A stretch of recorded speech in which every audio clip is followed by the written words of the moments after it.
Last time, on Star Heights Academy, Class 1B participated in the first of their two major midterms, a gauntlet of physical challenges orchestrated by Coach Jackhammer. All of our main heroes crossed the finish line without falling off course, but you aren't out of the woods yet. Nightwalker stands before the class. You've just been told that your crime-fighting midterm is a combat test, pitting students against each other in teams of two.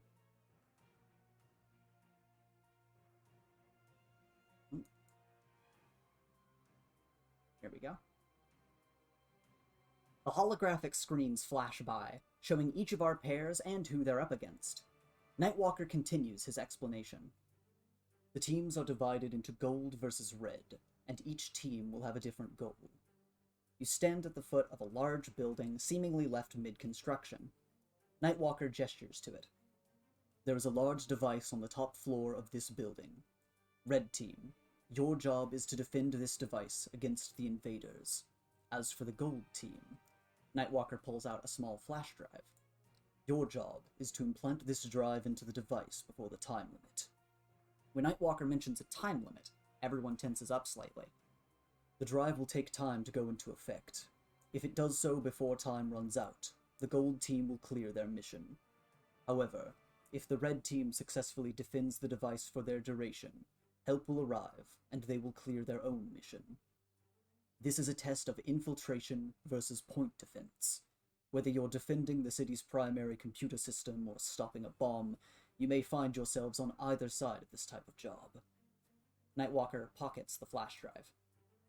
There is another facet to this test, and that is how well versed you are in preventative combat.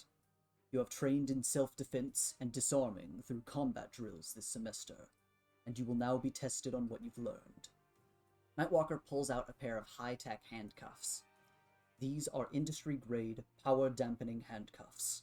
When equipped, the target will find themselves drained of their stamina, not only unable to use their powers, but unable to stay conscious. Each team will have 2 pairs of handcuffs. If you cuff your opponent, they will be unable to continue the fight.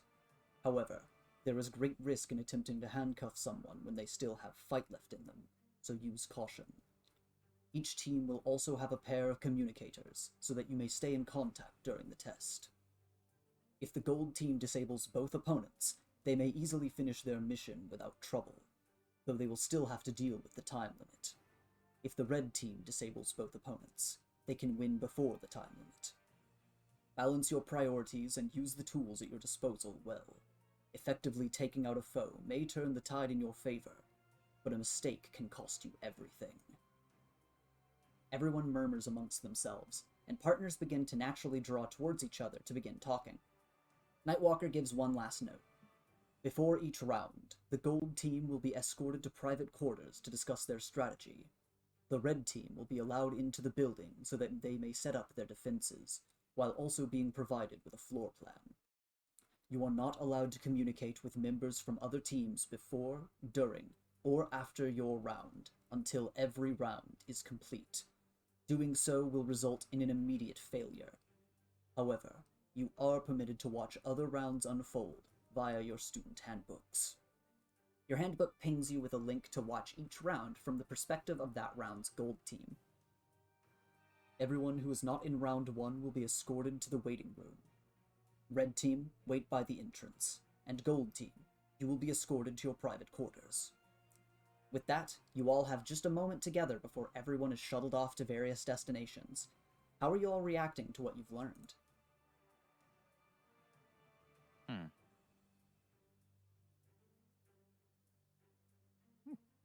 It's gonna be intense. I can Terry's, tell. Terry's smiling. Well, he has a mask on, so you can't tell, but he's happy about this. This is far more suited to him than he expected it to be. He thought it was going to be a straight up everyone's punching each other thing. But no, this is far better than that. This is Yeah. a lot more convenient. And I think Alex and Terry make a good team for this. You guys meet up and talk any just in this brief reprieve before the first round begins.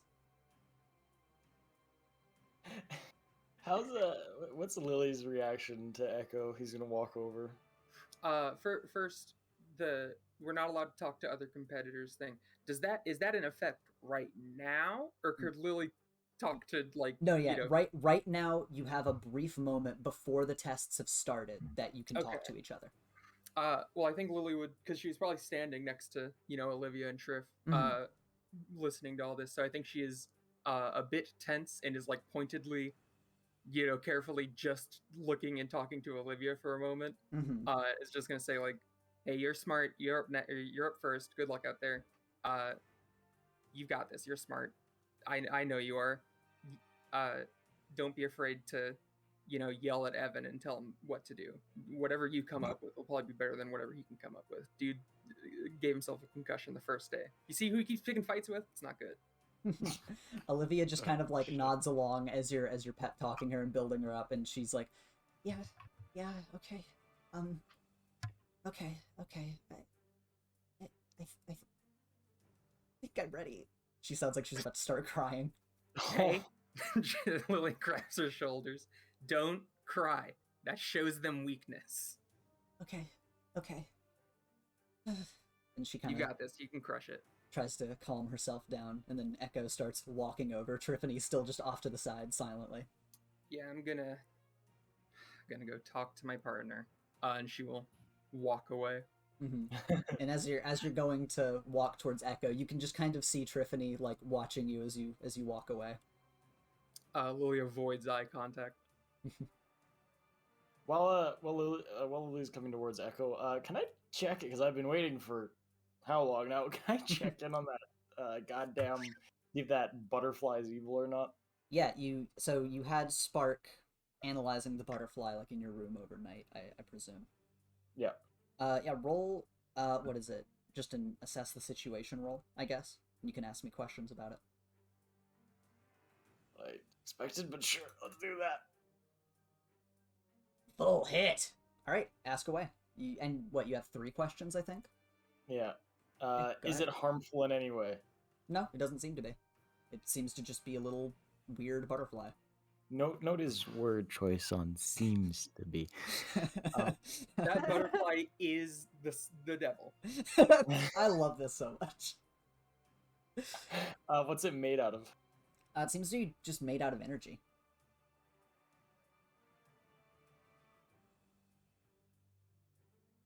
Does Spark have any other concerns about it?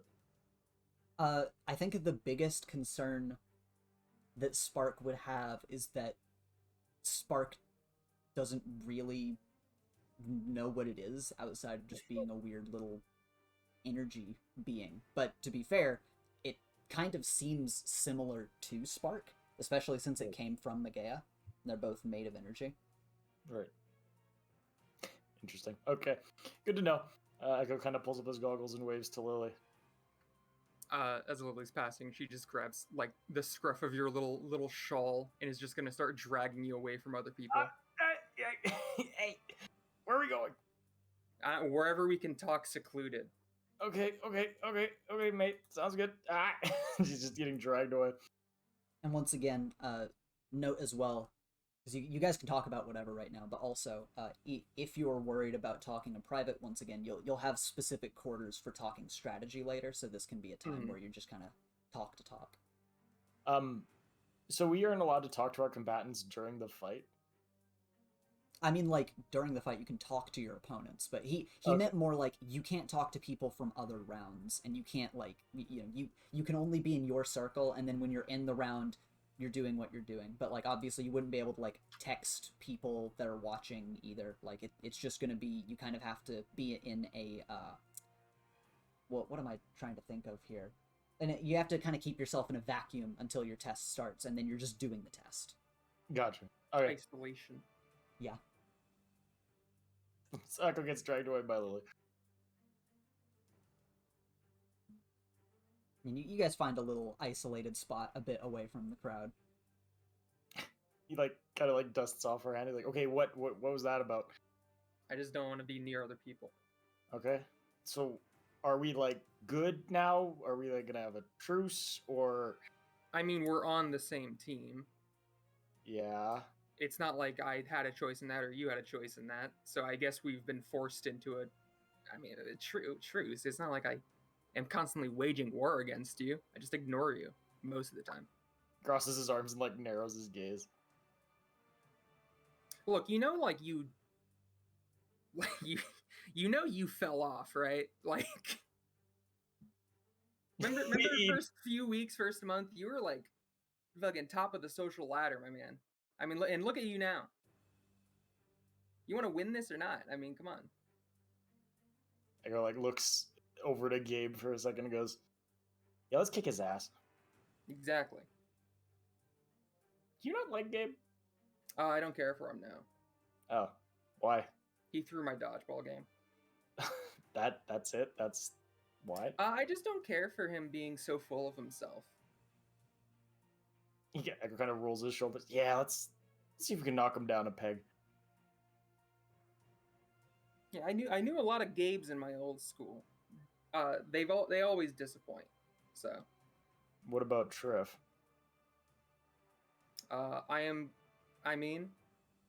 Hipmoth is also on the other team, so I will be fighting Hipmoth, yes. How do you feel about that? Well, I feel like I want to get a good grade. You know, she's not gonna make it easy for us either. Sure. Do you know anything what she does? I mean, she flies. Her name is Hipmoth. I would have to assume that means hypnosis and not like the body part hip, you know? Have I been spelling that wrong? Echo like pulls up his PDF. He spelled it hip like hip like cool. Oh, I have. Okay. And then he tucks his notebook away. Meanwhile, Look, we can talk strats when we're not in the same room as them. All right. And meanwhile, we'll pan our camera over to Joe. As Joe, you're starting to be escorted towards your destination for the beginning of the first round. But is there anyone you want to reach out to and talk to before you're thrown into isolation with your partner?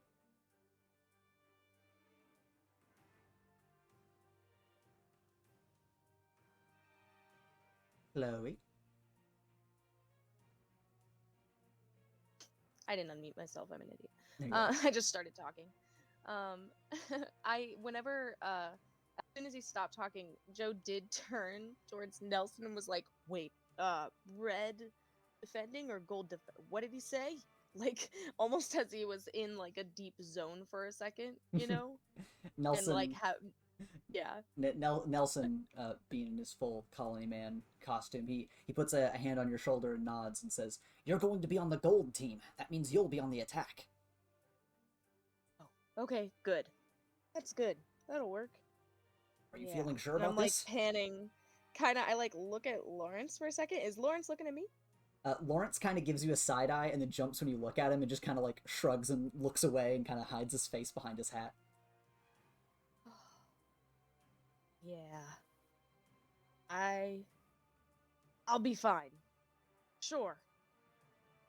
Oh, and Nelson pats both your shoulders and looks you in the eyes and just says, "I believe in you, class president. You're one of the most capable people here. I'm sure that you're going to do great out there." Thank you, Nelson. I needed to hear that. He like kind of like turns on his heel a little bit and like stands up a little bit straighter and starts to walk towards Lawrence. Okay. Nelson will go and head towards Robert, and yeah, you make your way over to Lawrence, and well, actually, how do you approach him? I am kind of walking a little bit tall right now with a bit of like confidence, I guess, because of Nelson hyping me up.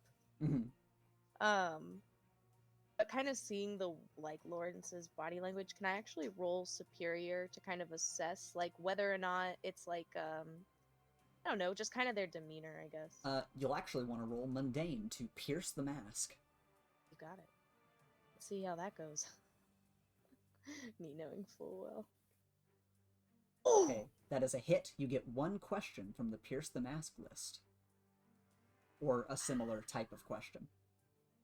Yeah, hold on. I actually want to look because I think this is the first time I've pierced the mask and have to actually. And I'll also read out our list real quick. The options are What are you really planning? What do you want me to do? What do you intend to do? How could I get this character to blank, and how could I gain influence over this character? Or similar level of questions that you could improvise. I guess it's more like Joe's looking at him and he's like, what can I do to make him feel comfortable? I guess is what it is. It's like we got off to a bad start. You know what I mean?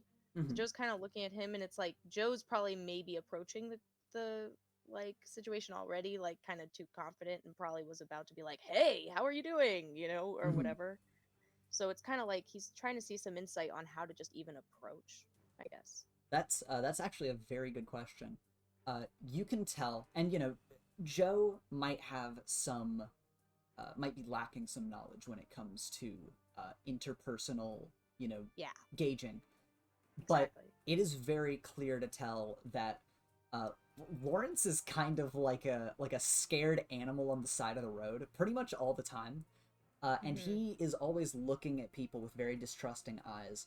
And you've noticed over time that, you know, based on your first interaction with him, you kind of felt like it was just you, but you've started to realize he's just kind of that way with everyone.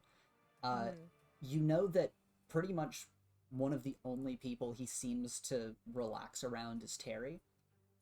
As for what you think you can do, you think that your best shot is just to, you know, not push too much, but just try to talk to him a little more and see if you can't come to, you know, understand more about him. Because until you know anything else about him, you have no idea what makes him comfortable or uncomfortable.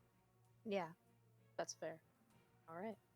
So walking up, Joe kind of like has that posture and then actually goes like, are people starting to get up and maybe talk to their partners and stuff? Yeah, people are definitely kind of parting the crowd a bit, talking to some of their partners, talking to some of their friends as well, since they're gonna have plenty of time to talk with their partners. And Well, you know, like Evan kind of makes his way over to Nelson and all that. If there's like a little empty desk, basically, I pull up next to him. I just sit in one of the empty chairs. Oh no, we're like outside near a building. Oh, so... we're moving now. Okay, we're already moving. My bad. Then I kind of like walk back and I'm like, "Hey, partner." He kind of jumps when you come near him and looks at you and just says, "Hey, partner." So we are on the offense. That's good. Yeah, great. Are you nervous at all? I don't know. He kind of just Joe seems to kind of be cuts thinking him to off himself.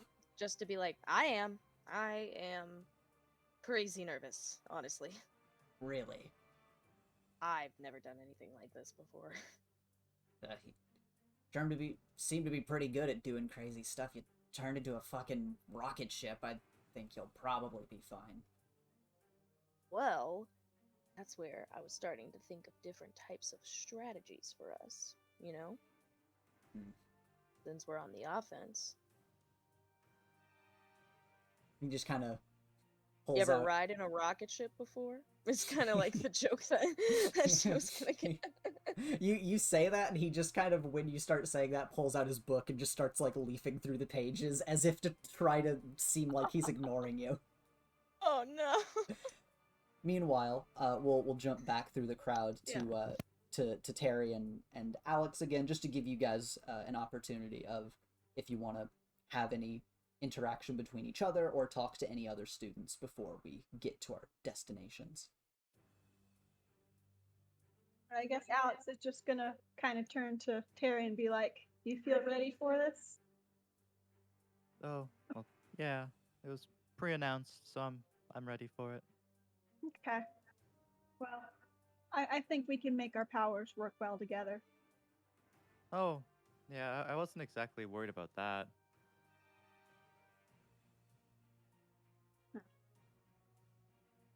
We just have to keep them from getting that thumb drive installed into that device.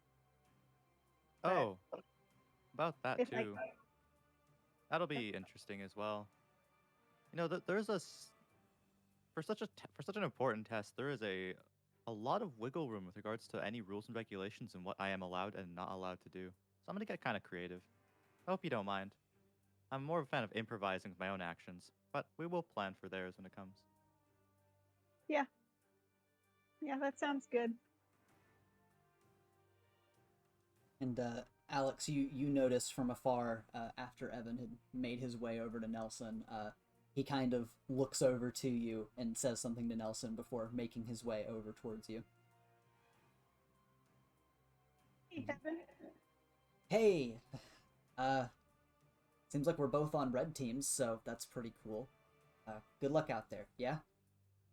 Good luck to you too. Thanks. It'll be something to go up against Joe. I don't think I've actually really gone up against them since the first day. Though I have to be honest, I kind of wish we were going up against each other since I didn't really get to race you in the gauntlet, but what'll you do? Maybe another time. Maybe. Anyways, I won't keep you guys too long, but just wanted to check in and say good luck to you. I'm gonna go over and, start talking to Olivia so we can make our way to the building.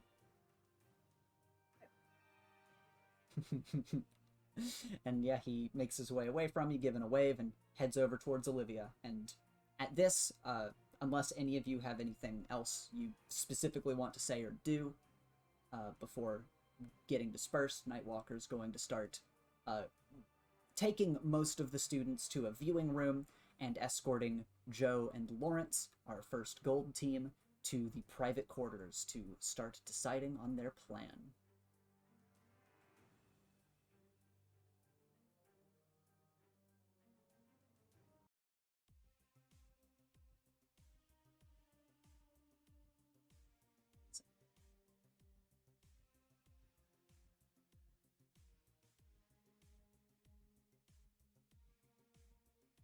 All right.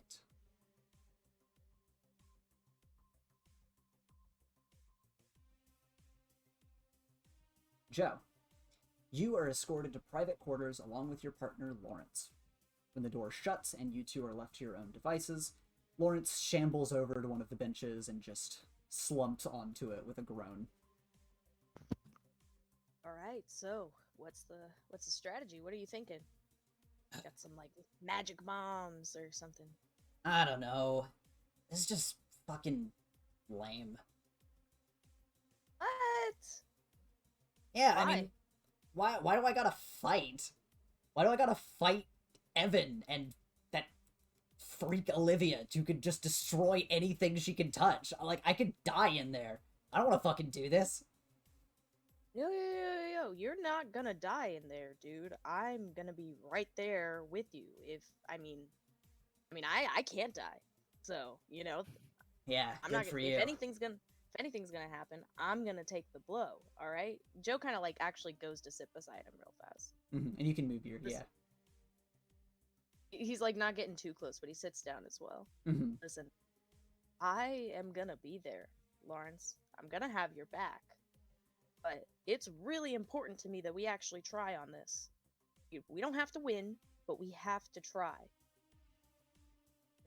It's just annoying. I didn't even want to have to do the other thing that we had to do yesterday, the race. I don't know. I mean, like, you probably don't even need my help. You can calculate some master plan and probably handle it yourself. Is that really what you think? I mean, can't you? No. I don't know at all what I'm capable of doing, and most of the time that I do it, I'm just pulling it out of my ass, honestly. I want to try to clear guilty by flinging myself into easy relief and completely vent to Lawrence right now. Yeah, go for it. Listen, I don't know anything about myself, alright? I don't know how I do what I do, and I don't even know if I'm going to be able to do it in the moment that I need to, without just combusting into a million pieces that gotta be put back together again, alright? But I know that if we do it together, we might have a chance. And I think that's enough for me. Joe, like, actually looks seriously, like, nervous. Yeah, and Lawrence, while he's listening to you, his eyes, he's kind of twitchy, as he generally is. He looks you in the eyes, and kind of furrows his brow a bit, and you see he goes from looking nervous to looking confused. What? Is there something on my face? You know, I didn't really trust you when the year started. I mean, like, I don't know why it feels weird to say it now. It felt weird a robot was going to our school. I just didn't get it. I mean, like, why go somewhere where you can be taught stuff when you can just have it, like, programmed into you or whatever? And also, I mean, I kind of assumed you didn't have feelings, but it seems like you do. But you're kind of just a person. Yeah. Not as cool as you thought it was, huh? He kind of grabs his shoulder and just says, I think that makes me trust you a little less, actually. Joe kind of chuckles at that. He's like, well, great. This was probably the best pep talk, right? Aced that. You're really just like a person? Like, no shit.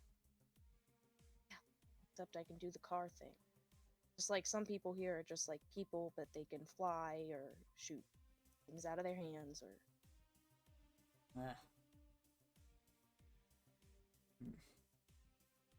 He kind of just thinks for a second. Listen, I can turn into a race car, and I can just zoom us as close as we can get, and we can make a real good try for it. Yeah, I'm sure that'll work real well in the hallways of a building. It could be a smaller car.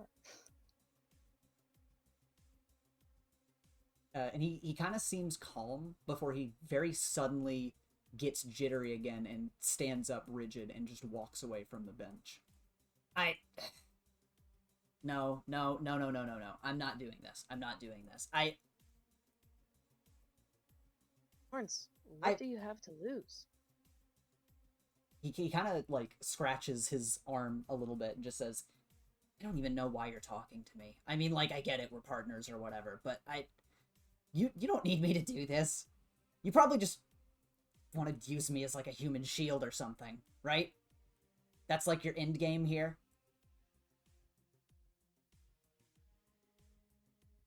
I'm like, hold on, sorry, I was looking over my conditions real fast to see how I would react to that.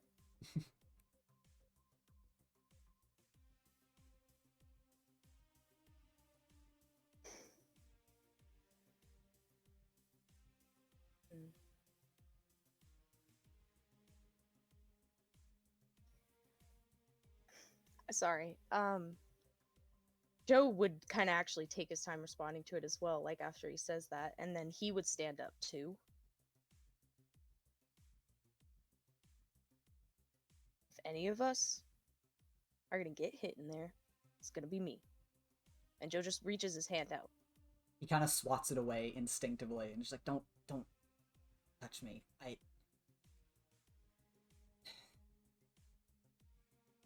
Listen, I don't know what kind of game this is.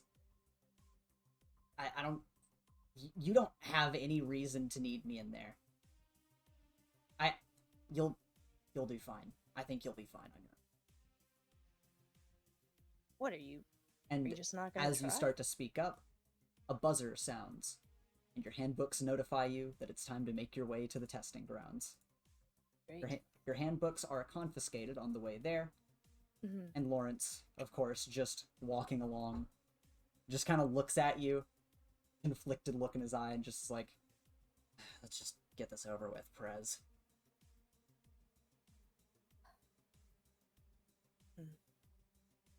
Joe doesn't even say anything to that. He just kind of shakes his head and probably follows behind Lawrence. All right. Whew. We'll make our way to the building. God damn.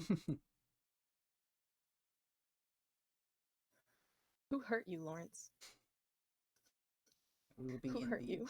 We'll be in the top right corner. This map. And we'll get this.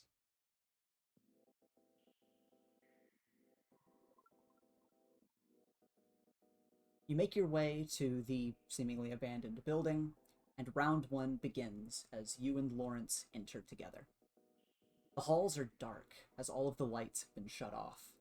You can hear the faint whirring of air coming from a nearby vent. As you start to take a few steps forward and prepare for the test ahead of you, Lawrence just stays back and says, "All right, good luck winning it for us." Are you serious? Yes, I am serious. He kind of holds his arm and seems like he is like still kind of feeling conflicted before just shaking his head and said, "I already told you, I don't give a shit about this. I'm not gonna risk getting fucking punched in the face or evaporated by Olivia. You're on your own." And with that, Lawrence pulls out his book, flips through a few pages, chants an eldritch word or two, and you watch his body melt into his own shadow. His shadow then quickly flies up the wall, disappearing into the nearby air vent.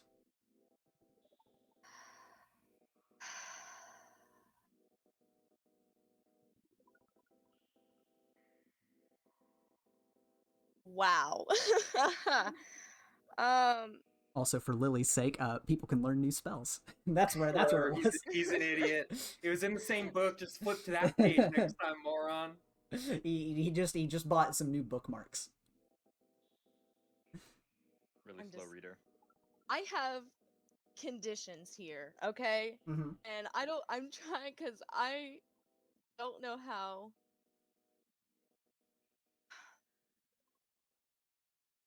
You know what? Might be on the right track there. How can I get up into this vent? I'm gonna turn into a tiny car and go in the vent. Okay. Yeah, you can turn into a tiny car, and I mean, what you probably think is you'd probably need to like grab onto the vent and then just turn into a tiny car to pull yourself up. And you're able Okay, to cool. do that. You pull yourself up onto the wall. But when you do, Alright. and you turn into a tiny car in the, very start of the vent, you notice something immediately. Oh god. First of all, it seems like the extra dark shadow that Lawrence turned into, you can't really tell if it's still in this vent because it's so dark. But what you can tell, which I guess actually you probably have headlights, you'd probably be able to tell the shadow isn't still here. But what Yeah. you can tell, as your headlights flood forward, is that this thing looks like it's full of what look like spider webs. It is full of threads No. all the way down the vent. I hate that. I'm just gonna yell into the vent and be like, Lawrence! This is your fault! I'm like gauging what I want to do. Mm-hmm. All right. This is a simulated thing, or is it actually in the school? This is taking place within the dome. Okay, that's what I was wondering. Yeah, if Mhm. it was a part of the simulated thing. I'm so mad at Lawrence right now, honestly. I don't even have the condition that I want to. I already have the condition I want to mark. Yeah, Marked. that's So I'm fine. like, Just be angry. no, exactly. Yeah. I just wanna. Okay. Do I go through spiderweb vent hell? No, I'm gonna get out of spiderweb vent hell. Okay. That's Lawrence's fault. I'm not going there. I went there because I was hoping maybe I would see his shadow and I could like follow Lawrence or something and like yell at him the whole way there. Mhm. But he's gone. Mhm. So I'm giving up on Lawrence. Are these all doors? Yeah, those are doors. I hate that. And I'm already a tiny car. Yeah, you could turn back into Joe if you wanted to. Yeah, I guess. It's just there's a timer. I'm really mad about this. Okay. Mm-hmm. I'm gonna open this door. All right. You open this door. You see it Hello? opens into a little room. The wall Is it- seems incomplete here, and there's a window that brings in some daylight from the outside. This is the first place where you're actually able to kind of see what's going on without having to use, your special headlight eyes. Yeah. Okay, okay. Wait, the wall's incomplete. Can I go through it? Yes, you can. I'm going. All right. Make your way into a second room about the same size, and there is a door over to the other wall. I'm going through it. Goes roller skating. I gotta go. As you head out here, you Ooh. find yourself in another little hallway. I want to see if that does that loop. Oh, straight. This would be so much easier if Lawrence was here.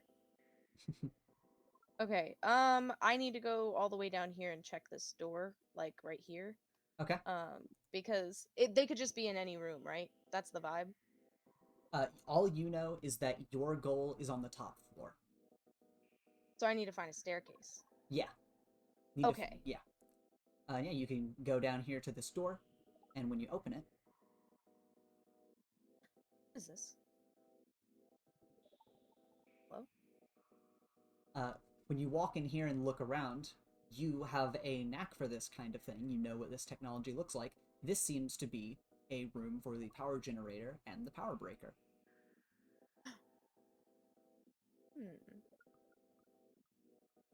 Is it now?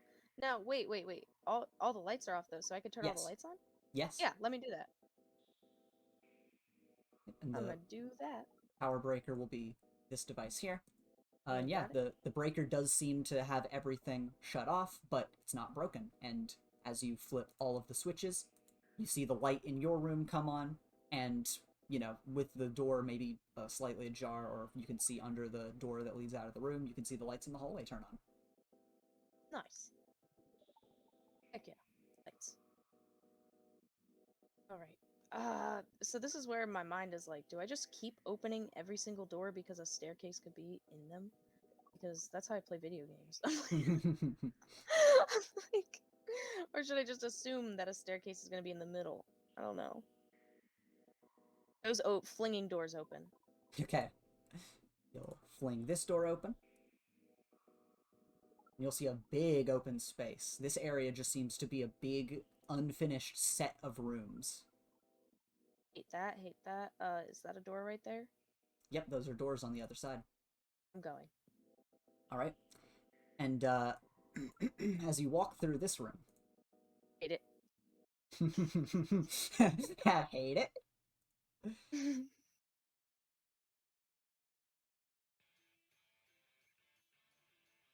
In an instant, red and blue tendrils burst from between the wall panels and close in to surround you, attempting to ensnare you. So, really quick, roll to directly engage a threat. Wait for me. Alright, that is a hit. So, on a 7 to 9 to directly engage a threat, you can pick one from the list. You can resist or avoid their blows, take something from them, create an opportunity, or impress, surprise, or frighten the opposition. I'm gonna attempt to avoid that blow entirely and just go through that other door. Okay, good idea. I'm like, nope. Yeah, you basically, you can do a little jump and a flip to avoid all of Heck yeah. these tendrils. And as you close in towards the door, your eyes zoom in on something. And I want you to really quick roll to assess the situation. You got it. Let's see, please. All right. What you notice as your eyes zoom in, and you're able to follow this around the room now that the lights are on, especially, you are able to see that there is a tripwire, actually multiple tripwires, attached to this door. And as you look around the room, you find yourself standing in the middle of a giant space absolutely full of tripwires. And it seems like the tendrils of, you know, red and blue that you jumped over in order to start closing closing the gap to the door, they kind of coil back and start moving in your direction. What do you want to do? I want to attempt. Roll 20 is being weird. There we go. I want to attempt to jump back the way I came through the doorway I left open. All right. Then, once again, roll to directly engage a threat for me. Oh, that is a miss. That sucks. Roll 20's lagging, so I can't even see it. That's okay. You jump back, and you try to, very quickly go back the way you came, but the tendrils catch you on the way and ensnare one of your arms. And as you're captured, starts pulling you towards the ceiling, and if you so desire, you can choose to detach your limb in order to escape. I I'm so angry. I'm or if getting you have attacked by this thing and You- thinking in his head, like, I just need to get upstairs, right? Mm-hmm. Upstairs, just one set of staircase, or how many? I don't even You know. need, Just top floor. you just need to get to the top floor, however high it is. I'm marking hopeless, and I'm turning into a miniature rocket. And I am hoping that I can burst through the ceilings and also set fire to this weird beast beneath me. Okay. In that case, instead of having to detach a limb, let's see. Is that going to be the powers A of mind their... of their own. Yeah, mind of their own. When I am facing something I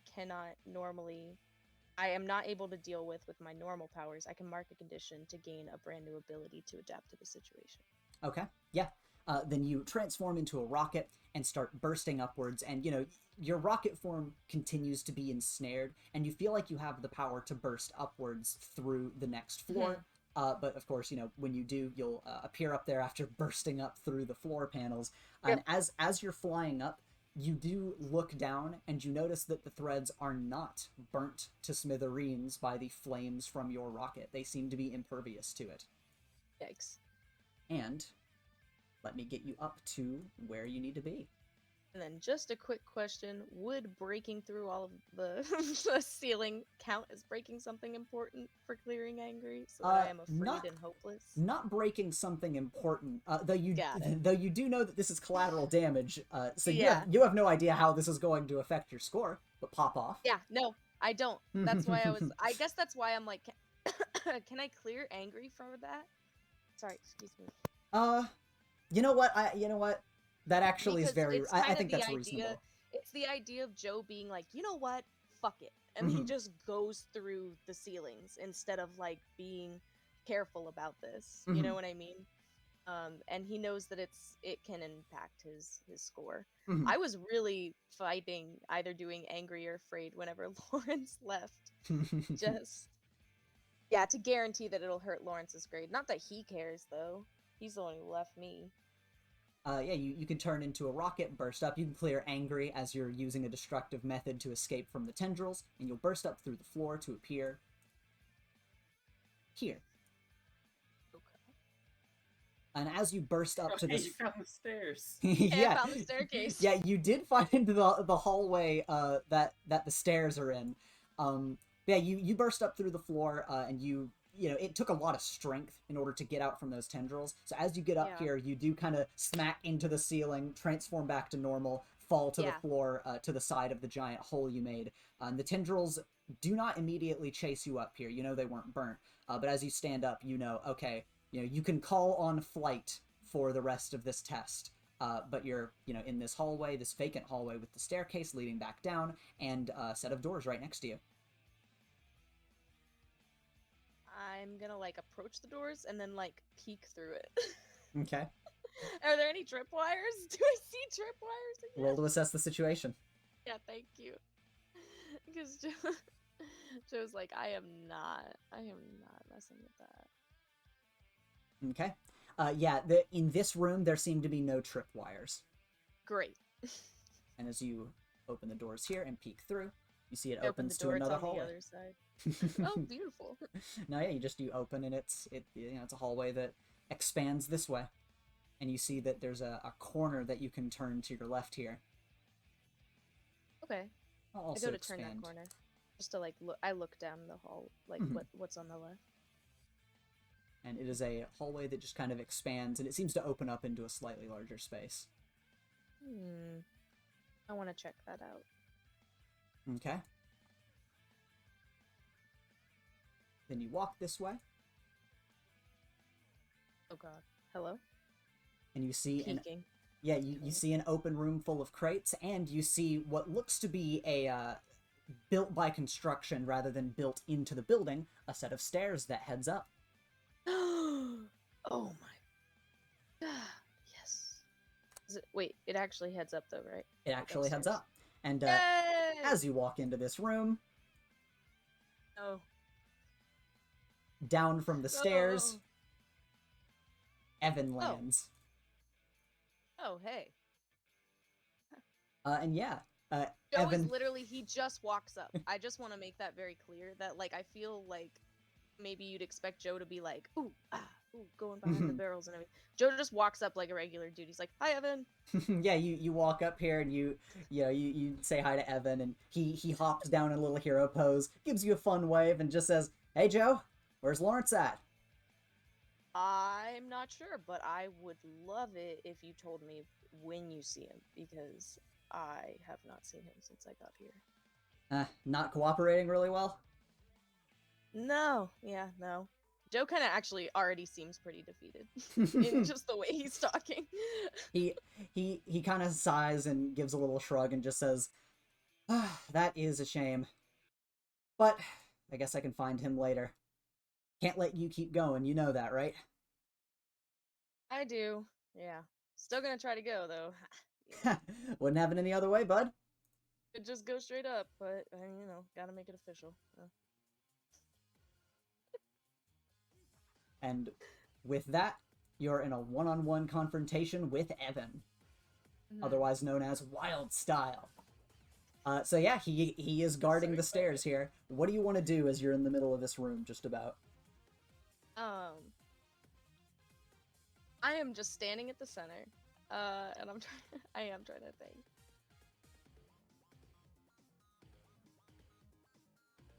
Let me see. Hold on. I don't even know. He's literally just looking at him and like, am I gonna go left?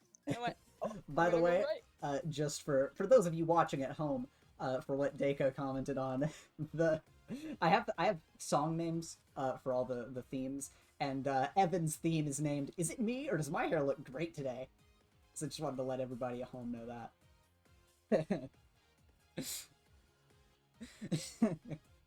But yeah, what does Joe want to do?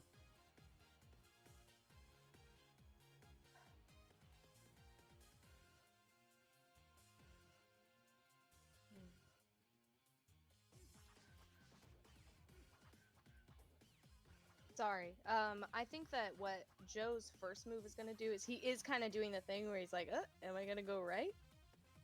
Am I gonna go left? Like, getting closer. Mm-hmm. He's kind of baiting for Evan to act first. Okay. And as you move forward to start doing this, invisible tripwires that are scattered all around this room get tripped, and a bunch of threads come from the wall panels just all towards the center, towards you. Roll to directly engage a thread. Incredible. And fantastic. That's great. Okay. I did not roll superior on this one. That is correct. All right. You got one from the list. I would like to...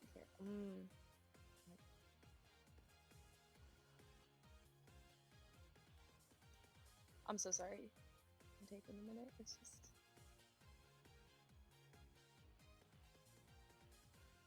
Once again, the options that you get to pick one of are resist or avoid their blows, take something from them, create an opportunity, or impress, surprise, or frighten the opposition. Yeah. So I want to take take something from them. Okay. I want to take their focus. Okay, so you want to be the center of his attention, for sure. No, actually, kind of quite the opposite. I'm hoping that what I can do is I can jump kind of like to the side from the tripwire situation and just try to throw this box over to the side here. And normally with this move, take something from them is like if you want to take their attention, you kind of have to be the subject of their attention. But that makes sense. But also, he is kind of like gunning for you. Yeah, it's hard for me because it's like, I wish I could do the create an opportunity for your allies to create an opportunity for myself. Surprise the opposition could work for this.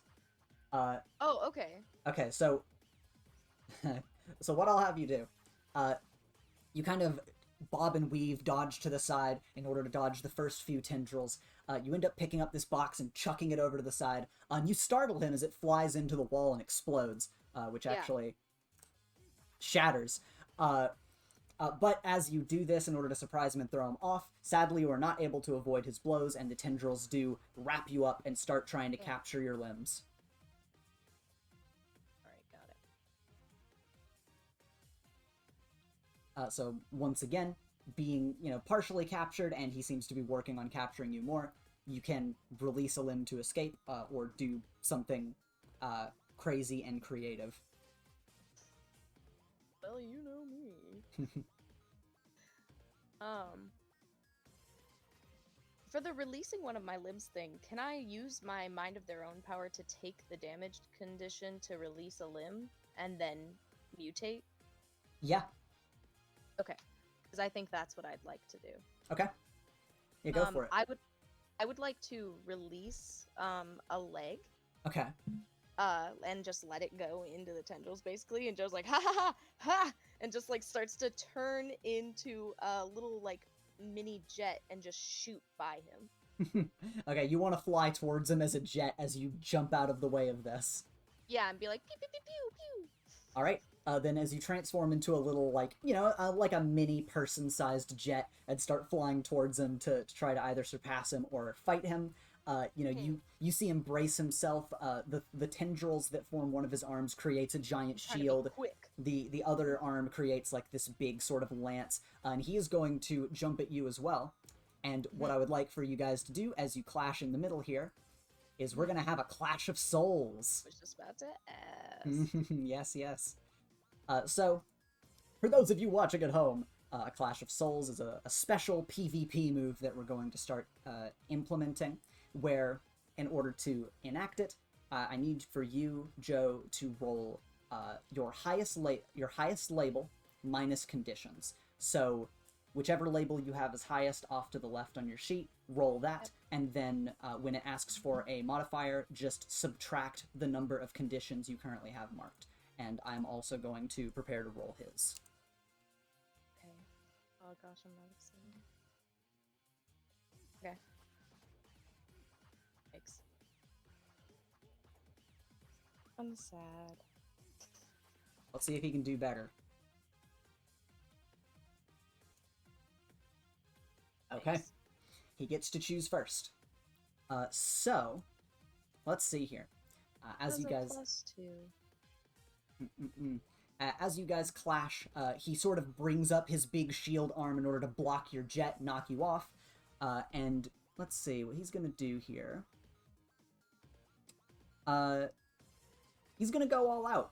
So he's going to unravel his lance arm and sort of wrap it around your jet, go to slam it into the ground, and then, drop onto you with his shield, which will give you opportunities to sort of fire your blasters at him. And as you guys crash into the ground together, both of you are going to take a powerful blow. Hey, I messed up then. I minus conditions, which means I would have gotten a 7. I put minus 3. Oh, that's right. And I did say that incorrectly. That's my bad. Okay. Then in that case, yeah, because you would have gotten a 7. Then let's rewind that a little bit. He's jumping at you with his shield and lance arm. You're flying at him as a jet. You get to pick from the list first. Okay.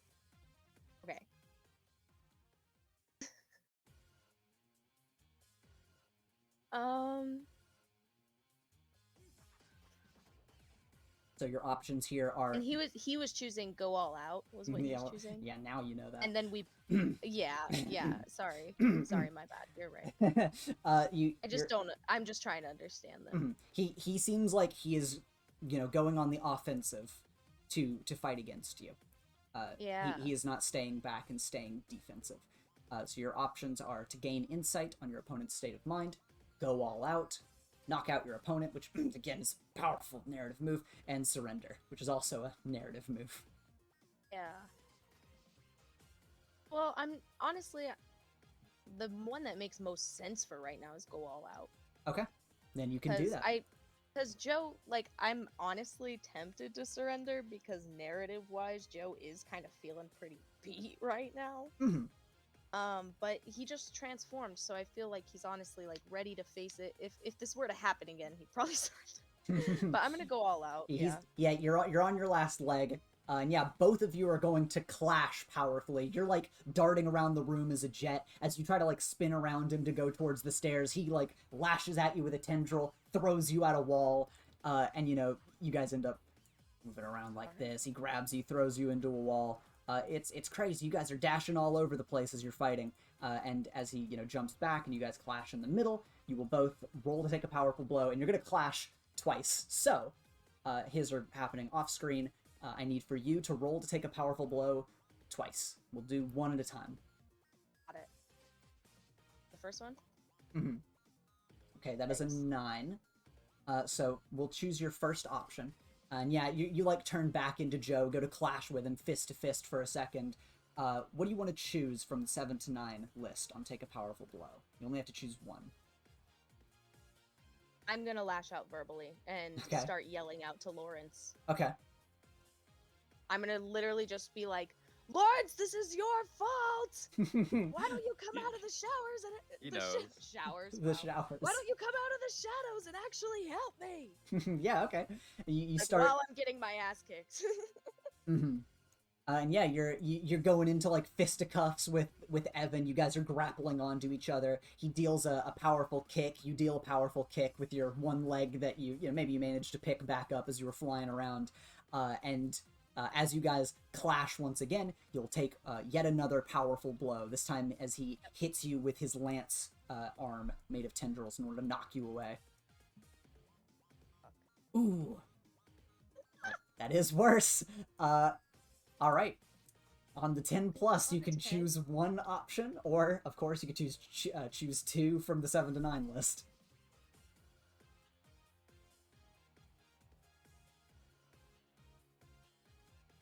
Whenever you lose control of your powers in a terrible way, is that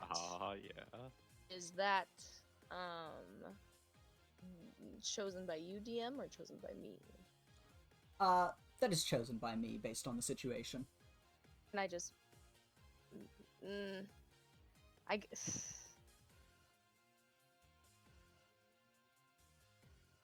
got you a message? Okay. Let me check it real quick.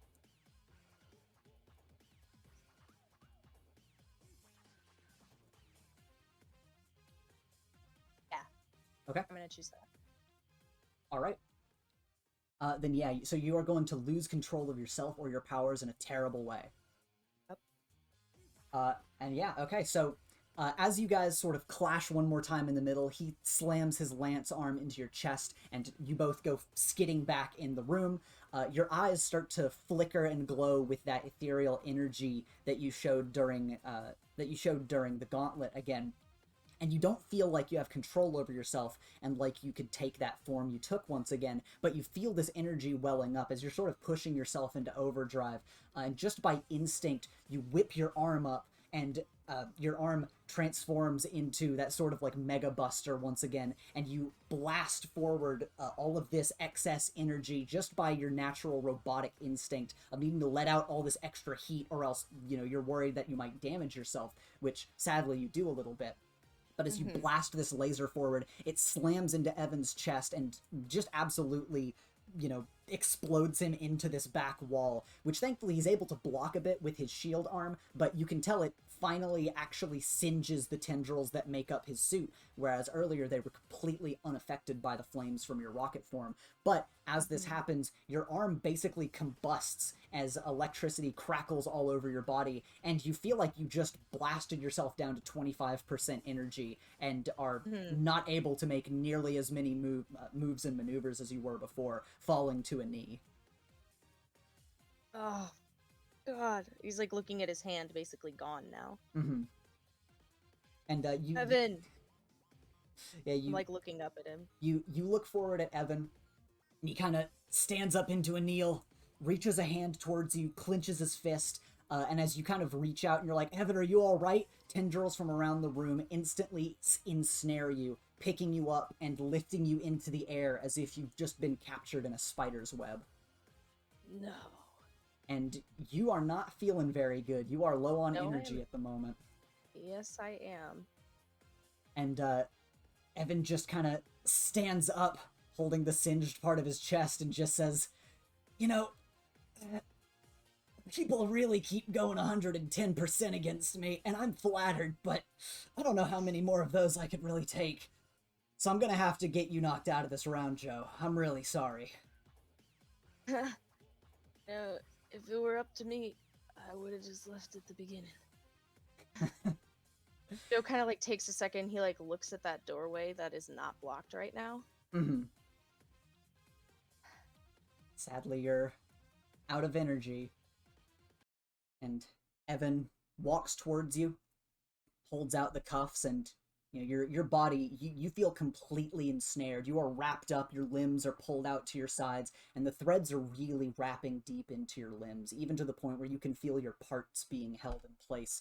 And as you even like maybe think about trying to transform, which you don't necessarily have a lot of energy for, you can even feel like, oh dang, these threads are a lot stronger than I thought. I'm not able to really move anything right now. And as he moves towards you, he moves the cuffs towards your hands, and suddenly, a large shadowy coffin appears and closes around you. And surprised, Evan jumps back with an arm up. Well?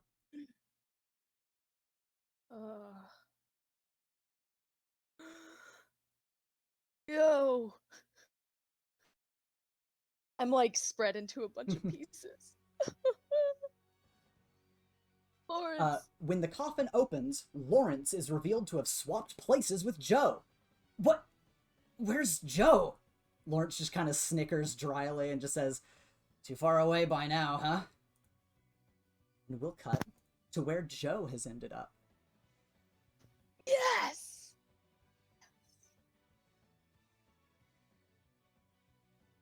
You appear here, top middle.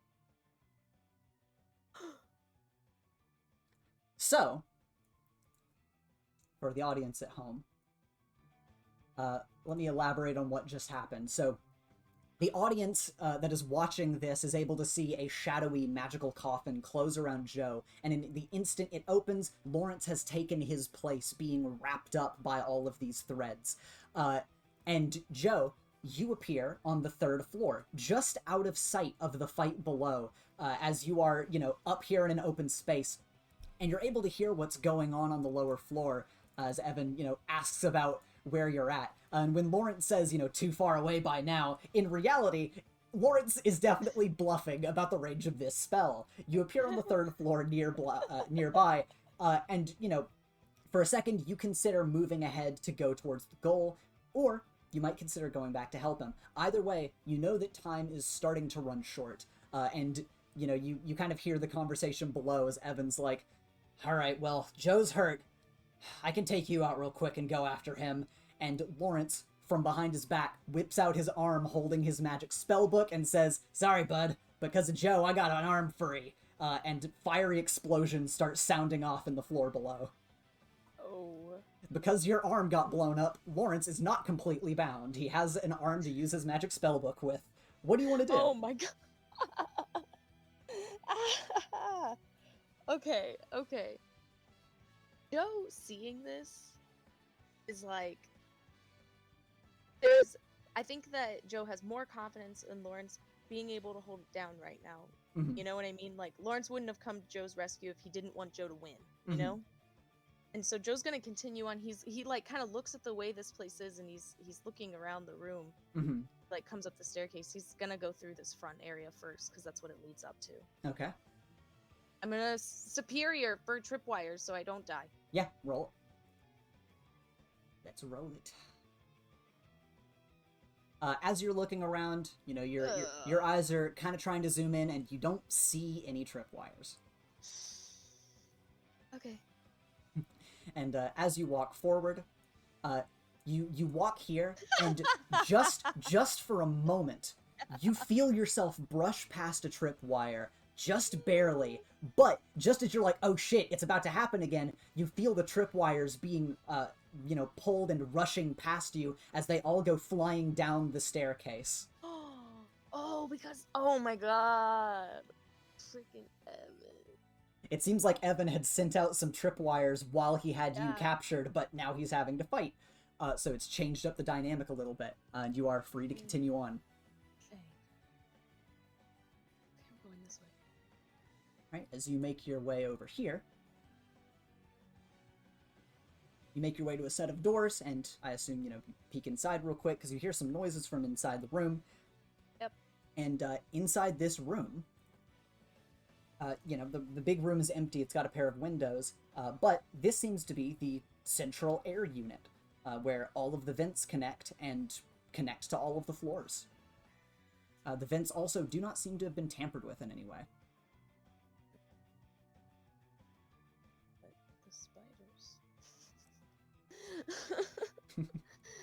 I'm gonna Oh, go by the past way, that. did you just say spiders? I said, but the spiders. I will elaborate now. The threads you saw before were Evan's tripwires. Oh my god. Yeah, I said they were like spider webs. Oh my god. I just imagined that I was gonna be driving through the vents and I was gonna get attacked by a bunch of spiders. And I was like, I don't know what these are doing in here. Okay. I want to say I knew they were Evan's trips. I thought it would be so funny if Lawrence went in there, you immediately go in there, get captured, and the round was over. It just ended before you left the front door, basically.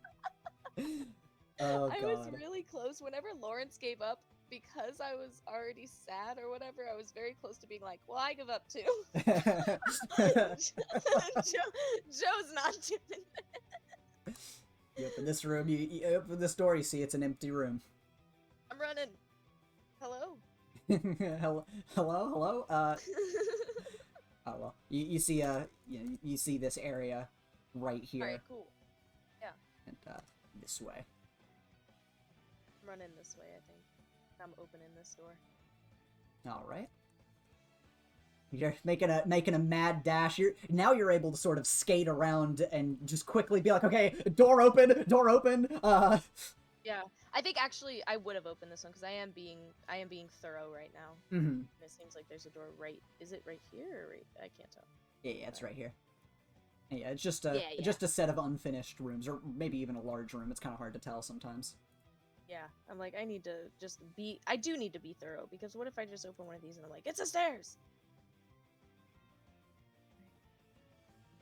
Oh no, okay. You're dashing around. You're like, this place is like a fucking maze. Yeah, I'm like, God damn it. Just an unfinished building with a bunch of empty rooms. Oh man.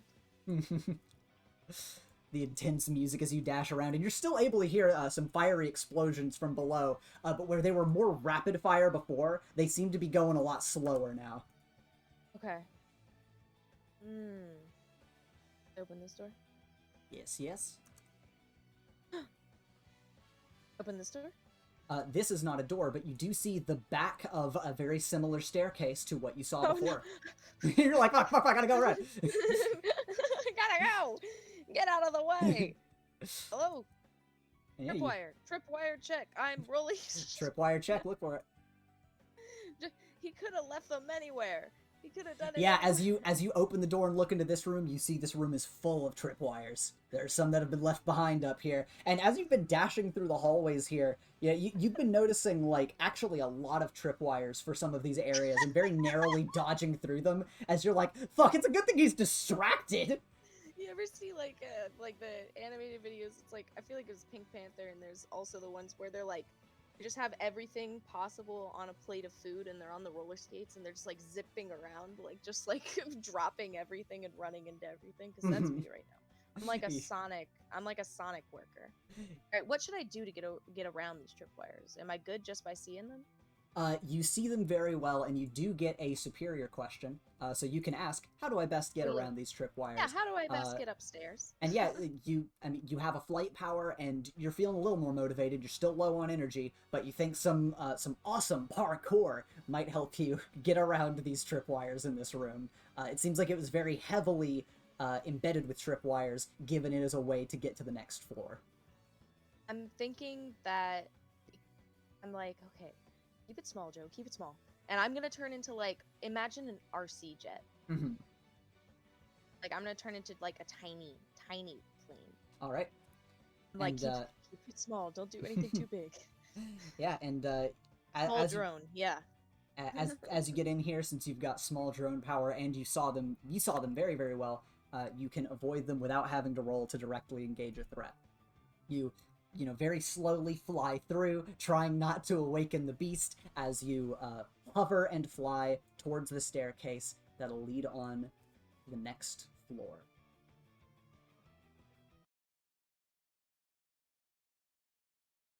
You're at the bottom here. Oh boy. Okay. I'm still a tiny jet and stealthy. And as you fly around the corner here, this is what you see. Sorry, my cat's going. Ahead of you, you fly forward, hovering, and you see a big open room, a large device, and Olivia standing in front of it. And as I'm you, a tiny plane. you're tiny, but you're toy sized as you float out here. Yeah. Olivia sees you as you arrive, and she puts up her hands and just says, "Don't come any closer, Joe. Evan trusts me, so I want to win." Joe's like flying around, like just doing a little like hover thing. You know what I mean? Going around like this, and it's like, listen, I hear you, I fully hear you, but I also want to win. I'm gonna keep you back at this distance rather than that distance. Yeah, Sorry. you're hovering around in circles, and you say that, and Olivia just kind of twitches her hands a little bit, and she says, "Well, I'm not gonna roll over. I want to make Lily proud." And with that, Olivia hops back up onto the device, jumps up towards the ceiling, and slams her hands against it. And with that, the entire ceiling starts to shake as she lands. "The rod is too dangerous, so Evan said that the top 2 floors are mine." The ceiling starts to crumble, and you see as it cracks and debris starts to fall all around you. Roll to directly engage a threat. God damn, you got it. Okay.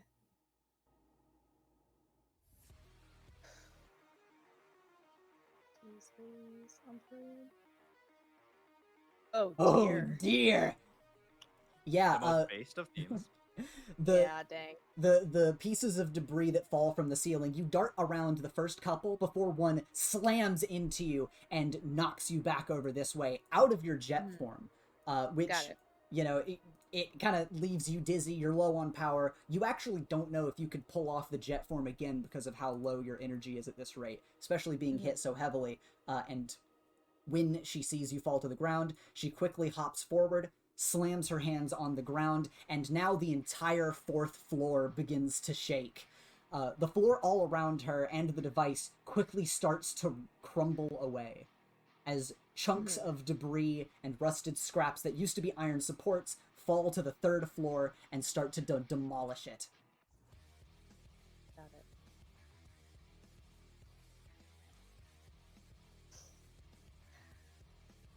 All right. What do you want to do in response? Joe is getting up, Mhm. and he's like looking around. He's like, I did not come this far. Not make it, Olivia. I'd like to charge my burns. Okay, go for it.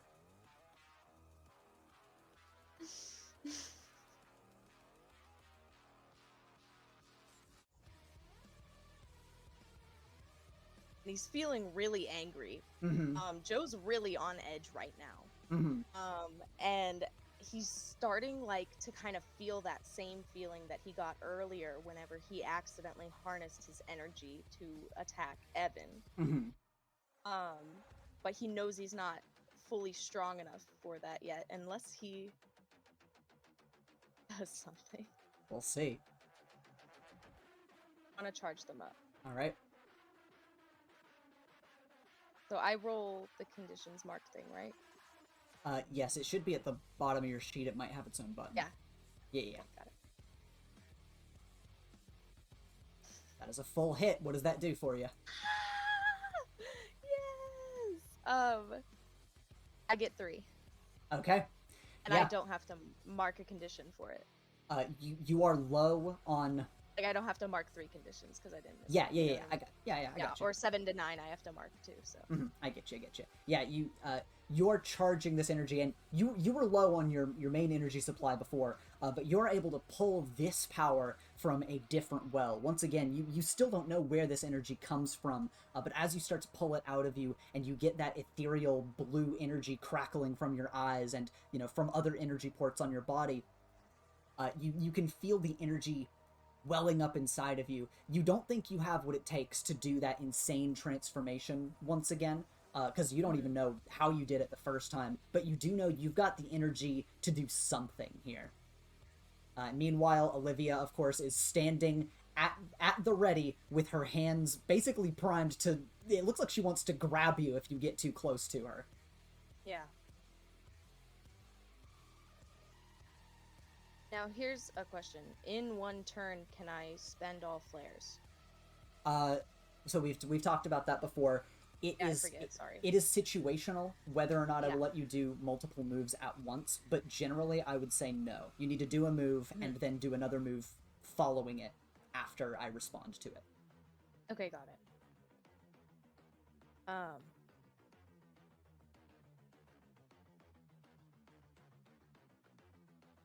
I would like to create a construct. Okay. What would you like the construct to be? Myself, right here. Okay, we can... Well, I'll elaborate that a little bit, but you want to make a copy of yourself that goes to the other side, basically. Okay. I'll give you 2 options. You can create a physical doppelganger, like you did during the gauntlet, and it will have to physically make its way over there, or you can cast a hologram copy of yourself on the other side. How realistic would the hologram be?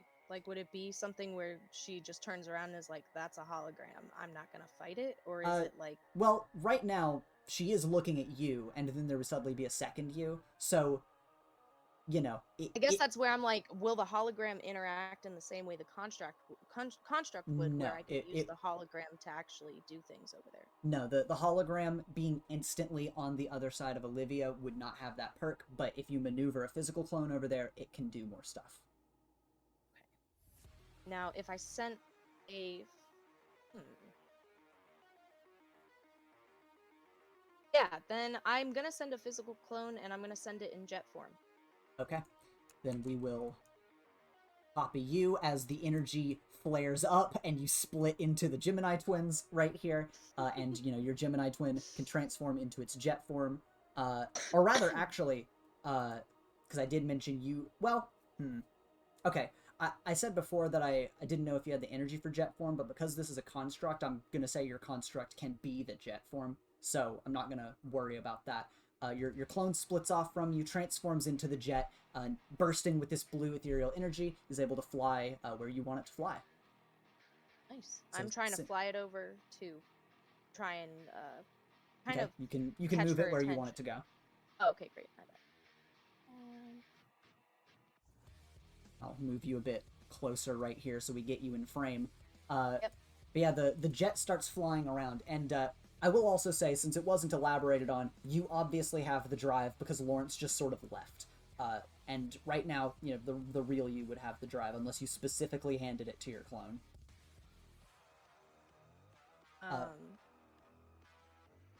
So that's a decision we need to make right now. Does your clone have it, or do you have it? How big is it? It's a flash Is this drive. a situation?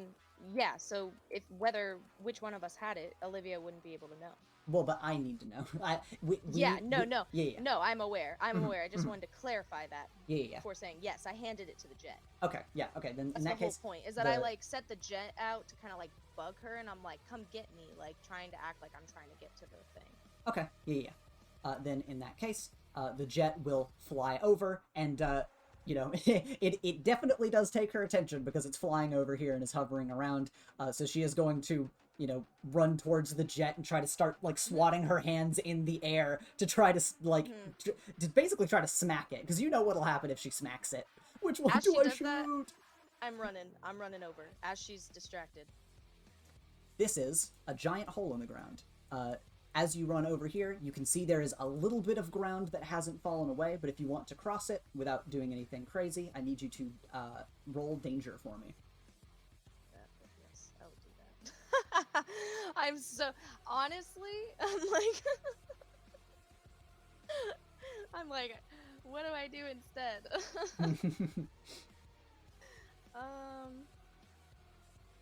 Yeah.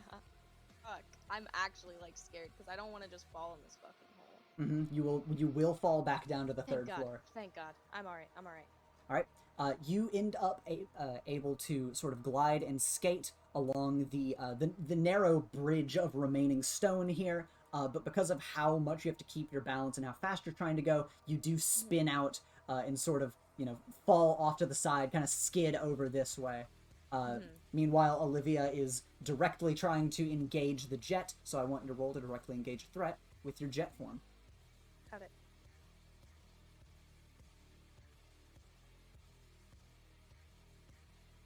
This is... Wait, actually, I want to ask this before I roll. For the unleash your powers thing, like overcharge, is that something I should use before I roll or after? Before you roll. I would like to use overcharge. Okay, then you can go ahead and do that. Because, yeah, I would, and I'm spending 2 burn to get a 10 plus on that. Okay. To directly engage Olivia as the jet form. Yeah, that makes And sense. my goal ultimately is to line up Joe to put the flash drive in. So that like the jet form can just drop it in his hand and he can just put it in. Makes sense. Then yes, the jet flares with it almost looks like wings of that blue energy as it darts around and is very quickly able to maneuver through the air with these like little extra rocket thrusters. And Olivia desperately tries to swat around and is unable to hit you. So from the directly engage a threat list, you can choose to. You can choose to resist or avoid their blows, take something from them, create an opportunity for your allies, which does count as yourself, or impress, surprise, or frighten the opposition. You get to choose 2. So what 2 do you want? I am I'm choosing the not getting hit by their blows and to help myself by giving myself the flash drive so I can put it in. Okay. Yeah, then the jet form is able to dart around Olivia without being touched. You slide forward, or you're able to grab the dropped thumb drive, and do you want to instantly put it into the computer? Yes. Okay. Then you put the drive into the computer, and you see a timer on the computer start as it starts to upload what is on the drive. You've successfully put it in, and Olivia, turning around, is immediately going to run over to you, Joe, your body, rather than the jet flying in the air, and she is going to try to grab you. And at this point, I want you to make another Clash of Souls roll. Can we clash? Yep. Yeah, I was just about to ask. Yep, it's the perfect time for it. It really is. All right. And it's plus my conditions? Yes, it is. No, it is... Hold on. It says plus. Oh! Hold on. You know what? Plus them. I swear it is. I'm dumb. Okay, so earlier, when the mistake was made of, I said to minus the conditions, and then we had that conversation, and I was like, oh, wait, you want to plus them. I misspoke, and I edited the original post because I thought I messed up. You do want to minus it, because the more conditions you have, the lower you're going to roll. If you have more conditions, it's harder to act first. That was the idea behind that.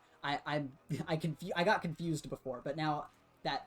Okay, So do I just basically roll to take a powerful blow?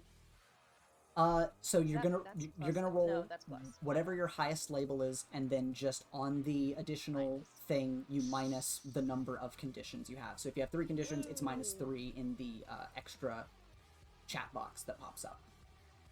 And she is also going to roll.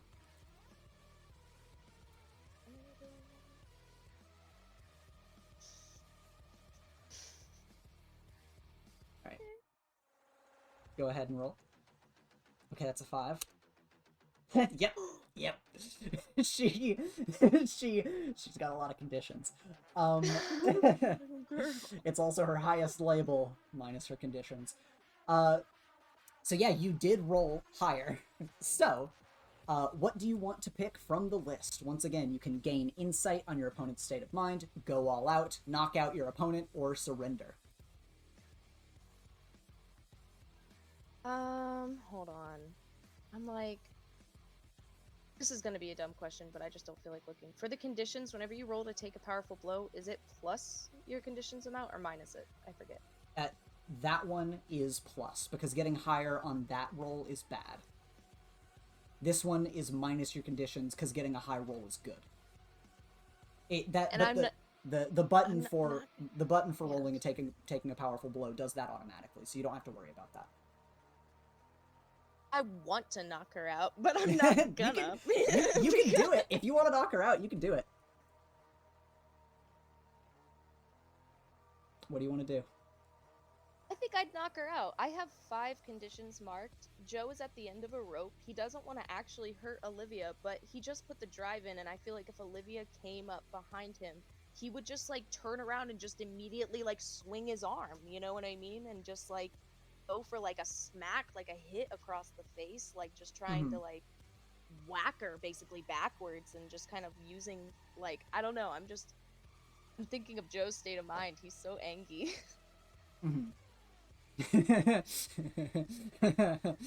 Just laughing at what Daka posted in the chat. But yeah, no, that does make sense. Fucking bullshit. Look, you don't have to. It's because whenever so I said that, like, when yeah, I said that, out. when I said that for Evan, I had 2 conditions marked, and now I have 5. So I was only afraid and hopeless then. Now I'm afraid, angry, guilty, hopeless, and damaged. I am missing a leg. You're missing an arm now. Your legs are fine. You got your leg back. My leg's fine now. Your arm blew up. But no, yeah. I mean, if you want to knock her out, you can. If you'd rather like gain insight or just go all out and not like 100%. I think I want to go all out. You want to go all out instead? Okay. Yeah. Yeah. Then you two are going to clash in the middle here. You kind of swing around to hit her. She stumbles back a bit, grabs your arm, going to try to grab your other arm. Both of you, well, actually, no, you only have the one arm. So she's going to grab your one arm and, try to grab at you with her other hand. And you're both going to collide with your powers in a spectacular fashion. So, roll to take a powerful blow. Shouldn't have chose this. I made a mistake. I forgot how mechanics work. I'm just dumb. Yeah, why didn't you just knock her out? What the hell? Why didn't you just Because knock you her told out? me not to. Because everyone in chat. I have no say over this. I said you could do either one you want to do. I didn't want you to feel guilty. I am gonna knock her out because also because I misunderstood conditions again, because I do this all the time where I'm like, haha, my condition stat's so high, I'm gonna roll so high, but that's the only thing you don't want to roll high for. So I always choose it like, oh, I'll just take a powerful blow. I've got so many conditions. No, yeah. I'm like, that's not what you want. Yeah, the conditions roll is not a good one. If you want to knock her out, you can. That's why I was like, I was forward about it. I want to like, knock her out. Okay, I think okay. Joe is at his end, and I think that, like, as unfortunate as it is, I think Olivia is gonna get the full brunt of that right now. Okay. I'm Then sorry for it. then She also took out an entire ceiling on me, so I don't actually feel that bad. all right, then you spin around, and you just go with your one arm as she moves forward to try to grab you, and you slam your fist straight into Olivia's face. And obviously, in these tests, you guys are fighting against each other, and so the immediate thought might be, yeah, we're kind of trying to knock each other out. But obviously, with as hard as you hit her and how brutal this appears, it feels way worse when it actually happens. Yeah. But you slam your fist into her face, you knock her ass over tea kettle as she falls over here limp and unconscious, your jet flutters by your shoulder, and you kind of look at your steaming fist right after you have knocked her out. So, since you rolled higher, victory is going to come at a great cost. You're at the end, so the cost is going to be a little less intense, but you have a feeling that people in your class are going to react poorly to this show of aggression. No, I'm looking at her and I'm like, what have I done? And I'm Yeah, like and thinking, I'm you thinking about Evan as well, and I'm like, what have I done? and you feel Lily's eyes on you through the screen. Yeah, no, literally. But do you have influence over Olivia on your I sheet? do not. I do not have influence over Olivia. Then mark 2 conditions. I'm out. All right. Then with that, you punched Olivia. Oh fuck! Oh fuck! Hmm. Hmm. Well, Well, here, which is what we're gonna do. Because if you're out, this is kind of a big moment. you knock Olivia out. Your jet kind of collapses back into you, and you're like, oh fuck, what have I done? And you're kind of standing here thinking about it for a minute. And you hear like thwipping as up from this hole right next to you, Evan pulls himself up with his threads, gets into a battle stance, and as you look at him and you're like, oh shit, and he kind of moves forward to attack you, the buzzer goes off and the round ends. And Evan kind of jerks back, looks at Olivia, looks at you, kind of, he has a few singes on him, but clearly fighting Lawrence, didn't take as much out of him as fighting you did, even though your fight was brief. But you look at Evan, and, you can kind of tell that you fucked up Olivia because her mask is cracked a little bit. And since you have marked all of your conditions, you are not knocked unconscious, but rather, you can flee from this situation and run away because you feel insanely guilty. That is another interpretation of filling all of your conditions, because that can happen during drama as well. So yeah, how does Joe react at the end of this with Evan kind of like looking at him? I can't decide because this is kind of a big thing what happened today, and I didn't expect it yet. Mm-hmm. But then at the same time, it's hard to make the choice, you know what I mean? Mm-hmm. Like, would he undergo that process to kind of shield himself from what just happened? You know what I mean? Elaborate a little bit? The regeneration process. Oh, I see. Yeah, because that's a good. Now I get what you mean. Ooh, that's kind of juicy. That's why I'm sitting here like fuck, because I just accidentally, like, I hurt Evan accidentally using my powers. I hurt Olivia, you know. So this is a moment where you think by running away, you can both use a move to mechanically regenerate, but also this is Joe running away and hiding within your subconscious and pulling out. Yes. The new pulling guy. out. Yeah. It is up to you. You can have Joe physically run away, or you can pull that trigger now. Fuck. Now, in character, real fast, just because for some reason I'm forgetting. This is also like the last test thing going on, right? Of the semester? Yeah. Yeah. Because I'm like thinking in my head, oh, that's messed up. Like doing all the tests and then, okay. I'm sorry. I'm gonna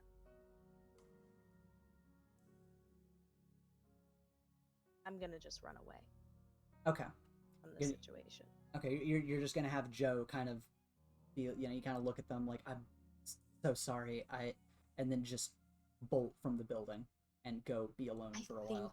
I think so. I'm like, this is kind of an intense thing. Mm-hmm. Can I have an opinion, please? Because I actually need one. Is that From shitty to ask? I know this is my character. No, that's fine. From me, from the other players? From you, from other players. It's just because I'm like, is this too soon to do this again? But also I do want to be able to like kind of go through them a couple times so I can play them multiple times. Yeah, that makes sense. You've been on Makes Joe sense. longer than you've been on Joey. Yeah. It's true. Yeah. That's what and I mean, that's what I was we are at the end of a semester. So yeah. Okay, I do want to do my move. Okay. Then I don't know exactly how it would look. I'm trying to think, like, because I do like the joke of like he like combusts and then comes back together, but he doesn't look the same. Mm-hmm. I'm gonna choose to change my gender identity or presentation. Okay. I'm going to change my physical appearance. And I'm going to forget all of my lessons. Okay. And yeah, this ethereal energy that's been pouring out of you, that you have been working yourself 120% these past 2 days, and right here, this emotional turmoil is just kind of too much for Joe, and for the first time, you feel like you really need to run away as you feel the screen just sort of shut off, and these two are looking at you as your lights shut down. The energy pours through you again, kind of shifts your form, kind of put a hand over your face to cover it, and you turn to physically run away as you change this shape in order to get some space for yourself, as your body changes into yet another new identity. Yay. And Okay. for The those... conditions I'm gonna clear also, just so you know, is I'm gonna clear insecure, guilty, and afraid. Okay, because you're using all of those to run away from what just happened. Yeah. Yeah. Okay. So all of the students that are viewing that round, you're able to witness as Joe goes through yet another transformation. Those of you that saw the first one, you can immediately tell what's happening again as Joe's form changes and he runs away from this building, from his student handbook, so you aren't able to see from his perspective, and he just runs off on his own. You're able to see the aftermath footage of this, the kind of destroyed building, the rest of the building being rigged with traps still. Evan sort of kind of picks up Olivia and kind of gently starts to wake her up and talk to her. Down on the lower floor, you can see Lawrence is all tied up, and just is like, did we win? What happened? And, a little bit of time passes after this round. Those of you that are in the viewing room would note that Nightwalker had kind of sent immediate word to one of the other faculty members in order to, go and find Joe with the information that they have with him currently being in the dome, so that he can continue the class and keep watching over you guys. So he's called somebody in order to go take care of Joe. But, of course, the show must go on. And we will move forward. So, after that tense fight, and after our mysterious new classmate had to kind of get some distance to figure themselves out, a little bit of time passes, and the students from that round are escorted out to get whatever treatment they might need to come to the viewing room, and the gold team for round 2 are escorted to their private quarters, and red team is escorted to the building.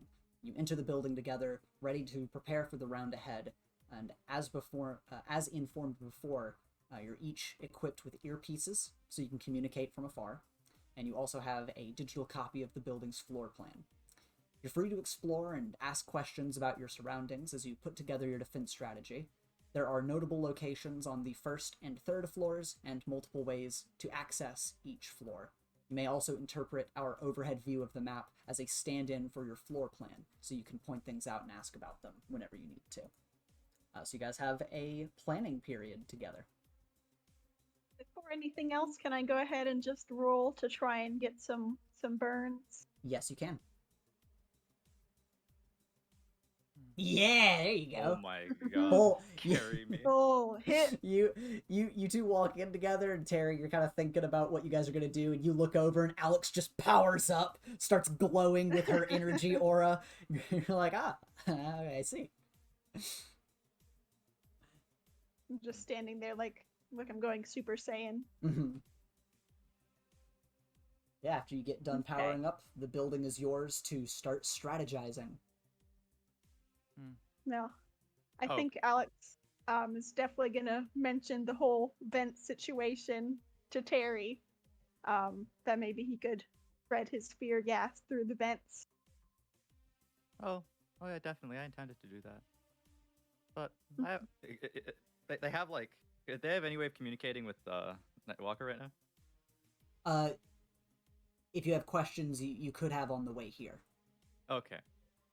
So Terry would have asked, are there any hard rules about what he can do and what his partner can do with regards to like the venue? Like, are there any like things that have to be a certain way?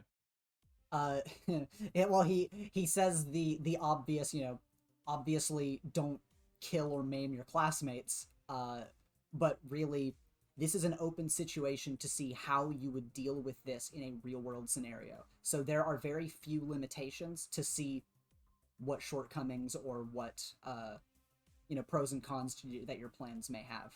It is very open, because if you fail or do something bad, that is going to look bad for you.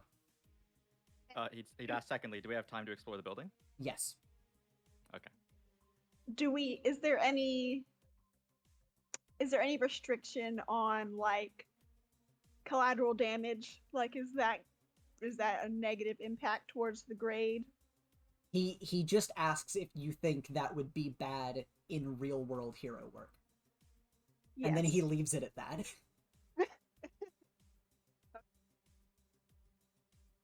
One thought was that maybe I could kind of try to like crumble the staircases so they have a harder time going up the levels, but I don't want to preemptively do collateral damage. Now, does Terry have a floor plan? Now, well, so first of all, if you kind of elaborate on that kind of collateral damage, I will also elaborate and say, collateral damage is as bad as you would think it would be in a real world scenario. That said, this setting is an abandoned mid-construction building. So, you can make of that what you will for what is and is not okay here. As for you, Terry, yes, you both have access to a floor plan of the building. And again, you can basically use our overhead view of the map on each floor as a stand-in for your floor plan. You can see where everything is, you can maneuver there, you can ask about stuff you see, etc. Second question, just in general, he talked about this with Alex before they started. Firstly, does like her costume have like a respirator? Like, will she be inhaling smoke if it's everywhere? That's a good question. Can we say my costume has a respirator because it is such a full mask? Would you have asked for a respirator to be in your mask? I don't know. If you would have, then yes. If you didn't think about it, then no. But it's up to you. I'm gonna say yes, because I think by the time we had built the costumes, we had some idea of what our cosmate's powers were, so she would have known what Terry could do, so she might have done this preemptively. Yeah, and just in case. And I will also say, no problem from me. You guys have had opportunities to improve on your suits. You would know at this point, you would have been able to do this before midterm, so even if it was last minute, you could have had it added, you could have had it the whole time. I kind of assumed you would have it, so no problem. Second question. Excellent. Do they have night vision? I'm sure they have night vision. Okay, cool. Cool. That's really, really convenient. Okay. So, Ethan, I assume it's like in character planning time? Yes. Okay, so we talk. Do we have to explore the building in character, like walk through all the rooms, or can I just see them now? You can just sort of see them. Okay. I will phase you between all of the floors. Let me zoom out. Okay. For the footage. Okay. But yeah, just let me know what floor you want to look at. We can zoom out, and I will show you the entire floor plan, and you guys can just talk in character. But this is obviously floors? There's 3, right? There are 4 floors.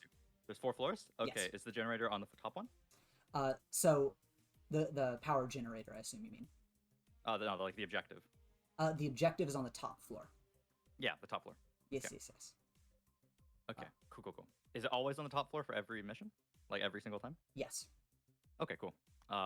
Alex, we're gonna change that, Nicole. They won't know that though. Power generator.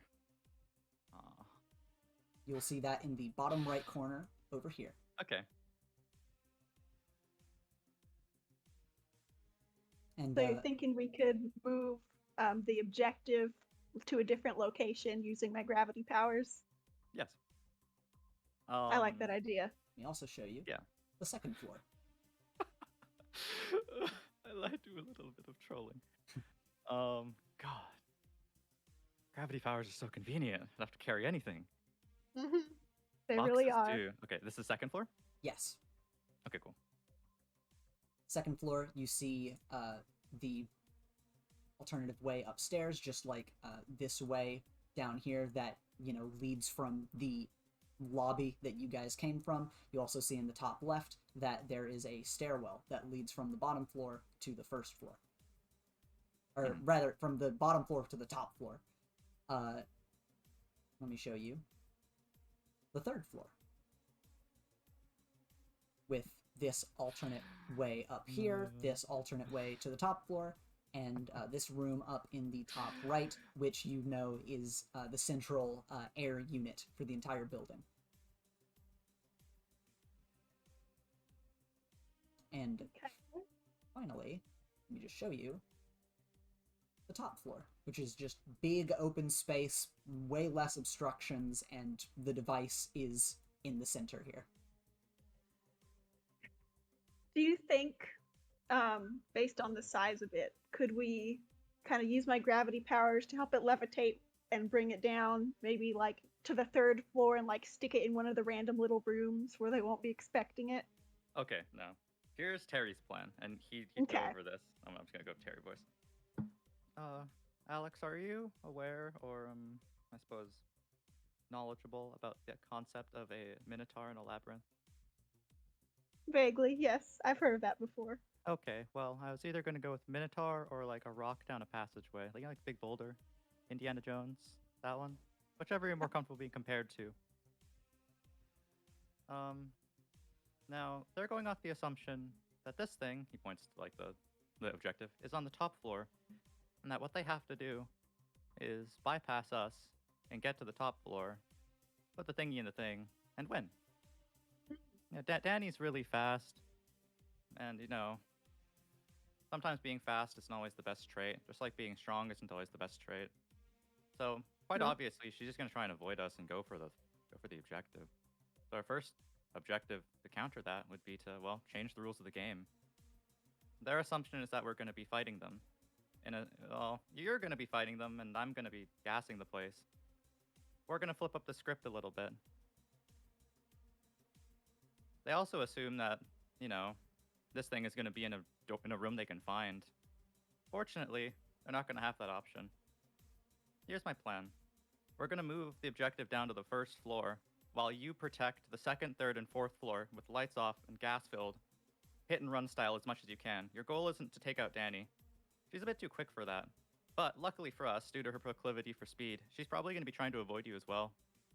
So your actual goal isn't Danny, but to take out her partner in a manner as quickly as possible, while also trying to impede their progress. I suggest blocking the main stairwell to make it seem like we're trying to stop them, while in fact, the objective will be in a barred-off room on the first floor. If you could remove the doors, that would be a positive, and then we'll move crates. I'm gonna assume that with lights off, my gas filling the first floor, impaired visibility, and their own assumptions that they won't even assume something like, changing room structures or changing the location of the objective. So, I think you're after very right. after they fight their way to the top floor, they'll realize, in fact, they have to check the entire building. So they'll go through every room without realizing that we've actually hidden the room it's in. We're going to stack the deck, whittle them down, grind them to dust. And when they don't know what's going on, we'll finish them. One at a time, preferably. Any objections? He'd clap his hands. No. And Alex is Okay. like mildly terrified, hearing like how much in detail he's planned this out and how ominously he's talking about this. But she's down with the plan. This is a very clever plan. Now, one of the bigger problems is if Danny just blitzes every room in the entire building. Now, I don't exactly know how her abilities work. I assume she works in straight lines, considering they're the fastest vectors. But if she does have maneuverability to take hard angles and check every room, then we're going to have to do something, set up multiple fake objectives then. You know these boxes around the building? We're going to be placing some of them behind some of the doors to make it look like we've tried to bar them. But in fact, we're going to use one of them to, in fact, replace an entire door, wedging it in, making it look like it's part of the wall. That will be the actual objective room, preferably on the first floor. Preferably I down like a that. hallway. Indeed. Mhm. Let's look at the first floor here. As See you what guys are we sort can of do. plotting out what room you might want to use. Now, the idea, and probably the best way to do this, is to use a room that is isolated. A room that's adjacent to something, but also surrounded by enough other rooms and close enough to the objective, close enough to the entrance that they don't assume and or don't check. A person's awareness can only be maintained to specific details for the first few moments of a general objective operation. So I'd say it can't be in the immediate first few rooms. It has to be towards the middle, but not towards the ends. If I were to make a suggestion, it shouldn't be towards the power generator either, because that'll be an objective. This will also be a room I'll probably be in after I've flooded the place with gas. In the off chance that they do indeed find it, there needs to be a last line of defense. Also, the fact that I won't be around will probably make them think I'm doing something sneaky, like a sneak attack or something. It'll increase the paranoia. They won't need, so just another layer. Now, by stacking the deck, I also have one other plan. I don't know if your power is going to accommodate this, but in the objective, in the time span, if they do find the room that we're working with, I would like to be able to make it so that we could move the objective between floors as to confuse them further if one of them does find the room. Considering low visibility, and I assume the fact that they may separate at some point, being able to move the objective between areas as a last resort would probably be beneficial. Leaving it in one position would leave it completely vulnerable to Danny's speed. So, once the jig is up, we should reconvene, and then we should just both be on the objective as you move it. If that would be too much for you, then, well, I can think of something else. I could probably just do a last stand with it as well. I have some plans to deal with Danny, but I have no idea with regards to the powers of the other one. It's hypothetically possible to move the objective again. Hopefully, it won't have to come to that.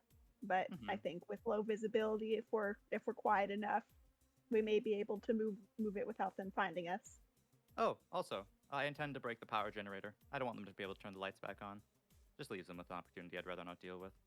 I assume breaking one power generator is respectable amounts of collateral damage for hero work and ensuring victory. And I guess I'll try to just crumble down probably just the big main first floor staircase. Maybe this one a little bit so that, they're impaired, but not too impaired as to not get all the way up to the 4th floor. Oh, yeah. Could Terry have made more fear slime, by the way? Yes. Okay, cool. Oh, also, I should warn you. I have the slime, and if you touch it, kind of makes you all scared and stuff. I poisoned everyone with it, but I don't intend to use it for poison this time. Okay, well, and she kind of looks up and down over her suit, which fully covers her body. I think I'm good. All right. So, we should start with blocking the staircase. Well, I suppose blocking's incorrect, making it more inconvenient for the main stairs. As that's Danny's easiest way of transportation, unless he can headbutt through the ceiling. I don't think she can, though. Yeah, that might be a little much. Okay, you can move yourselves and tell me what it is you're wanting to do. I guess first things first, we need to go ahead and move the objective before we make any damage to the stairs. Makes sense. I was thinking maybe like this room here. Yeah. So just remove the door if Alex can just wedge it off its hinges and then just place one of those boxes flush in the hole to make it look like it's part of the wall. Okay, ping the room you want to use again. This one. Me. Meow. Yeah, I was ready to move it. Look at me go. Also, which side is the drive thing on? It's on both sides. It's on both sides? Mm-hmm. Okay, Terry's gonna cover it with tape. There's no rule. You know what's funny is I actually expected you to do that exact thing. I don't know why, but the thought crossed my mind. I was like, Terry's gonna put tape over the ports, and I don't know why I thought that exact thing. That's very funny. Okay, so that might be the last 1 second we need. Okay, so how do you want it in this room? Is this fine? Yeah, that's fine. Okay, now, how you're gonna move it down, I assume Alex is gonna pick it up with gravity and just kind of try to slowly move it into the stairwell and down to the bottom floor rather than like crashing it straight through the floor. Yes. No. So yeah, just this is going to be a time-consuming task, but one you can do. But it's going to take up a good amount of your preparation time to get it in here. Okay. Okay, that's fine. And then, you know, the camouflaging of the door, so we know. Okay, so how do you want to camouflage the door? So we're going to take it off its hinges, and then just, you know, like those boxes upstairs, we're going to slide one in there to make it get flush with the wall, so it just looks like there's a wooden part of the wall. Okay. That doesn't make sense, but considering the lights are going to be off and there's going to be smoke everywhere, Terry hopes that's enough to blend in, so to speak. Let me get like this. That look right? That looks pretty good. Map. All right. And, you know, moving one crate as you're flying around and checking all these floors, not super bad. Well, maybe like 2 crates, but again, you can kind of have them orbiting you, not nearly as bad as the massive machine. And so Terry, while Alex is doing that, you want to be doing something. Oh yeah, he's gonna be filling the building with gas. The entire building. Then let's see here. I don't think I have to do anything visually for that. So yeah, you just head up to the 3rd floor, and you know you end up going into the air vent room to start pulsing gas. And you're able to have like a general layer of gas. You know that as the test goes on, it'll thin out unless you're just in there, but you're, you know, kind of hoping it should be enough for the duration of the test. Yeah, and he's gonna break the generator. Okay. Power generator. And do you just want to smash that, or do you want to have Alex like? Yeah, Alex. Like, could you like pull this really hard so it comes off, and with like the lever, you know, like the lever you like pull with like the generator thing, just like break the handle off so you can't turn it back on. Sure, can I do that? Yeah. First of all, let me just whip you guys over this way. You guys are in here looking at the generator thing, and yeah, I mean, you can feel free to smash it up, crush it inwards with gravity force. You know, it kind of can't stand up to you, and you just make it irreparable. All the lights in the building shut off, and you know this thing cannot be repaired. Oh, that's another thing. Are they going to be coming from like a specific location? You don't know. You don't know. Okay, but there's 2 doors leading in. Yes. Okay. So, this is another thing. This is more just like immediate battle tactics. Unless they burst through a window, which they could, they're going to be coming through a door on the 1st floor, considering... Oh, what's her... Maya? Is it Maya? Yeah. Maya? Her lack of mobility, unless... Could she use her snakes to, like, fight the building and climb... You know what? Not here nor there. They're going to be coming in a building. And if you haven't... Well, you probably have noticed. Look, you have the floor plans. There are immediate chokes on both entrances on the 1st floor. Now, that would probably be a bit mean, but if you could like toss something at them immediately upon entering a building, that'd probably work pretty well. You want to do that, or is that a bit too, I don't know, cruel? Yeah, that's not necessarily my style. I think trying to block the staircase will be enough to start with. Okay. Now, do you want to block the staircase, or do you want to roll stuff down the staircase at them? I wanna block the staircase. Okay. Or kind of crumble it. Alex is like, it's a building I can destroy. It's a building I can destroy. There's no people here yet. Now, I don't exactly know their offensive capabilities. I know Danny can punch, hit, and kick you, but I don't exactly know. Her forward momentum is insane. You know, I assume you've seen her race before. I assume if she were to jump, she'd crash into a wall. I'm not exactly if she's durable enough to bear the force of her own speed, so she probably can't do that. So if you float up, she's either gonna have to grab at you or, I don't know, run away from you. So that's probably a good idea. Engaging Danny in a fight, he'll probably get hurt. I'm definitely not gonna do it unless it's the last last stance. I don't want to get the crap kicked out of me by her. That would suck. And the Maya is kind of the unknown factor that we'll play touch and go with. We can assume stuff like toxin, I don't know. Is it petrification, gaze? Like, am I generalizing too much? Maybe don't look at them. But our goal here isn't exactly to defeat them. While your attacks are meant to, deal damage, the general idea is to obfuscate where our goal is and what our plan is, which is to wear them down. Especially if they're stupid enough to enter the building without, having something to plan around my fear gas. If they're silly enough to do that, well, this will end very quickly. If they do come in here with some sort of respirator, if you could try and take it off their faces, this will speed up the process immediately. I'll be all intimidating and scary like I normally am when I'm trying to mess with people. But generally, just try and wear them down. Most of their effort is going to be spent trying to avoid fighting you specifically. So don't commit too much energy in trying to fight Danny. Just go for her opponent, her partner. We can deal with Danny when she's alone. Yeah. Okay. I'd set traps and stuff, like, tacks filled with poison, like covered in poison, like my fear slime. Actually, do I have time for that? Does he have time for that? You're running low on time now. You basically at this point, given the order of events, at this point you think you might just have enough time to collapse the first floor staircase, one of them, and you go up and fill the building with gas and then find a hiding place wherever Terry wants to be. Okay, well, I'm gonna do something really childish. He's gonna get like a thumbtack, and he's gonna cover it in fear slime, and he's gonna put it on the stairs. Okay, which stairs do you want to put it on? Okay, Alex, which stairs do you want to collapse? Collapse Oh, no. these, because Oh no. If we could switch that around, because these don't go all the way up; those go all the way up. Okay. We're switching the Home Alone bullshit technique. Okay, so then I will, let's see, get some of this action.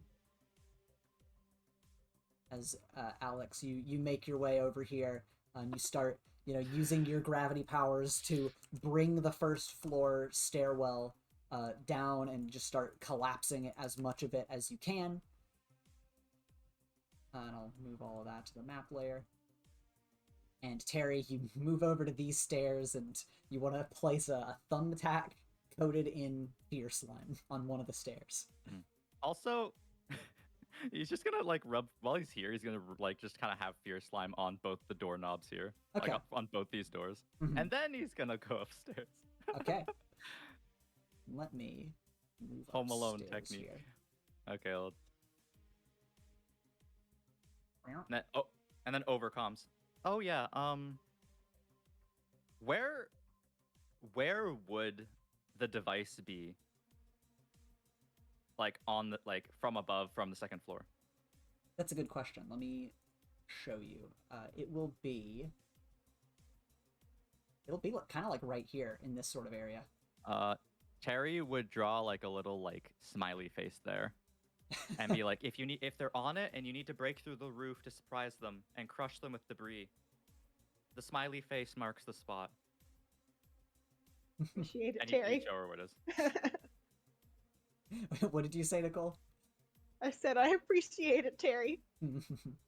And if they somehow suss out that smiley face means they've completely hidden the objective below this spot, well, I'm beat, and they've beaten me, and I'm fine with that.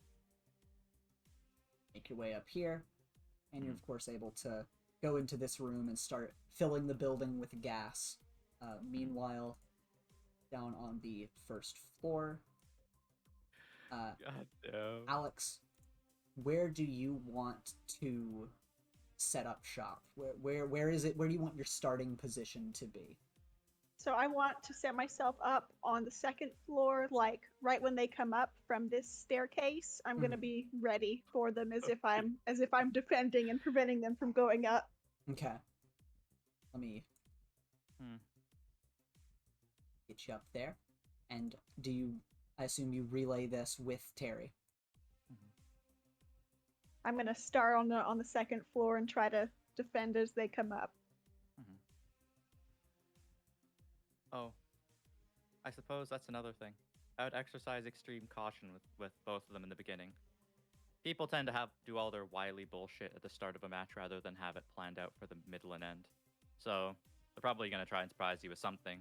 You're incredibly powerful, but just be careful. I won't be there to help you, considering our battle plan is quite nasty. I'll do my best. Alex, you see all of the fear smog starting to fill the building from the vents, and Terry, as you're pouring your fear fog into the vents, you know that it's being circulated through the whole building, and you're able to get a sort of read on, or get a read from Alex whenever, you know, she's able to say, oh, hey, yeah, okay, the building is looking foggy. It looks like there's a good amount of it. And you're having to sort of pour a lot of this power out of yourself. There's a mild concern that crosses your mind of how long it'll last, as mentioned before, but you can still, of course, choose to leave it as it is and go find a different starting position for the round, or you can just stay here until otherwise to keep pouring gas through the building. Oh yeah, Terry would keep pouring gas through the building. This is like the last thing he's gonna do. He's gonna cover his gloves and hands in fear slime. Like he's like Okay. covering them with grease. You're getting ready to like just sort of get some skin contact fear slime if you get into a tussle. So you want to stay here and just pour fear slime or pour fear gas through the building until you're needed elsewhere. Yep. Okay. Then No reason to go too far away. Then with that, I believe we have got our strategy. So let me set this up real fast. Make sure we all are ready in our positions. That would have been so funny if that was the plan. Just go to the roof, put the bomb there, and be like, okay, square up. I'll fucking rock your shit. I'm gonna punch the crap out of you. That's like a Gabe strat. That's not something Terry's gonna do. Yeah. All right. Well, with that, the buzzer sounds, and you know that the next round is about to begin. So, you know, it takes a little bit of time for the other the other students in order to make their way to the building, and you know that the round is going to start soon. It sounded, like you had a thought. Ethan. Mm-hmm. Is everyone else who's not Danny and Maya watching Terry and Alex do all this dumb, like, crazy? No, zany they don't. Home They Alone don't get to shit? see any of this. Okay. They don't get to see any of this. They only get to see from the gold team's perspective. Okay. So everyone's about to be surprised by this.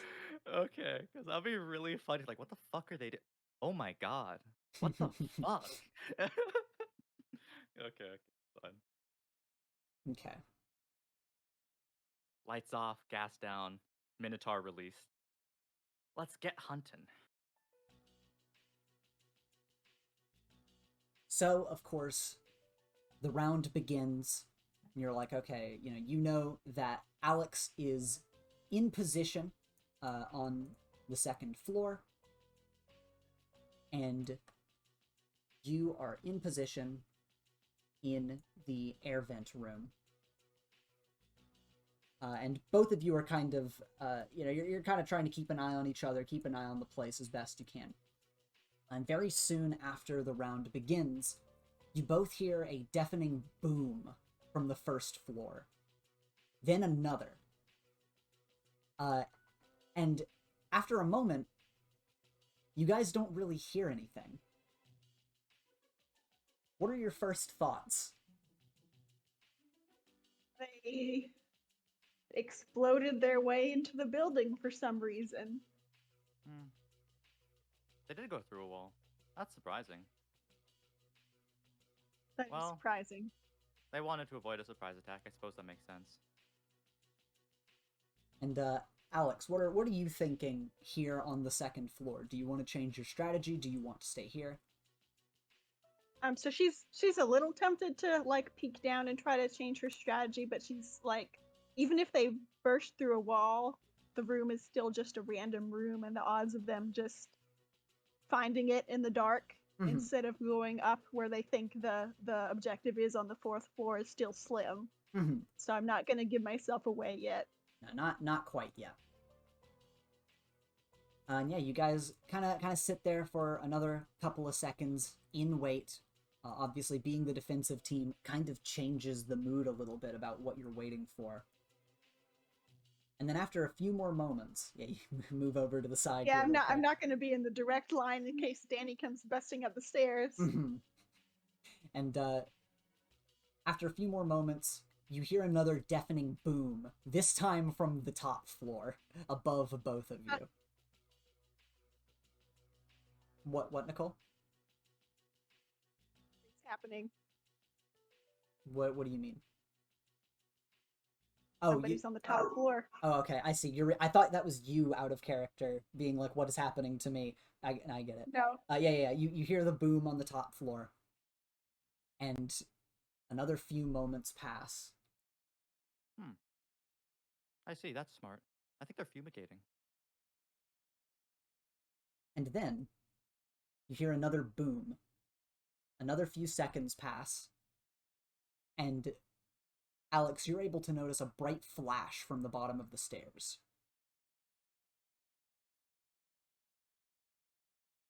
And then, after another very quick second, you hear a boom, and a bright flash fills the room that you're in, Alex.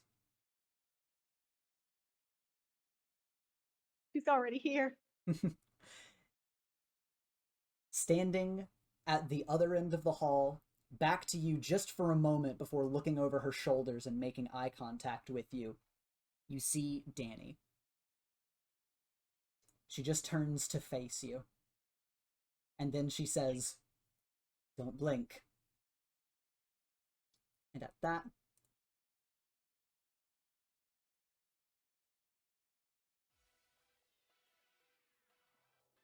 she is immediately going to fill the room with another bright flash of light as she darts towards you.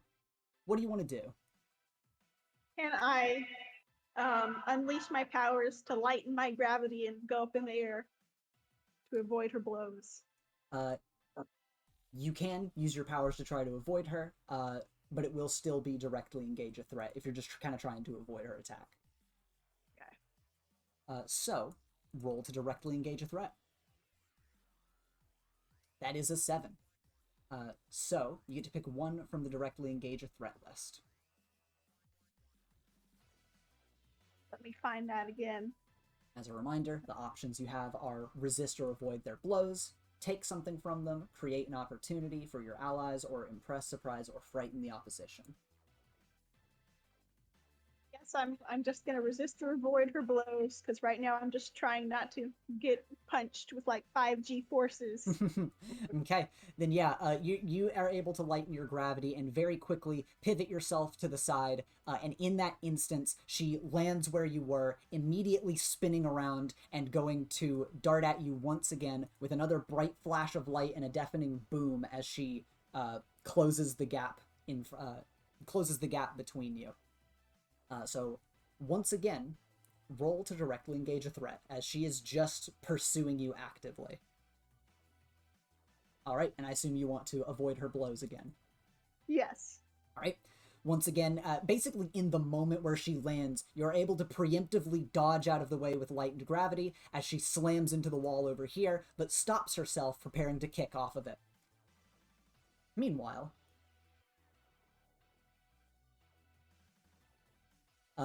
on the 3rd floor, in the aircon room, Terry, you're able to hear a few of these booms and deafening thuds coming from the floor directly below you, and they're happening a little more frequently now. Alex, during your fight or current fisticuffs with Danny, do you want to like inform Terry of what's going on, or are you kind of going to focus on the fight? If I have a moment, like to just stay in the comms that Danny's here on the 2nd floor, just to let him know what's going on. Okay, then yeah, the message reaches your ears, Terry. Or Bart. Oh. Distract and pursue, I see. Well, good luck. Good luck, Alex. I'm gonna go hunt her partner who's scurrying around like a mouse. Terry's gonna leave the generator room and start hunting. Alright. Then we will let Terry hunt. Down on the 2nd floor, we're back with you two. Basically, every time you blink, there's a bright flash, and Danny is able to dart around the room at quick speeds, and you are trying to avoid her by pivoting and lowering the gravity. So now, as you two try to clash with each other multiple times, let's see that Clash of Souls move.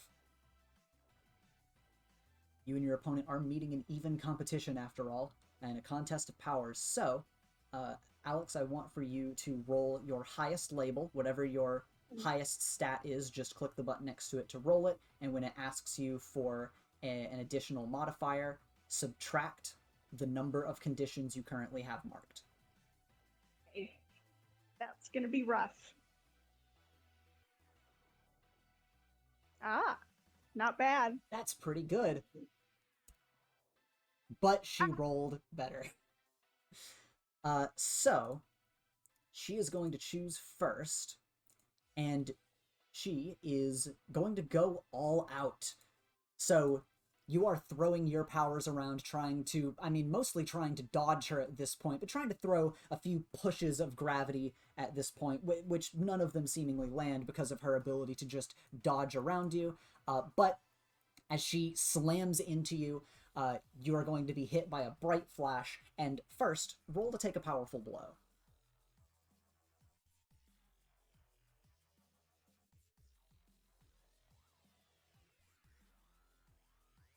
That is a 9. So you can choose one from the 7 to 9 list. You can lash out verbally to provoke a teammate, you can give ground and give your opponent an opportunity, or you can struggle past the pain and mark 2 conditions. I'm gonna choose to give ground because I'm still essentially trying to defend the 4th floor, which isn't even where the thing is. So if I just let her keep going, hopefully she'll burn some more of her energy out. Okay.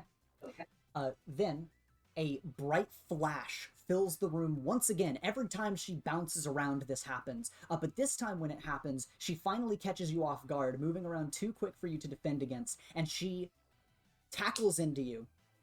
But something different happens than what you thought was going to happen. There's a bright flash, and immediately through your entire body, you feel a surge of electricity, as if you have just been zapped by a powerful lightning blast. And when you look in front of you, she is no longer there. And, in basically the bullet time that you look over your shoulder, you see that she has appeared on the other side of you, crackling with electrical energy as she pivots in the air, using this opportunity that she knocked you off center, and she is going to axe kick you in the side of the head and just knock you against the wall before landing. Of course. And when you land, she shoots a peace sign and darts through the doors that she opened at the end of the hall with a bright flash to escape from you. Meanwhile, you have to pick yourself up off of the floor from that pretty heavy hit, as you have lost track of where Danny is at. Meanwhile, on the 3rd floor, Terry, it's time to start hunting. If I had snakes, where would I go? Eeny, meeny, miny. Right there. Terry's gonna go central. He's gonna head down here, check around the corner, but not like... He has night vision, so like he can see down these long stretch of corridors. So he's gonna peek down this hallway. Is anyone there? You peek down the hallway and it is empty. Nice. So he's gonna move forward to around here, then peek here. This is a ladder, right? This is a ladder from the 2nd floor? Not a ladder, but a staircase. Staircase, okay. Wooden staircase. When you do peek, you kind of get ready to cross before you hear a boom, and a bright flash fills this hallway, and when you look, Danny has appeared up here and is scouting around. And then with a bright flash, she is going to disappear into the darkness once again, in a direction that was kind of hard to gauge where she went based on where you are currently standing.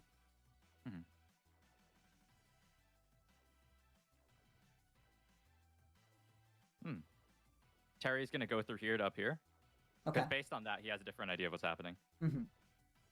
He's gonna appear, and he's gonna open the door to the main staircase. All right. Make your way on over. And yeah, what's Terry thinking as he goes over to open the main staircase door here? Well, Danny's not the fucking turtle. She's the hare, so she's going fast. But the other person might be going slow and steady, in which case reopening the main staircase from blockades and just trying to, like, open that up is probably the move. So he's going to check that. All right. Then are you wanting to head down to the first floor or just up to check each floor in the stairwell? Oh no, he's checking if someone's starting to try and remove the stuff from the stairwell. You know, like the Oh, I blockers. see.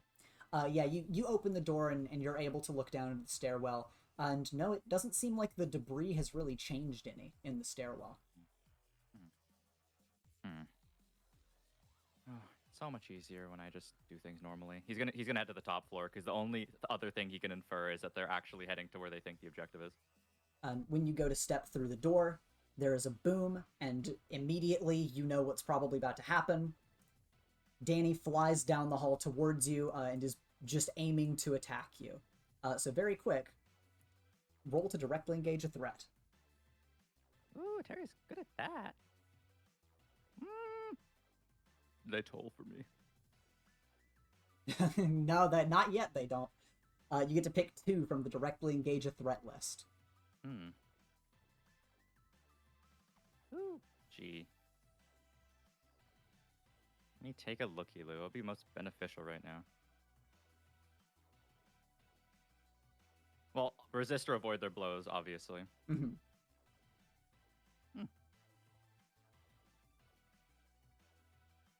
Impressed, surprised, or frightened. Is that the second option you want to take? I'm thinking about it.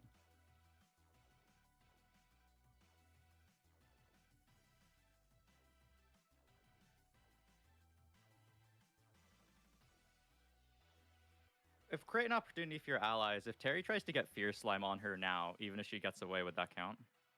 Yeah, I would say that counts. Okay, yeah, he's gonna try and like grab her forearm or like even just like lightly like whip his hand to like try and splatter on like the exposed parts of her skin. Okay, then the next thing that happens in mere microseconds. As you turn around hearing the boom, you preemptively know that Danny is coming.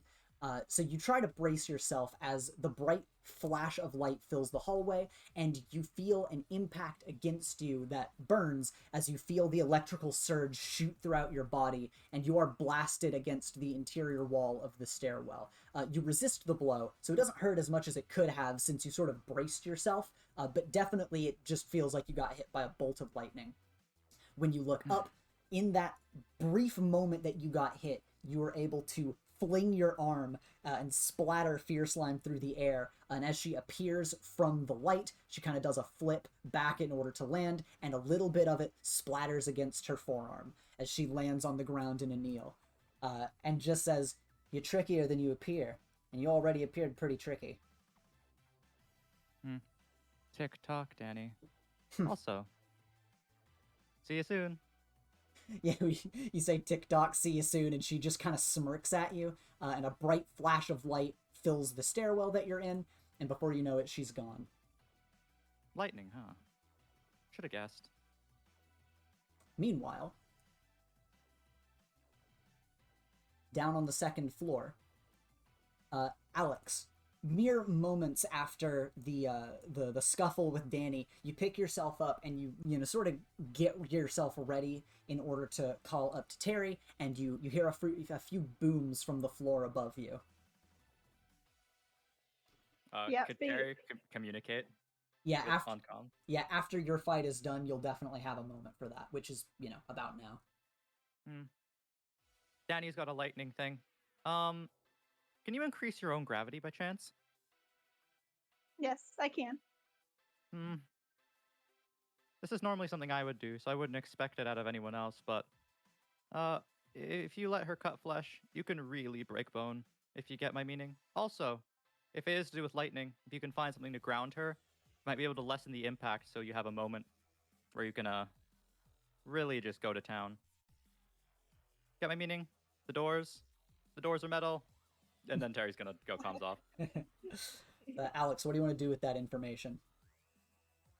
I'm gonna digest that for a little bit. Mm-hmm. Are you thinking of where you want to go, or are you just like thinking and you want to try something out now? Well, what I'm thinking is, where is Maya? Because she hasn't come up yet. That's true. So I'm kind of wondering if I could like hear any movement down on the first floor or anything like that. Okay. Yeah, if we want to move you down to the first floor, then we can do that, and I'm going to have you roll to, we'll be in the bottom left corner at the moment, roll to assess the situation. And that was superior. That is superior. Okay, I've got a -1 on superior. Ooh. Now you go down here and you kind of start trying to listen for a second before you hear a few more booms through the building, which while she was fighting you, it didn't seem like there were constant booms, only on the powerful impact that she landed on you when she, appeared on the other side and kicked you. So you almost wonder if she's doing this on purpose now. But you can't tell anything other than that, just that there are deafening booms going on and you can't gain any information from trying to listen in.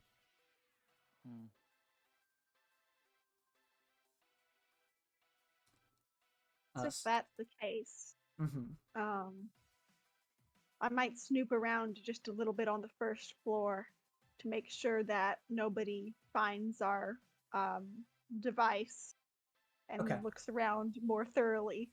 All right, so yeah, you're basically going to act as the first floor's Minotaur at this point. Yep. All right.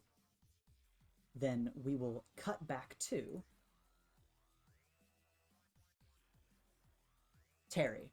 Right after you give that information to Alex, you relay, you have your conversation from before, you get off comms, and you kind of stand yourself up. The debris down to the first floor is still there, so you have a feeling that Danny must have gone up. But other than that, you don't really have much more information at the moment. So what do you want to do? He's gonna head up the stairs. Okay. Follow and pursue. Let me get you ready for that.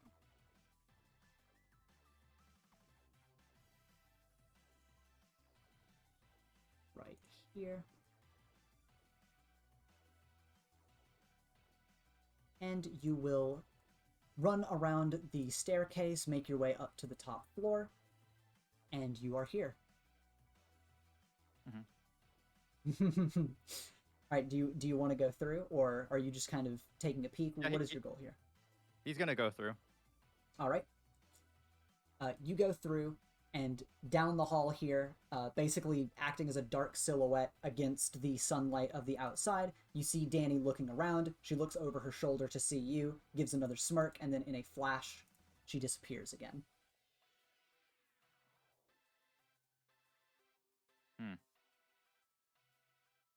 God, I really suck at tag. Oy oy.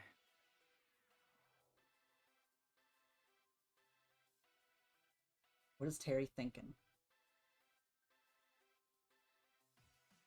He's thinking a lot of things right now. Mostly chasing down Danny's literally impossible.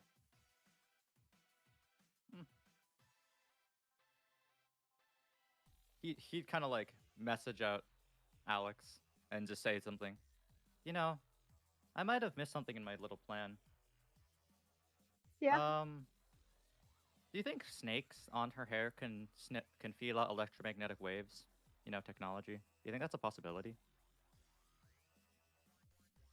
I guess it might be. I forgot they could do that. I'm gonna head down to the first floor. I'll be with you shortly. All right. Yeah, Terry's gonna go down to the first floor. Okay. I forgot about that. God, I hate snakes. Then you head through the door. We will make our way down to the first floor. Let me get us ready to do such. And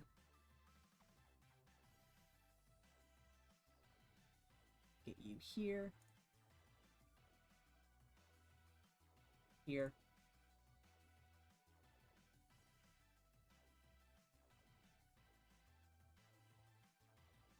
And spanning out, of course, by the time you get down to this floor, you are able to, you get down to this room to avoid all the debris. And Alex, you've had some time to scout out the halls, but at this point, you guys have lost track of both of them. So Alex, while you're going throughout the halls and looking around, do you want to assess the situation, or do you want to do something else? Do you want to do something specific? To to assess the situation to see if I can try and figure out what their plan is. Okay, then roll superior once again. Let's see. Nope, you don't really have a clue. You're just flying around and you're like, I'm gonna smash whoever I see. Terry, as you're moving down to the first floor, what do you want to do? He's gonna try and figure out what they're doing. Okay. I'm gonna roll that superior. Roll that That superior. thing I'm really good at. Will the bells ring for me? I think not. The Okay, they bells did. rang! Yeah, as you're moving down to the first floor, you have your theory from before, but you're surprised that you're actually kind of stumped. You don't have any clue where Maya might be, at least at the moment. And as for Danny, you last left her on the top floor, but at this point, you have no idea where she might be. She might be going from she might be going from the top of the building to the bottom. She might just be blitzing around randomly. She might be pursuing you guys. You have no idea at this point. So with that lack of knowledge, what do you want Terry to do while Alex is, surveying all of the hallways?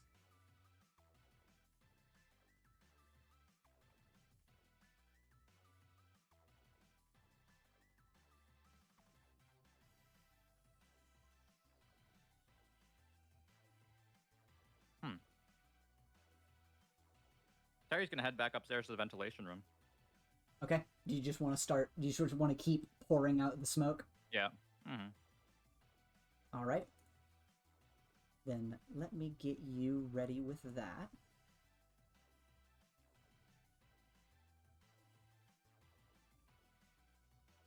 And disappear you from the first floor.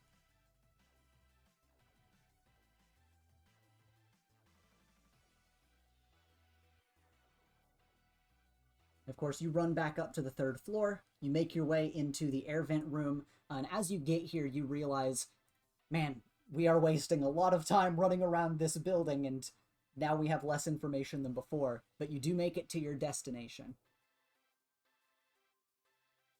So, is your plan to just keep pouring the gas, or is there something specific you're wanting to do in the vent room? He wants to flush the vents.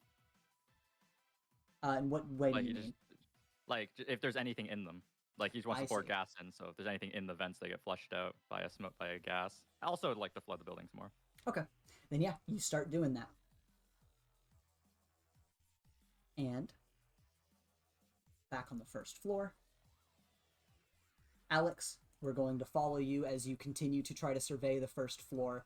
And you're kind of flying around here trying to figure out what's going on.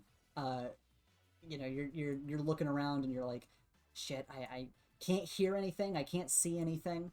And as you make your way up to this top hall, there's another bright flash. And you see Danny standing with her hands on her hips down the hall looking at you.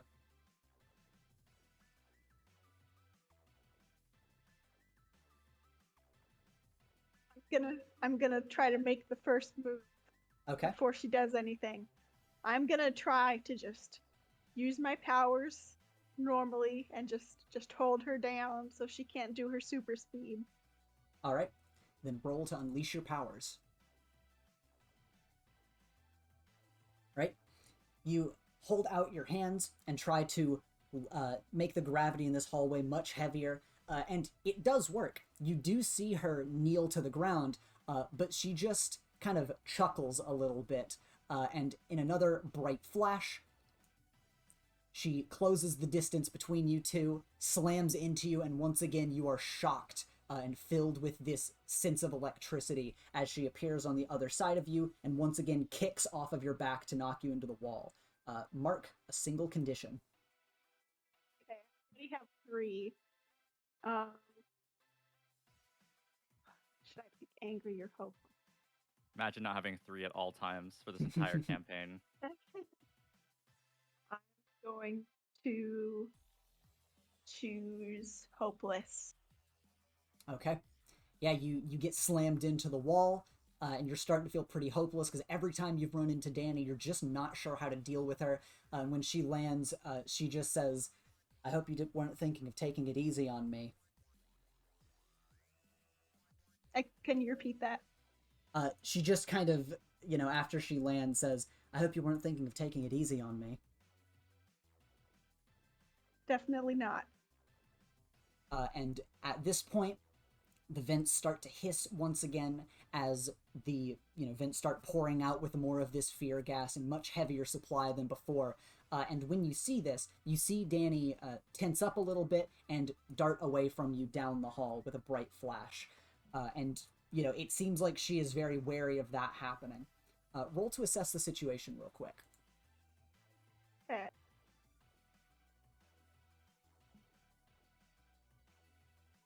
You think something feels weird about that reaction, but you're not exactly sure what.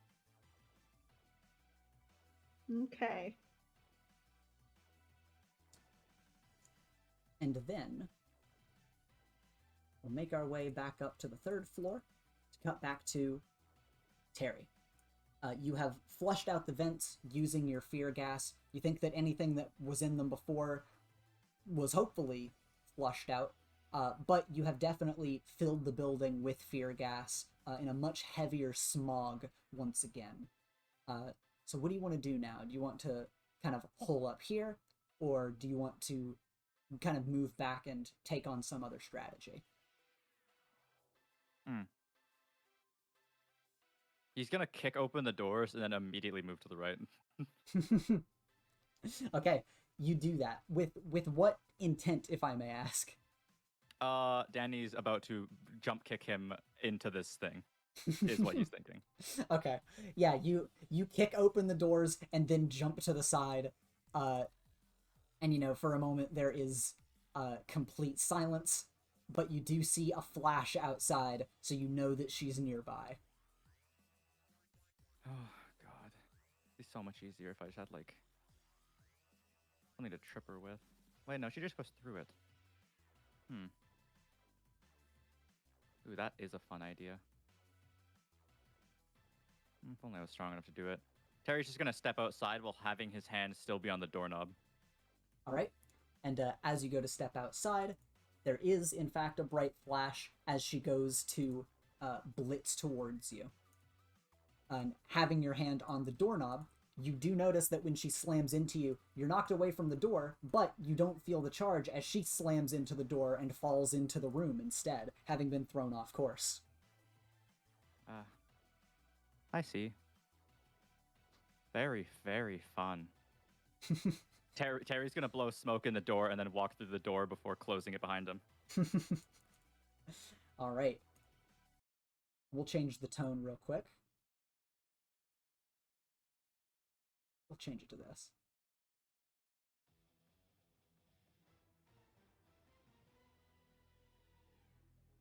You start to fill the room with smoke as you step in and close the door behind you, and you see Danny up against the aircon as she stands back up and looks at you. And at this point, you can see that she isn't wearing a rebreather. But as you pour smoke at her, she hyperventilates for just a second before just muttering, "Shit, finally got me." Yeah, I guess I did. And at On that, guard. yeah, at that, she blitzes at you and is going to try to just fisticuff you. So as you both go into a fist fight, I'm going to ask you to roll for a clash. Okay. What'd I roll for a clash again? You're going to roll your highest label minus the number of conditions you currently have marked. Oh, no. It's okay.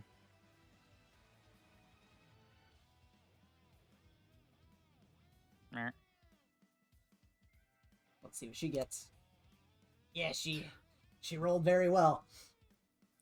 I also noticed I didn't actually put the minus on there that should have been on there, but that's okay, 'cause she rolled very high. So, you're like, all right, let's fucking do this. You charge forward to attack her, but in brief blitzes as she blitzes around the room immediately around you as a lightning bolt. And the first thing she does before you can grab the metal door again is kick you off to the side, then blitz towards you and keep surrounding you, trying to get you cornered in the corner of the room over here, as she just blitzes around, punches you, blitzes around, kicks you in the side, and she just continues this flurry of attacks. She's going to choose first, so she's going to choose once again to go all out. So roll to take a powerful blow, as she does the same. Yeah.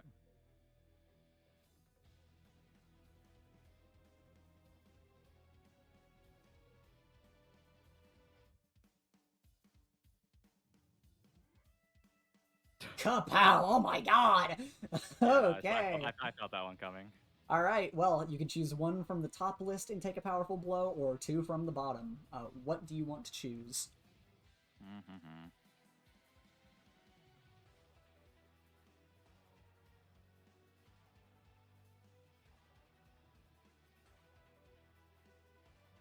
Well,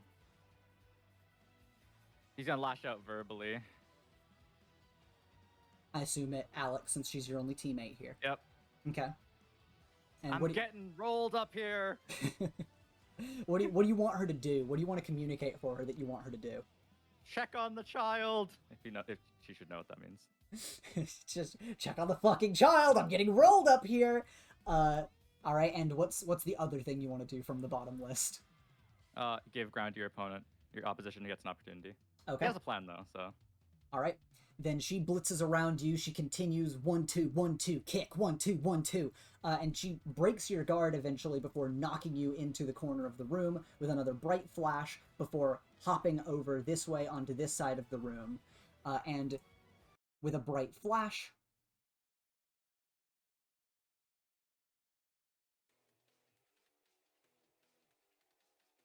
She once again transforms into a massive lightning bolt and strikes into you.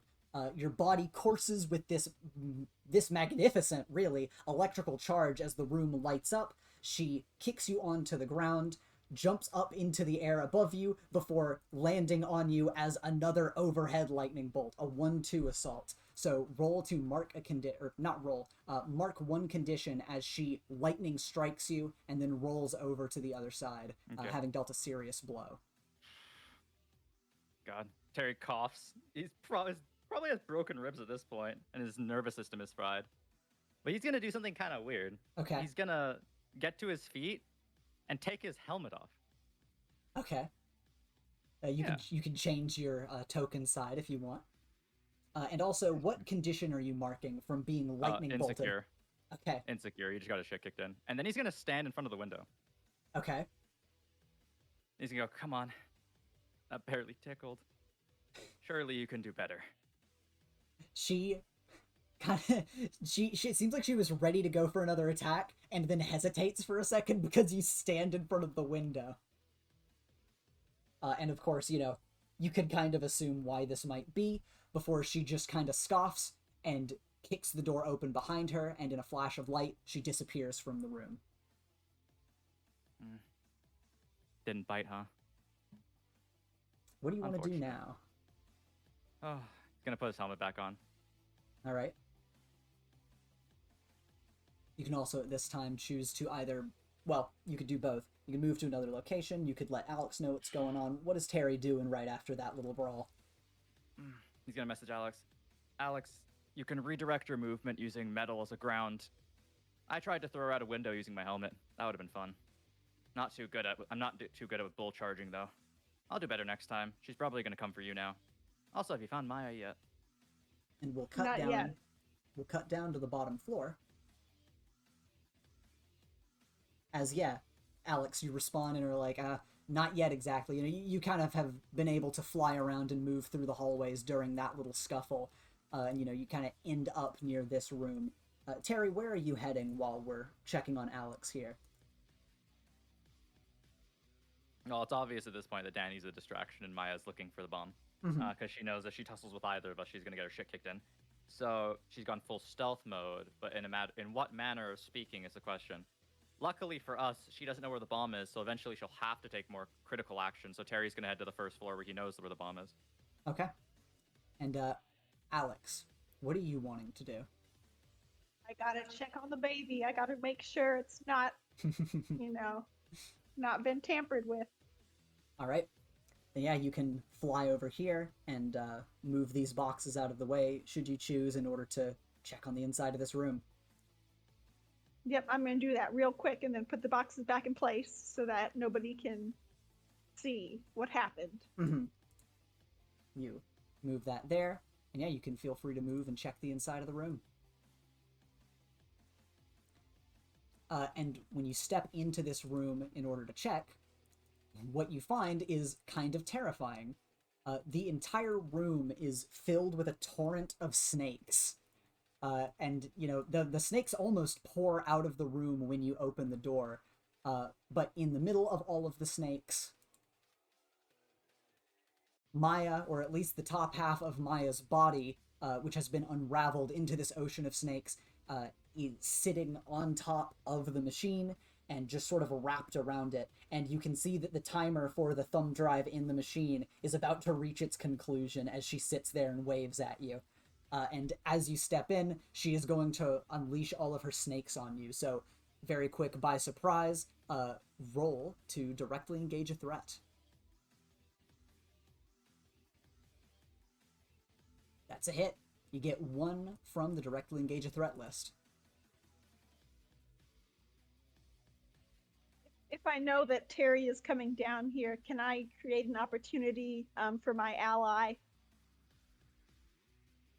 Yes, you can. So what's going to happen is all of these snakes are going to pour out of the room, either wrapping around your limbs, biting into you, and basically just slamming you against this opposite wall, as Maya is going to slither forward through the wall in this ocean of snakes. And very quickly, her form starts to shift.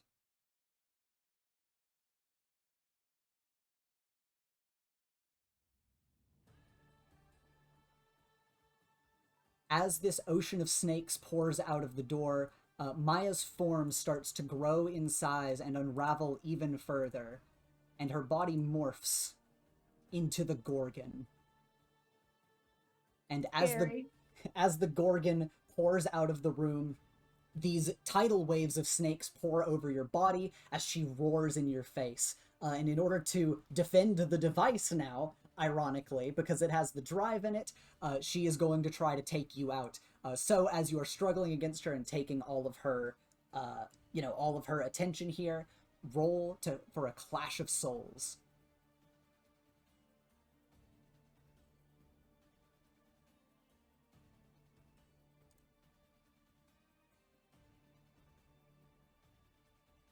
Yeah, you rolled higher, so you get first choice as you're fighting against the Gorgon.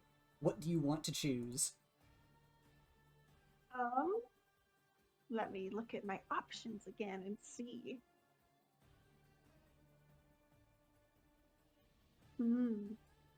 Also, as a note, you don't have to choose this, but this did just come to mind since your current strategy is you want to take her attention and create an opportunity for your ally. Gain insight on your opponent's state of mind can be used to figure out what their plan is, figure out what they're thinking, distract them. It has multiple uses.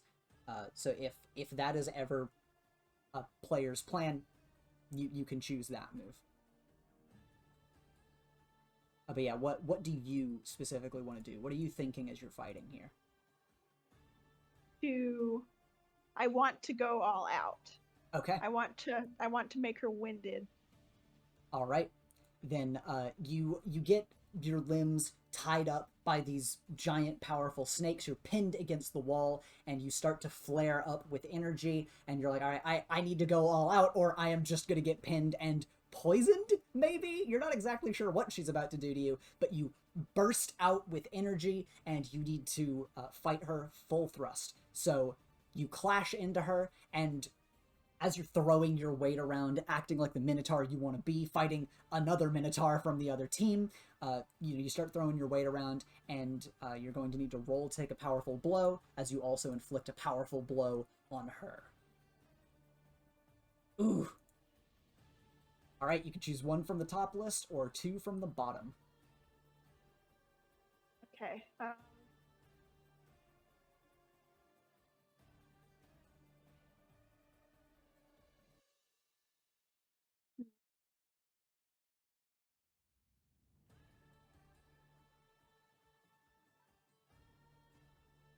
Trying to find the list, but it's being a little laggy for me.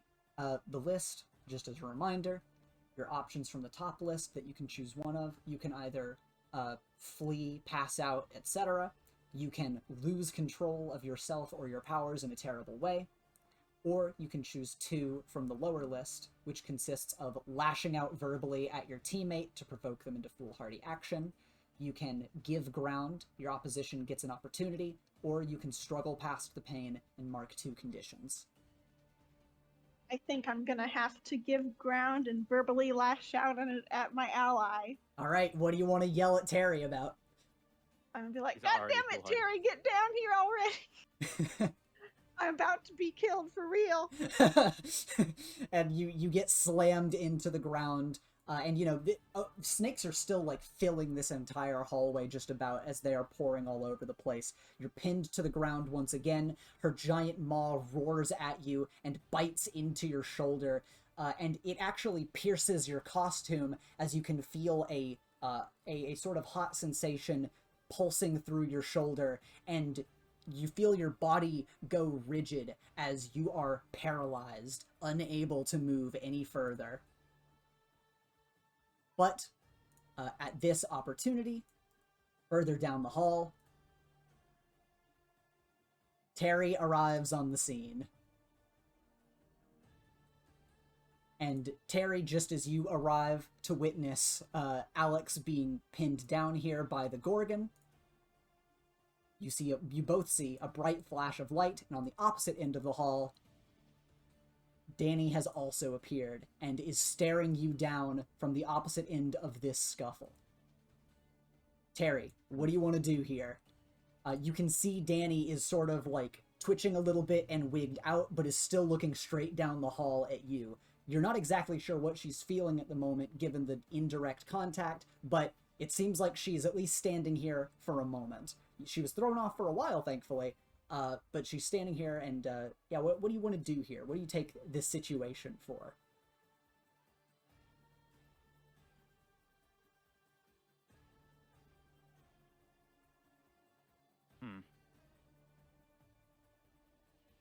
Terry's gonna run in.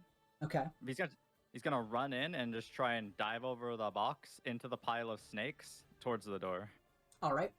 And yeah, the Gorgon is thankfully feasting on her meal, so she is not paying attention to you as Alex is pinned down here, and you are able to dive where you want to go. You can take yourself right there. Mm-hmm. What's Terry's next step? He's gonna kick open the door and then just put gas everywhere on the Gorgon. Just the entire, just engulf all the snakes, preferably. There we go. And the big snake in fear gas. All right. Good to have no adverse effects. Okay. Then roll to unleash your powers, just to see how potent this effect is. Ooh, what fun. All right. We'll change this tone. So, you got a 7 to 9, so you can choose to either mark a condition, or I will tell you how the effect is unstable or temporary.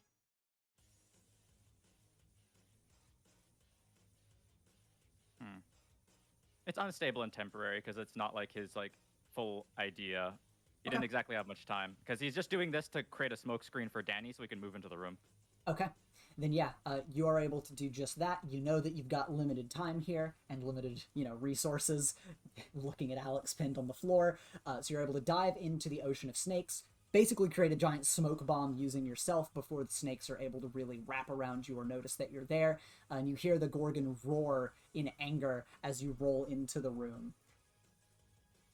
Mm. Meanwhile, of course, smoke screen filling the hall around here. Okay. Can I do something? What do you want to do? If I'm still able to use my power while I'm paralyzed, I still have 3 burns. Okay. And I'd like to use the ability Overcharge.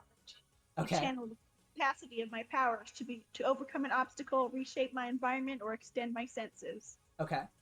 And I want to use my powers to basically shape reality and I guess kind of make the Gorgon's head or her main center of mass the center of gravity and pull all the snakes back in towards her so she gets all wrapped up in herself.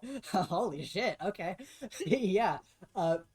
You were pinned to the ground by the snakes, and also are paralyzed, so you can't move your body, but you can still move your mind.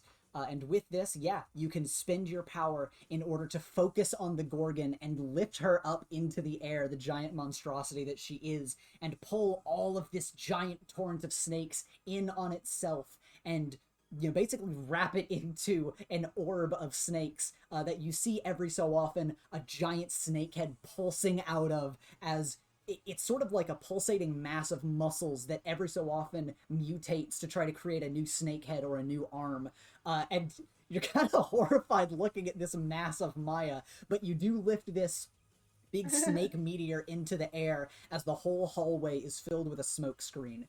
And can I throw it? Can I throw the snake ball in Danny's direction? Yes, you can, because of the effects of the toxin on Danny from before, as well as the smoke screen now. Danny not only hesitates, but is being a bit slowed down by all of this, and as she goes to take a step to move in your direction, the Gorgon ball is launched at Danny, and they are both catapulted into the back wall, smashing into it. Meanwhile, Terry, the room has been freed up, and snakes are no longer holding the door open. He's gonna go in there and dive and try and pull out the USB stick. All right. Then yeah, you dive over towards the machine, instinctively move your hands over to the USB stick, yank it out of the device, and you look up at the timer and see it was just a few seconds away from completing the test for them. Oh boy. That was close. And at that, God, snakes suck. At that, you stand up and you hear a buzzer as the round concludes. You just narrowly managed to squeak by a win from them. Yeah! Yeah, you cheer as you're paralyzed on the floor. Terry sticks it out. Good job. Sorry, I'll factor in the snakes next time. In What's the an anti-snake measure? You look over at the end of the hall and you see Danny just laying in a pile of snakes. And yeah, the round thankfully concludes. And after a few moments of kind of, pulling yourselves together, you see almost like lines of code and a soft light pulsing up from the floor throughout the top of the building as the building starts to reconstruct itself. Not obviously in ways that are obtrusive to or intrusive to you guys, but it just sort of starts reforming around you as the simulation changes.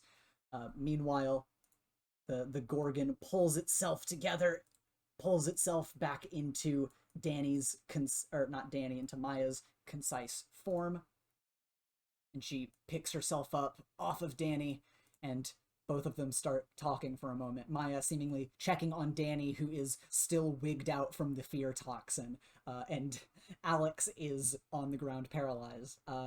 Terry, you want to go use your antidote on Danny? Yeah, he would. Coming through. Sorry, I don't have any anti-paralytic.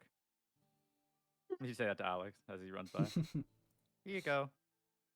It tastes like grape. And you move over to Danny, and Maya, when she sees you, just kind of like looks you over and nods, and then stands up as she also has an anti-venom of her own as she jogs over to Alex in order to take off her helmet and administer it to her. And yeah, after a couple of moments pass and you guys have gotten the chance to unpoison each other, you guys have a moment to interact at the end of the round, and Danny just sort of scoffs and says, "Wow, that was pretty clever. Can't say I thought you were going to do that." Oh, the whole plan thing? Yeah, I failed to factor in the snakes. That's my bad. It's a good thing we sent her into the vents from the get-go then, huh? She pats your shoulder. She goes to wobbly stand up. I knew I should have duct taped the vents. And Maya's kind of like tentatively helping you up, Alex, as she just under her breath says, "Yeah, snakes can hold their breath for a long time." And she just goes to walk back over towards you guys.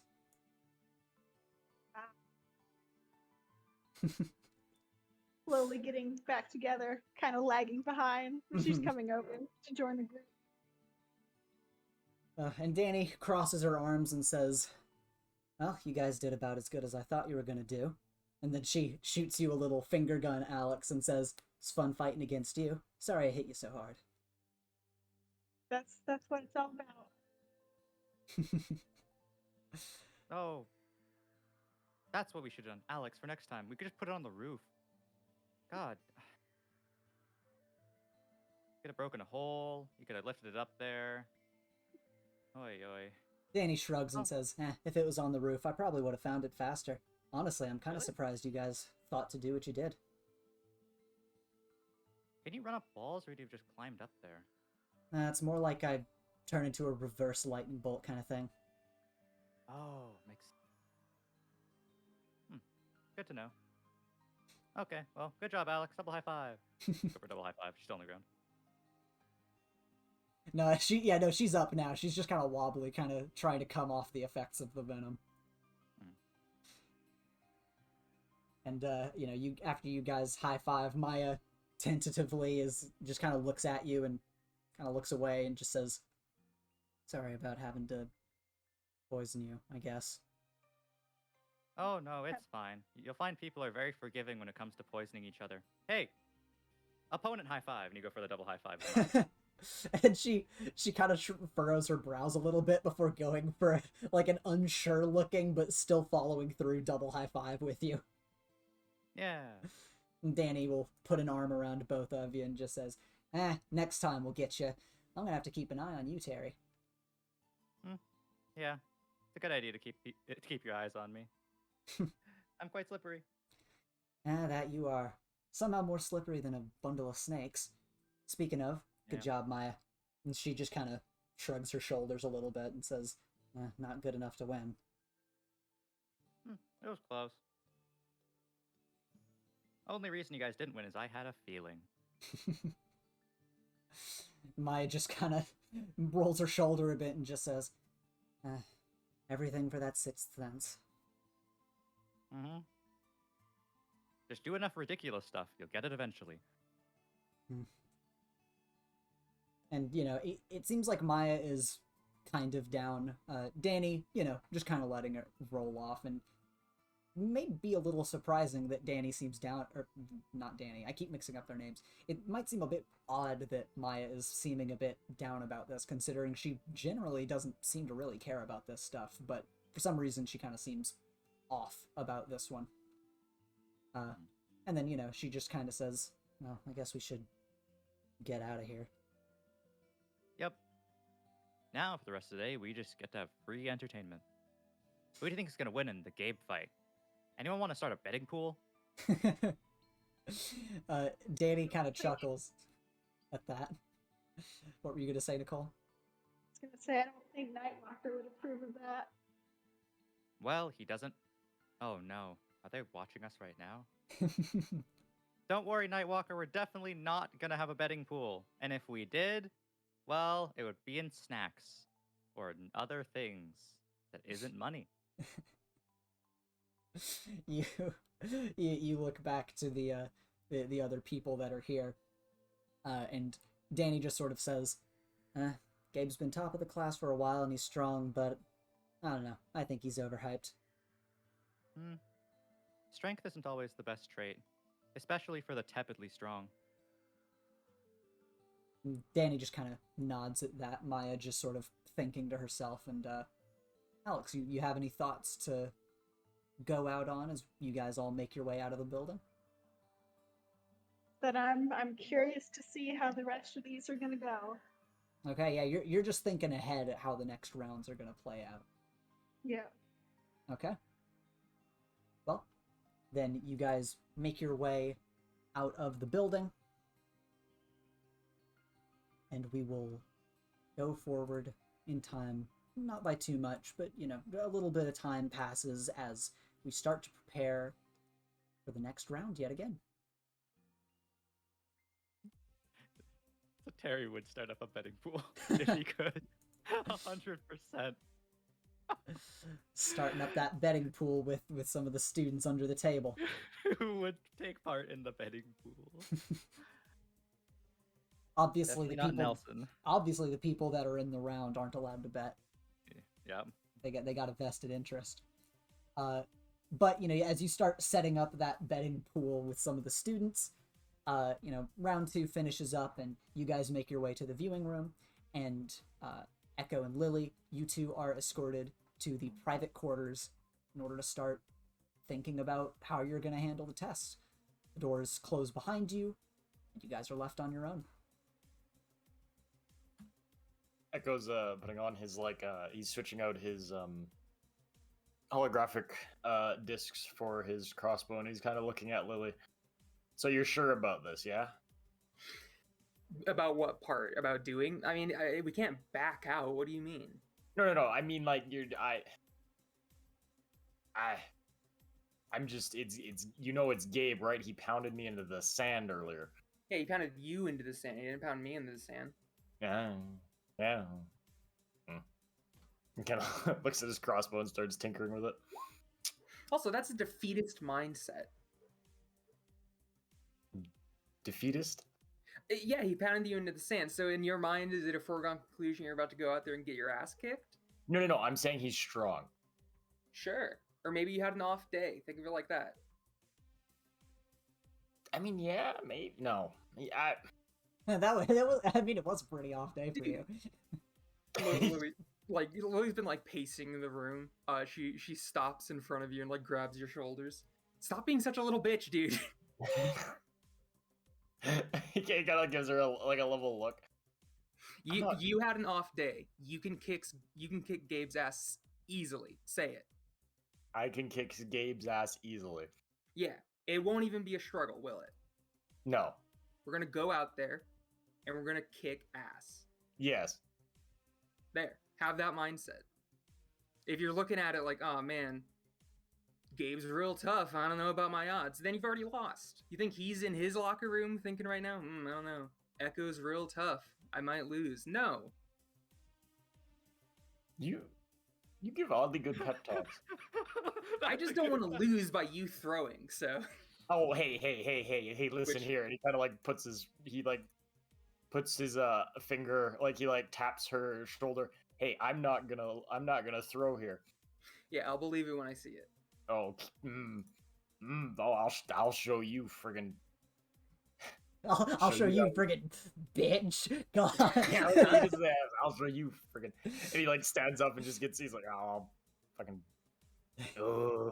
I would if I could. I would like to try to comfort and support. Yeah, go for it. In Lily's own way. Now I'll let you know. I have a -3 overall to this. Right.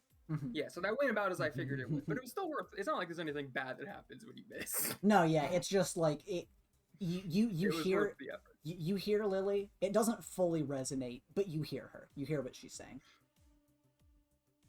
She slipped in too many insults for it to really be inspiring. he's more focused on oh, I'm gonna fucking show her. Yeah, to show her up. See what he goes back to pacing. Echo just watches the pace. After a little while, he's like, "Why are you doing that?" I'm antsy. For what? For what's about to happen. Okay, here. It's just I want you to stand still for a second and just look at me. Okay. All right. Take a deep breath in. I know how to breathe. No. I'm trying to help you relax. I don't need to relax. All right. Neko pulls down his goggles and pulls his mask up. I was like this before any important games back in my old high school. And I won those games, didn't I? I don't need to relax, I just need to stay in the zone. You played volleyball, was it? Yep. Team captain? Yep. Does that mean you were the leader of the group? Basically.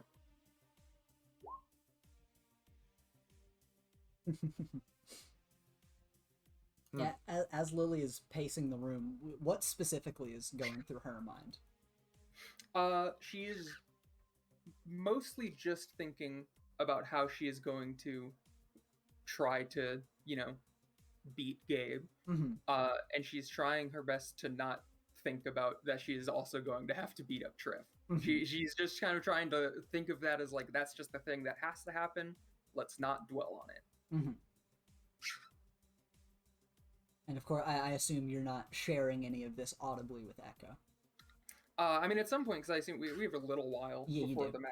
Mm-hmm. She wouldn't, audibly be like, "I'm worried about Trip," but at some point, once she has gathered her thoughts, we would, jump into strat discussion with Echo. Yeah. Echo would return that and like discuss it with her what he can do and like explain his holograms and his crossbow and decide which is the better one to use and discuss possible combos with their powers. Yeah, have that conversation now. Now, here's the thing. Mm-hmm. We have had that conversation. Well, for my sake and for the content, let's have a version of that conversation. Okay. Well, I think it's safe to assume first, we know what Gabe can do. Well, we don't know the specifics, but we know the scale of it. Right. He has like made air hard. It's something about vibrating. I don't know. He's a little freak. Triffany can fly. Her hero name is Hipmoth. I have to assume it means hypnotism. There was that dust that she was exuding during the gauntlet.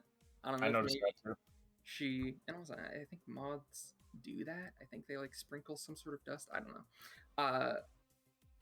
I think it's very possible the dust is what will be hypnotizing us if I'm on the right track and that is her power.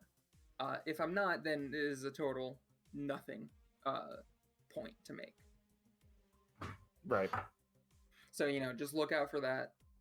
We saw the other fights, didn't we? You did. Yes. You did. So it's very possible. I don't know if she would think to do it. It's very possible she might try to do something like what Terry just did with the vents. So, just a point of concern.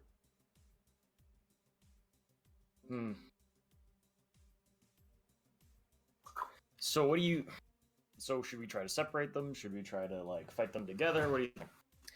If it's possible, 2v1s are ideal. Right.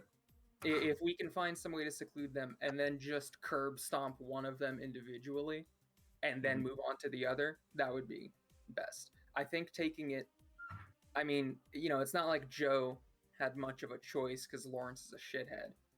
Yes. But I think the way the other two groups have done it are the worst ways to do it. Just splitting up into two separate 1v1s is like, it feels like you're kind of missing the point of like the exercise, right? To like work together as a team. Instead, you're just going to separate corners of a building and fighting alone. And on so we should stick together. Yes, and on the off chance they separate us? Then we should try to get back together. Okay. Oh man, so I assume you're gonna be calling the shots for this one, eh? And he kind of gives. You can tell he has a smile under his. I mean, I think it's a good assumption. Between the two of us, probably the best one to do it, wouldn't you think? Sure, let's go with that. Let's go with that indeed.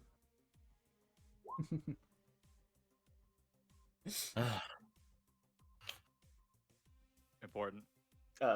Echo pulls out like a little notebook and he like starts scribbling down some things. So do you have any ideas possibly for potential combos we could do? Well,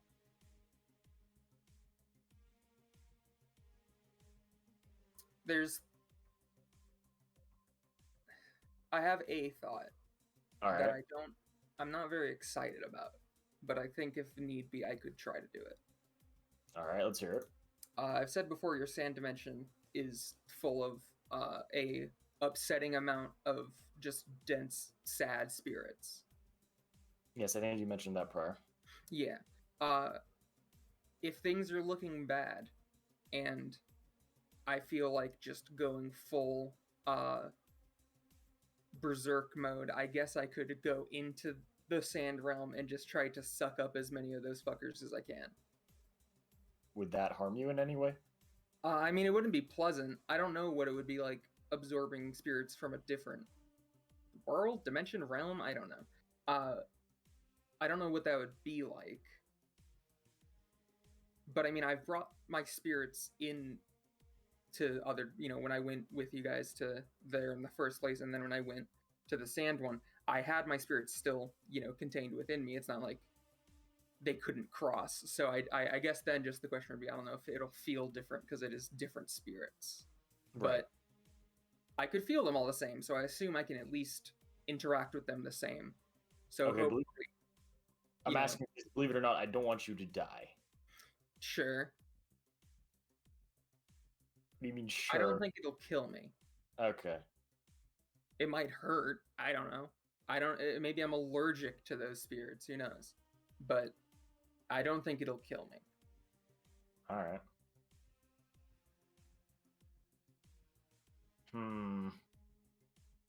I wonder if I could charge my golem with your spirits.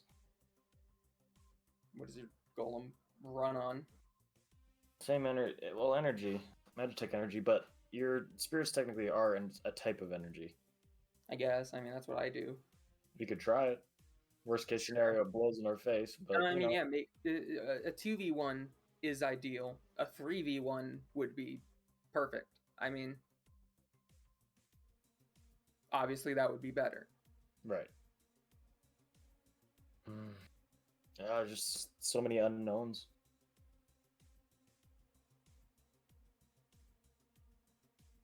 Actually, I guess I won't know until I'm actually in the thing. Ethan, because I assume the place is on multiple floors, right?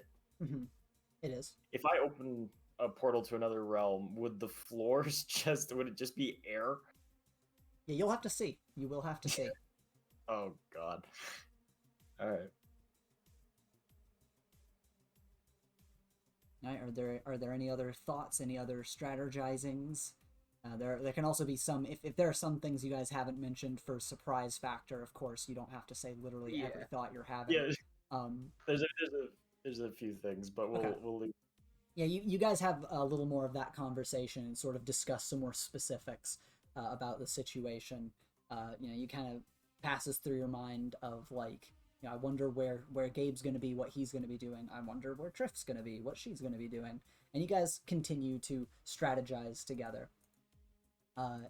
And then, of course, the buzzer sounds, and you guys know, okay, like in a minute or two, Nightwalker's going to come and he's going to escort us to the building. The test is just about to start.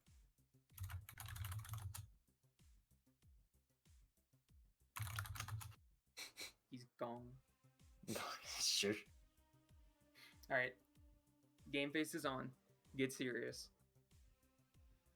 Yep. Let's do good. And he offers her a fist bump. She reciprocates. Inside, Echo goes, yes. One step closer. Yeah, doing good. Yeah, and once a Nightwalker comes to the door, just like with other teams, you have your handbooks confiscated, so you can't, no outside contact, and you are both escorted to the testing grounds in order to begin. We will move.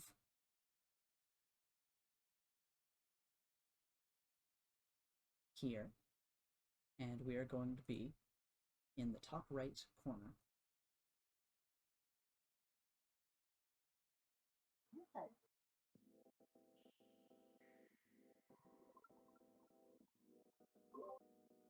Okay.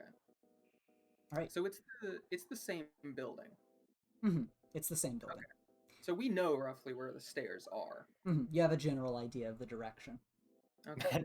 I feel bad for anyone who was in the first round because we kind of got to be fair again, you were also viewing it from a first-person perspective, and based on the last two rounds, how people were moving around, you wouldn't have an exact idea. You just know, like, okay, against, like, in one of the corners of this building, there's a stairwell, but yeah, Danny was blitzing all over the place, Maya was in the vents, Joe went a huge roundabout way and used the alternate path, and Lawrence was just kind of skulking in the vents, so, there's only so much info you guys have.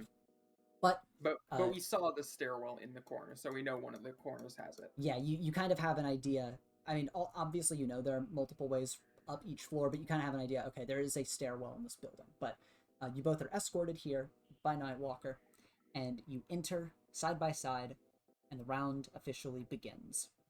And as you get your bearings and start to kind of, you're kind of starting to move forward, maybe, or trying to prep yourselves for moving ahead.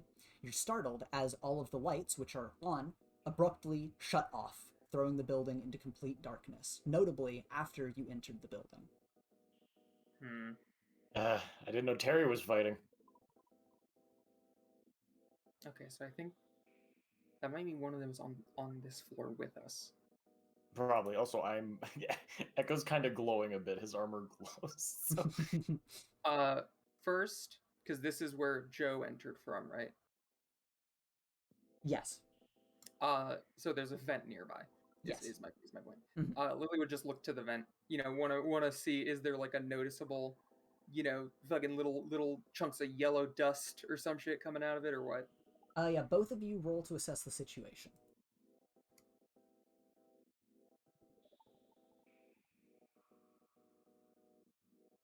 Yeah. It's a good roll. Yeah. All right.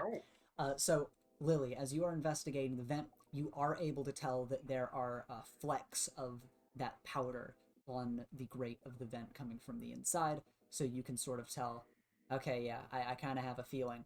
And Echo, as you are looking around the hall ahead of you, your goggles and Spark on the inside are kind of gleaning more information for you, and you're not only able to tell that there is a very, very fine layer of powder on the floor, but there are particles of this powder in the air, and it looks like powder has been circulating in the air of this building for a little while. Echo like runs his finger along like the floor as he like looks at it. Mm-hmm. Okay, so this is a problem. We don't know what this does. Yeah, don't crouch to get closer to it, dude. Lily will make ghosts, spirits, Mm-hmm. like walk. Okay, I want them to walk behind us, Mm-hmm. kind of, or like be next to, like, one for each of us, and to be like reaching around, like covering our mouths with their hands to basically just make a like telekinesis barrier to try to keep dust out, essentially. Okay. Roll to unleash your powers for me.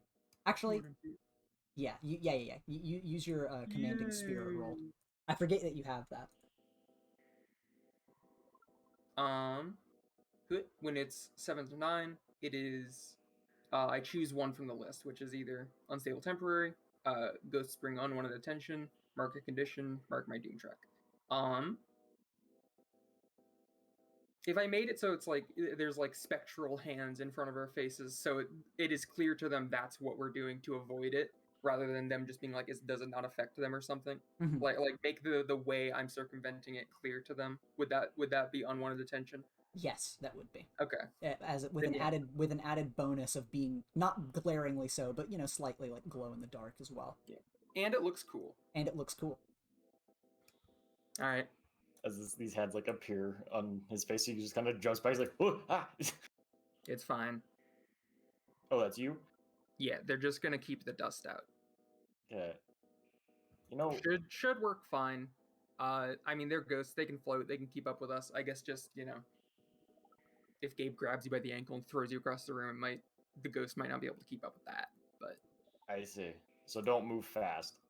Don't move erratically fast. Again, they're spirits. I mean, they can fly, but like.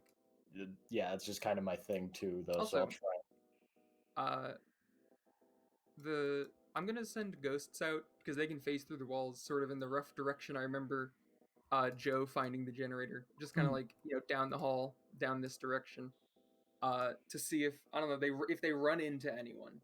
Okay. So that then they can like communicate that with me, and I'll like motion for Echo to like hold up. Okay. And yet for this, I will have you unleash your powers as you're extending your senses. That's fair. While Lily's doing that, can I give myself night vision? Yeah, you have night vision in your goggles. I do remember that. Okay, good. All right. 3 9s. That's a good number. All right. You can either mark a condition, or I can tell you how it is unstable. It wouldn't necessarily be temporary, because of the nature of it. I think unstable makes sense. Okay. Then you send out your spirits, and you have them flying down the halls, and they're sort of flying around, and you don't feel any presence in the like immediate halls ahead of you, But as they go further out, obviously you get way less information. You're kind of only able to do it within a certain range. Okay, we're at least good for the immediate. You know, I could probably fix the generator, but that might take some time. I mean, they might have just turned it off. I was gonna look both ways before crossing the street. Okay. Down this way. Up this way. You can see that the top hall turns a corner, and down this way you have night vision, so you are able to see this hall also has a cross section. He does a little gesture with his hands to keep going. You know, it just occurred to me that Gabe might just rush at us. Does that seem like something he'd do? Yeah, and if he does, we have ideas of what to do about it. Right. This way. And as you guys are moving through the halls, it is very, very quiet. You know, this is almost kind of eerie. Are you saying that? Yeah. Yeah, sure, dude. And this way. Remember which way the stairs are? I mean, the stairwell is in one of the corners of the room. Okay, so up, forward, or like which way? I mean, we can go back, check back, right? You know, this way. Hut. That would be one. I know it wasn't right next to an entrance, so. Okay. Zip. And you guys Zop. quickly make your way over here. Check the corner. See this hall. It's just a hallway. Peek in the door. There's doors. It's just a hallway. There's nothing here. Yeah, you open the door here, and you see a little empty room and a little bit of sunlight coming in, which when you look into this room, the sunlight helps you see that this room is full of that powder through the air, as if this is like an attic full of dust almost. Gross. And Echo, I you doesn't open open this one. this door. You're able to see this big busted up area. All right. Okay, so we're close to one of the stairs, but not the stairwells. Wait, I got an idea. Why don't instead of taking the stairs, I just open a portal above us, and then something your ghost could throw us both through. I close the portal, open another one, and we land somewhere in the room above, or area above. I mean, I guess.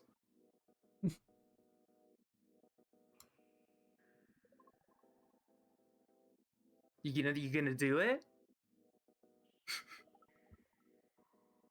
Yeah, what do you mean you guess?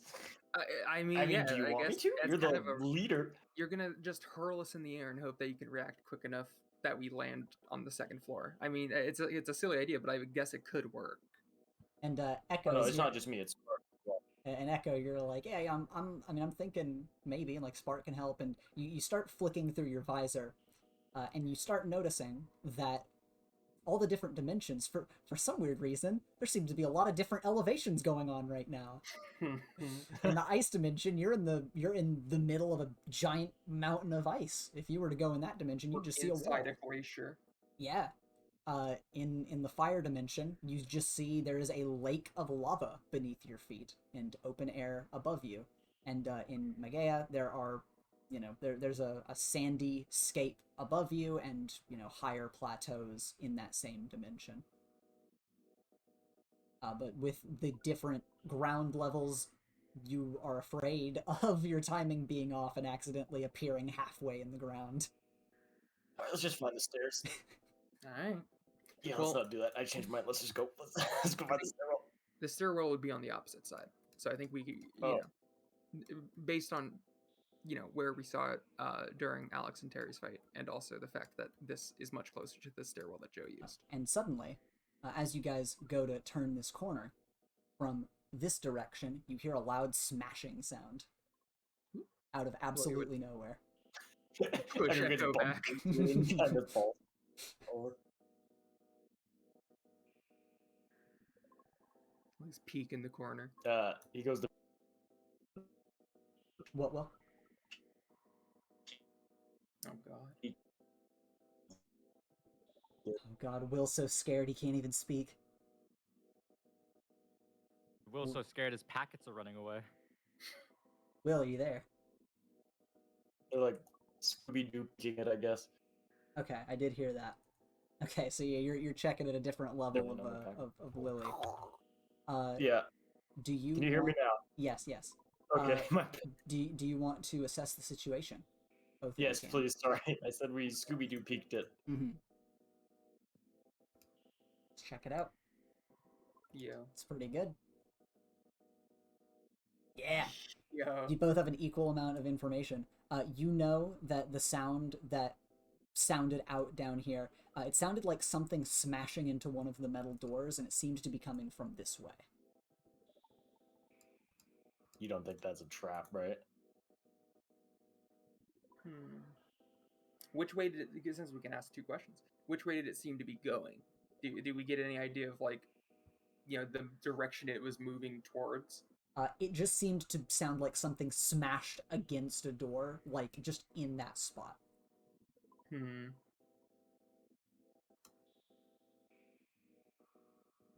Well, nothing ventured. Hey, hey. Yes. You like grab him and pull him back around the corner, like, wait a second. We went into your little ice realm with the different, you know, whatever, like, you know, cliffside. Could we just try to climb up a bit to see if we can then portal back here on the second floor? Hello, God, can I do that? When you look into the other dimension, it seems like the entirety of this floor is inside of the ice, meaning if you open a portal, there will be a wall. Good. Yeah, the only dimension that you have access to that isn't inside of the floor right now is the lava dimension with a lava lake.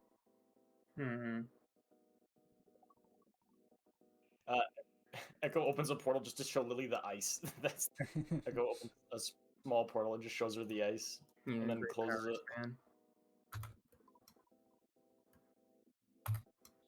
Yeah. All right. Well, let's just go this way. Try to You avoid know, this okay. sound. Why would you walk towards the sound? Are you fucking? No, I was getting out of the way for you. Those of you watching in the viewing room can immediately tell that these two have really good chemistry. Peeks around corner. All right, this way. All right. Peeks around corner just to make sure no one's there. Mm-hmm. Do I see anything down the hall? Roll 2, assess the situation. Oh my gosh, I'm so good at that.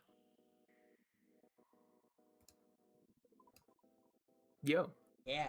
Jesus. You're looking down the hallway, and at the very last moment, you notice something go around this corner. Okay, but like towards this way. Yes. Okay, Lily would motion for him to come quickly and keep going down this hall. What'd you see? There is something moving around. I couldn't tell who. I mean, Peeks around Gabe's the corner. not that sneaky. Oh, bums. Okay, that's a set of double doors. In the very, even if that isn't it, it's still worth checking out just because it's different. Let's go. All right. You make your way to the double doors. Yes. Okay. And you open them up to the stairwell. And the stairwell is not destroyed. No, it doesn't look like the stairwell's destroyed. Thank God. Wondered if Gabe would do that. All right. Well, up we go. Up we go. Echo's gonna just peek the corner, see if anything's following him. As you look down, assess the situation for me. This is where I get scared by Triffiner.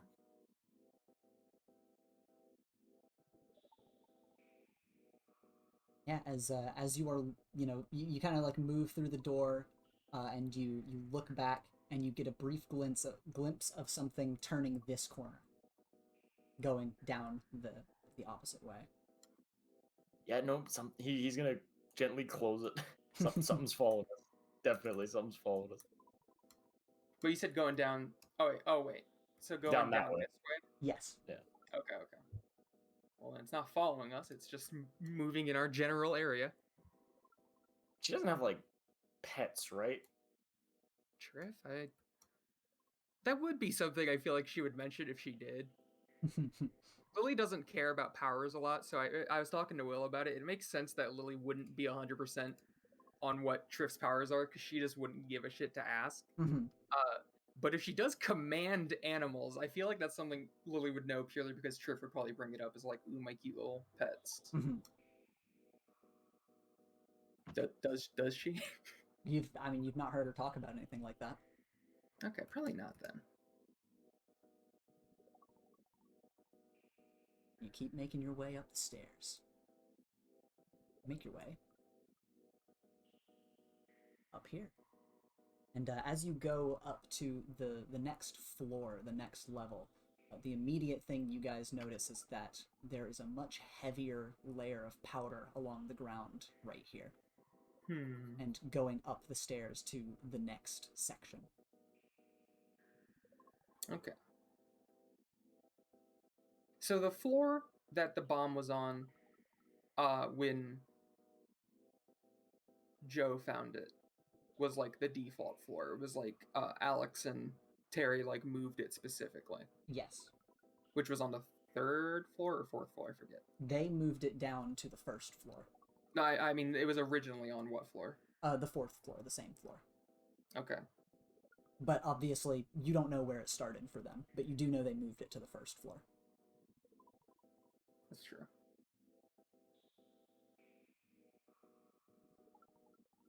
You know what? Lily is thinking about it and is realizing she doesn't know specifically which floor they should investigate, because this would be a good, if they could just go straight to the floor, it would be ideal. She'll stop Echo and be like, do you think they just move it to the top? I wouldn't expect them to move it, because I don't think Gabe gives a shit, and I don't think Triff could physically lift it. Right. So I wouldn't expect it, but it's possible. Can you send your ghost out to scout? That would take too long. We are on a timer. I'm just gonna figure out where it is, Okay. and I will use Dark Visions. Okay. To ask a question about the situation at hand. Which floor is the bomb on? Or not the bomb. I'm thinking like fucking... it could be a bomb. This is more That's like true. It's more role play than anything. Yeah. The device. So yes, it's been a while since we've had some dark visions.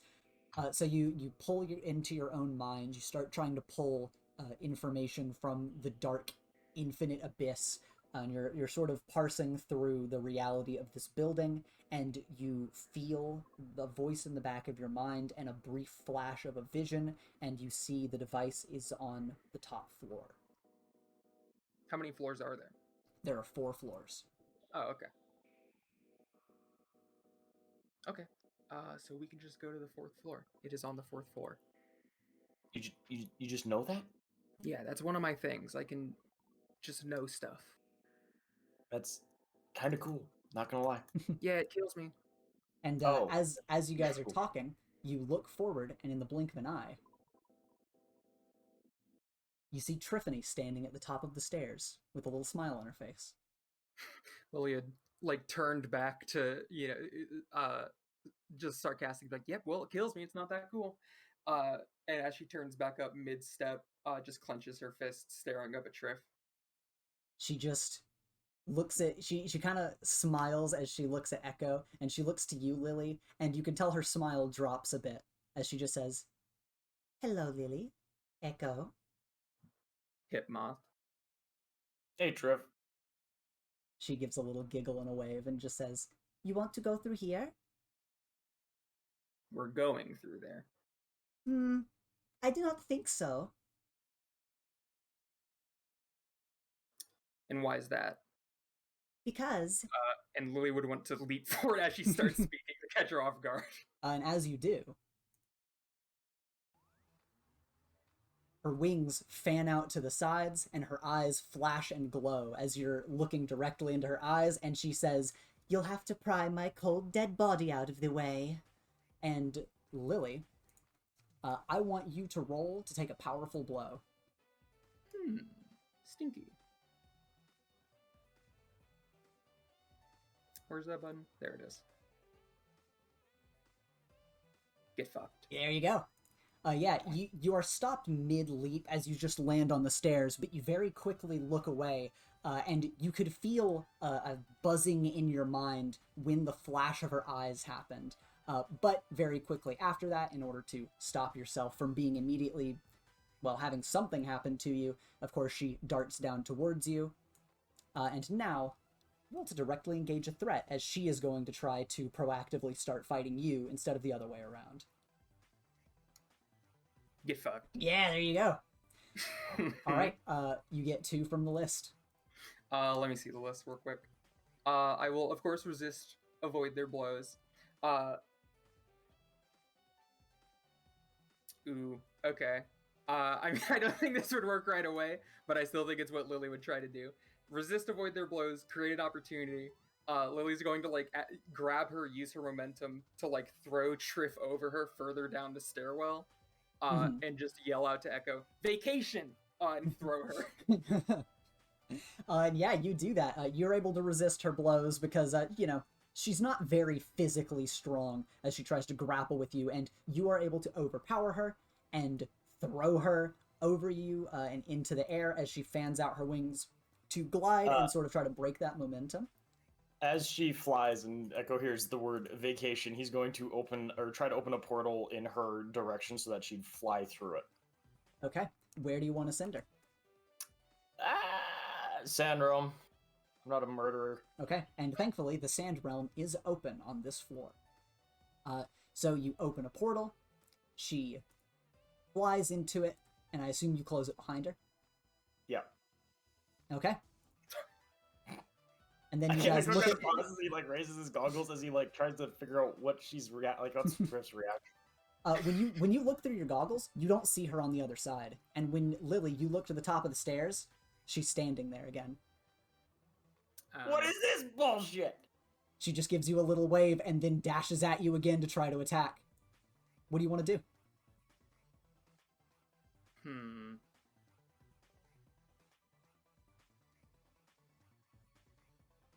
Can Echo open another portal because she's dashing at Lily? Can you put a portal between the two so she dashes into the portal? You shut up.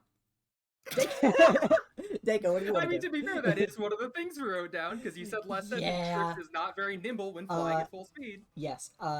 So you can choose to defend someone or something, rolling plus savior. So you can do that move.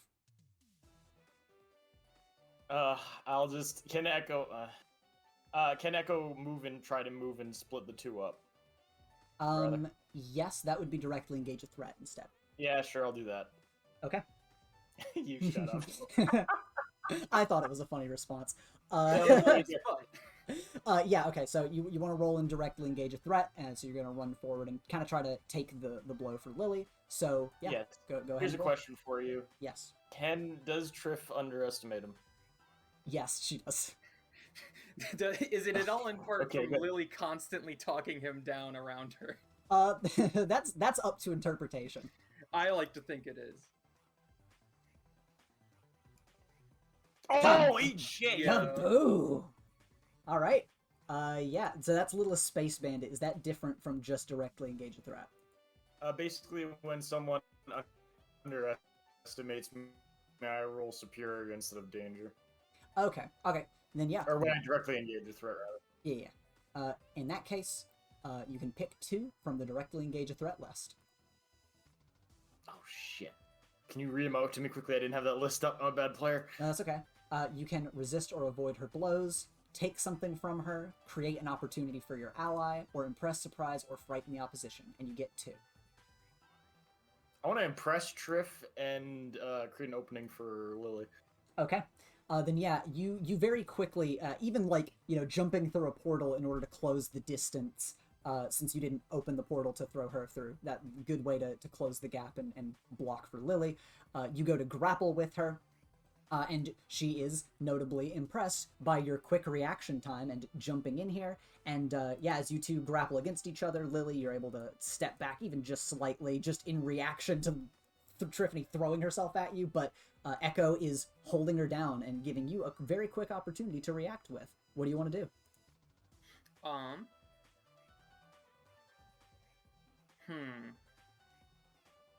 I think I want to order ghosts to leap at her basically and like cling to her. I want ghosts like how we've had ghosts keeping up with us with their hands over our mouths. Lily wants ghosts to be floating, keeping up with Lil or Triff, just holding her wings so that she cannot use them to fly. Okay. Then let's see, what would that be? I guess that would be your. Would that be freak or would it be superior? The ghost thing. I think it'd be your superior move. Okay. Yeah. All right, and what do you want to take from that list?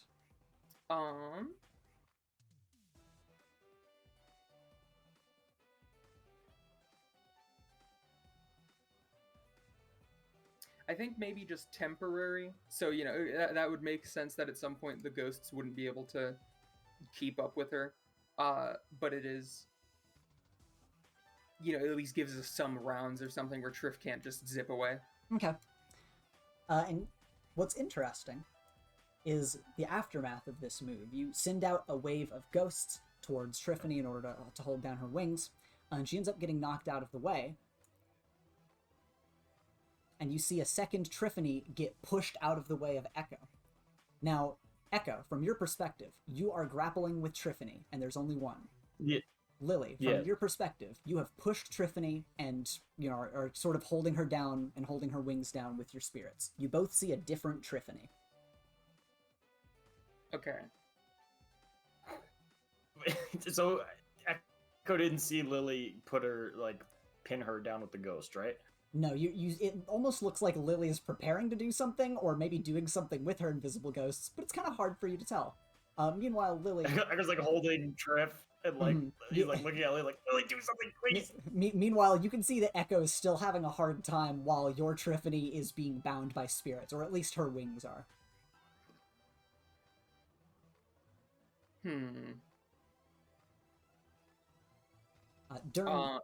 During this time, just for Echo, your Triffany is going to try to fight back against you, and is going to try to sort of break free of the grapple and start throwing hands. And this time, she's not going to overlook your wiliness. So roll to directly engage a threat real quick. Sadness.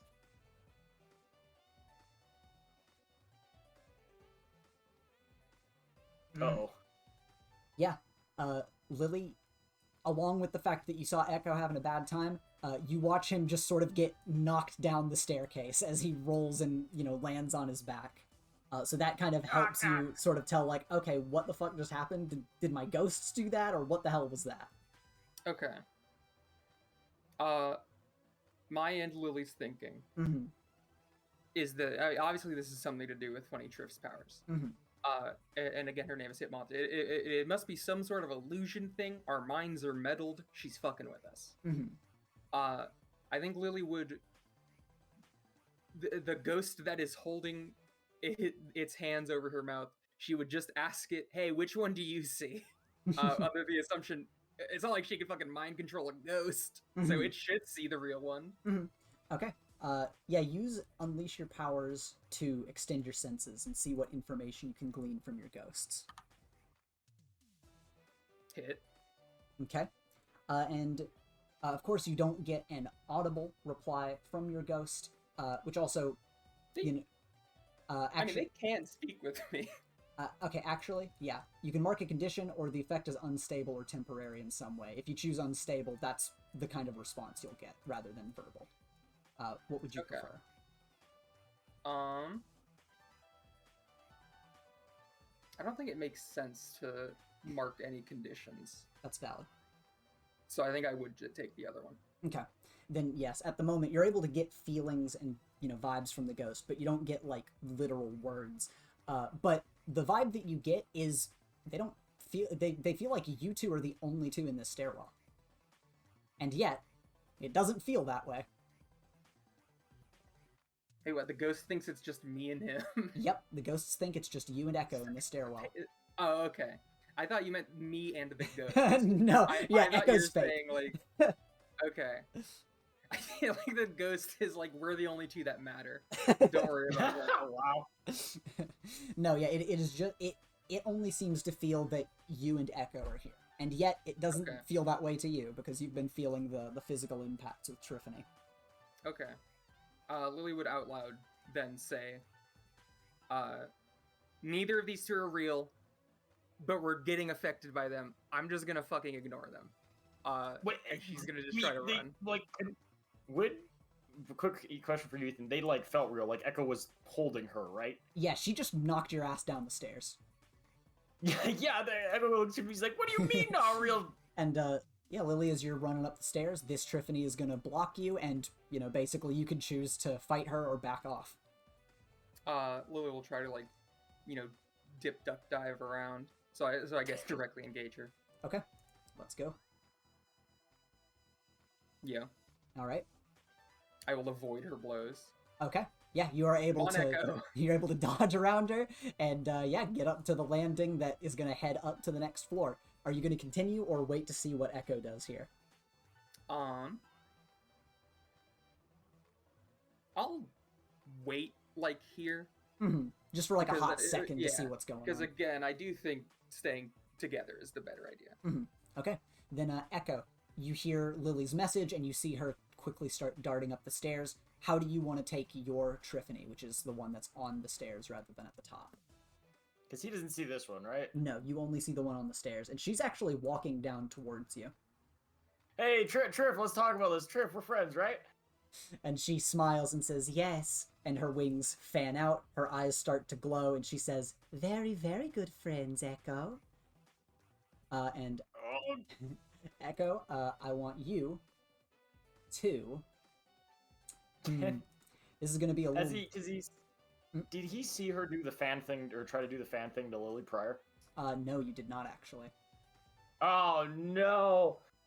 He's just gonna ready a crossbow bolt, because he has his crossbow instead of his clones. He's gonna just ready a crossbow bolt and see if he can get that off before she does whatever she's trying to do. Okay, yeah, then in that case, let's have a clash of souls here. Whoa. Whose reaction timing and willpower is stronger? What am I rolling again? I've never seen Will lose these. You are going to roll your highest label, the button next to whatever label of yours is highest, and then when it asks for whatever penalty, minus the number of conditions you currently have marked, which I think is 0, actually. It is 0. Alright, here we go. Oh my god! I don't think... Yeah. It'd be very hard for her to beat that. Yeah. Alright. Then in this instance, you look up, aim your crossbow, and you see her fan her wings out, and Spark, in a knee-jerk reaction, says, close your eyes. And your goggles sort of, they have a tint over them, or you close your eyes, and you fire your crossbow bolt, and you get to choose first. What option do you want to choose from the list? Ooh, good question.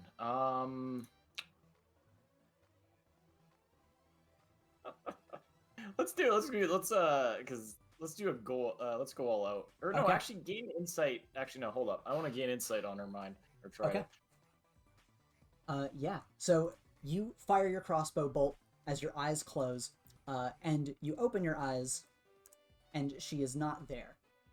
But you can feel a voice sort of pulsing around in your mind, almost as if it's walking circles around you quickly. Obviously, much too quickly to actually be happening. But as you're feeling it in your mind, you hear her giggling and laughing at your expense, and it almost feels like she's playing with you, like she's kind of having fun toying with you as her prey. You gain influence as you understand how she is approaching this fight. She is just toying with you guys. She is messing with you in any way she can see fit. Okay. Echo kind of pauses and he's like, "Oh, Criff, we gotta go," and he goes to scramble to his feet and run up the stairs. Meanwhile, you fire off your crossbow bolt. Lily, you see a bolt slam into the wall across from you, and as Echo starts running up the stairs, this Triff is going to try to fly and tackle you, just, you know, to see if she can catch up to you and grapple with you. Okay. So unless there is a special kind of way you want to react to her, this will be, yet again, directly engage a threat.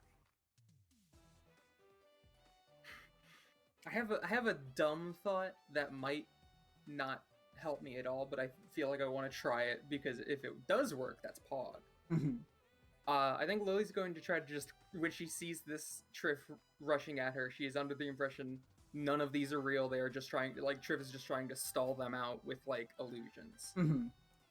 Lily's just gonna close her eyes and see if the illusion Triff can still have effect if she can't see it. Hmm. That's pretty good. Let's see. Because I do still want to have you roll something for this, but... Roll to assess the situation. Okay. No! Okay. Oh, we never did team, by the way. That's fine. Do we have team in the pool? You do. You do have team in the pool if you explicitly want to use it. And I think you would have 3 in the pool. No, you might have 4 in the pool, actually. Unless you guys don't trust each other, in which case it's 3. Do you guys trust each other? Do we trust each other? I mean, I think she trusts Echo in the sense that she trusts he wants to win as much as her. That's valid. It is like a trust that you would have with teammates on, like, you know, a sport where it's like you don't hang out after the fucking games, but you're like, when we're out on the court, they got my back. And you both, you guys both said that Lily is described as your leader here. So you guys have 4 team in the pool for this. If you want, take it. But I feel like it would be worth it. I mean, but because in my mind, it's if I succeed at this, does that make it canon that if I just don't look at Triff clones, they can't physically harm me? Until you deal with the real one, she clocks you one. And that's fine. Then I'll know. Okay. It's up to you for what number you want to use. 6 or a 7?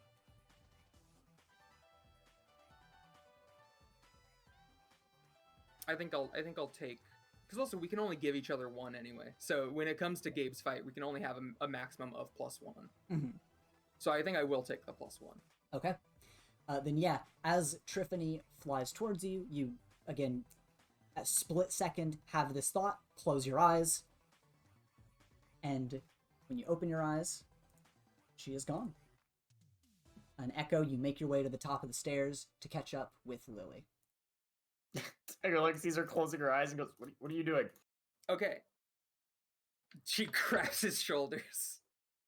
They're illusions. She's trying to stall us out for time. She wants to just make it so we can't even get to the fucking device. They can't physically harm you if you don't look at them. It was like I connected with her eyes at the top of the stairs. That's what made me think that. Okay, wait, no, like I just got thrown by the stairs by one though. Yeah, they can have a physical influence on you if you look at them, if you believe they're real. But if you don't, and you just close your eyes, it doesn't seem to do anything. Oh, this hurts my head. It's pretty All right. simple. I guess. Let's go. Come on, we got work to do. 4th floor. And she runs up. Yeah, he goes to run with her. All right. Yeah, every so often, Echo's looking back just to see if he sees anything behind them. Yeah, roll to assess the situation real quick. As you do that. If it is Gabe just like prowling around the floors like a fucking animal, what a weirdo. Okay. As you look behind you, you don't seem to hear or feel anything behind you. Even with sharpened eyes? Oh boy, okay. Yeah. Yeah. Yeah. Right, and... Oh, hold on a sec.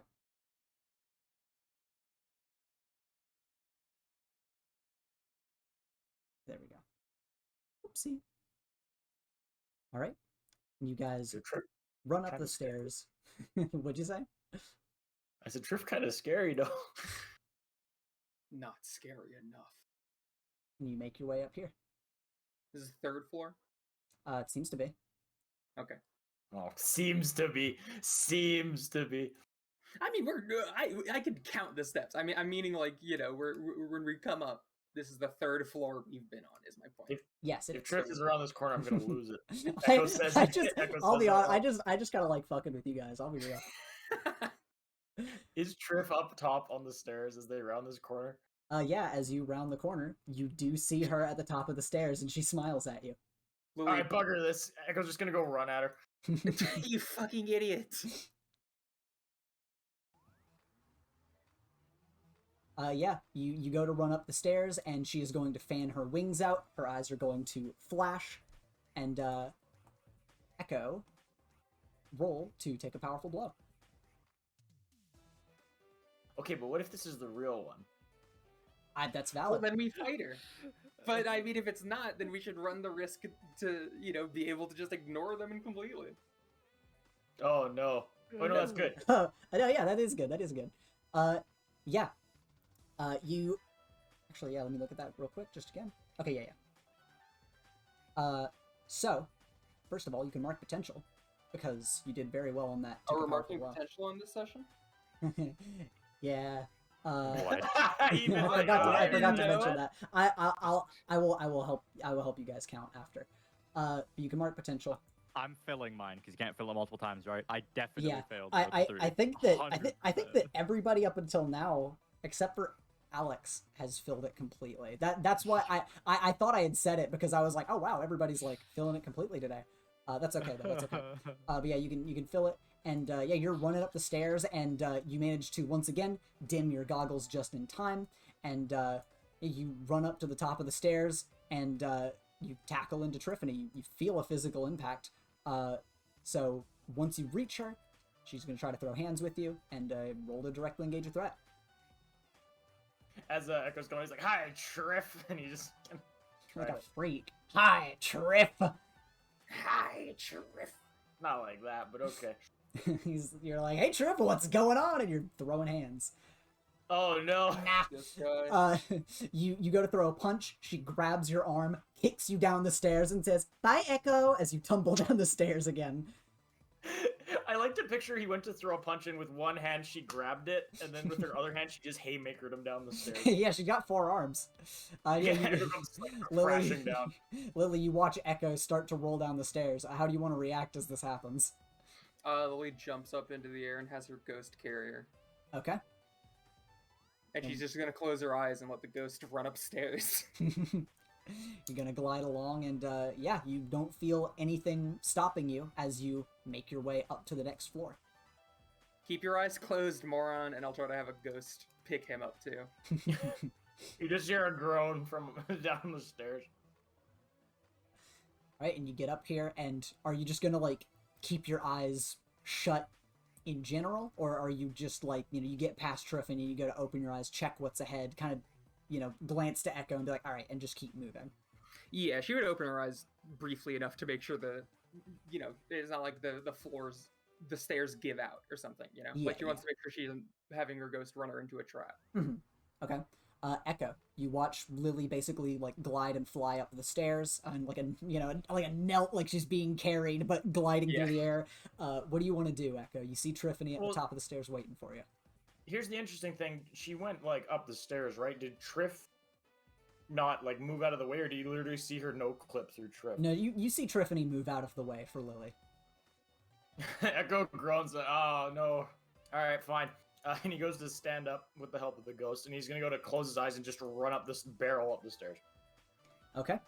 And yeah, as you barrel up the stairs, you make it to the top. He almost hits the wall.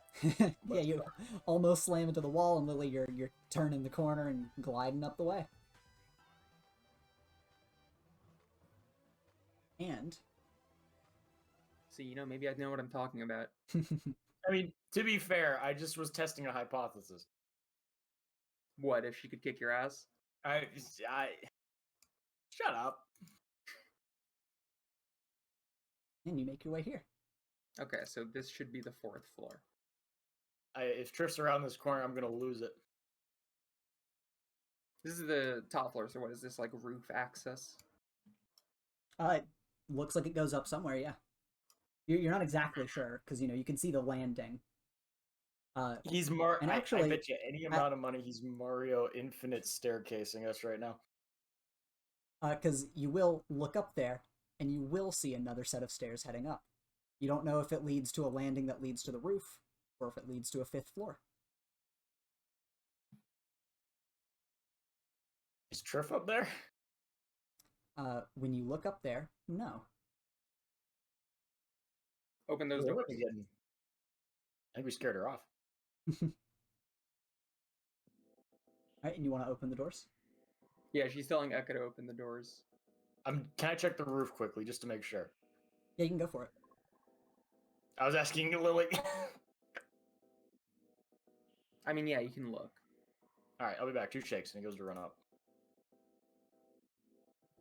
If you hear me scream, I'm probably getting beat up by Triff. Okay. Alright. And he goes up here. You run up the stairs to the next landing. I don't see him come up the bottom stairs or something. No.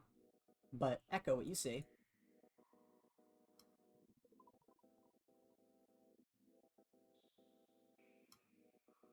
is this.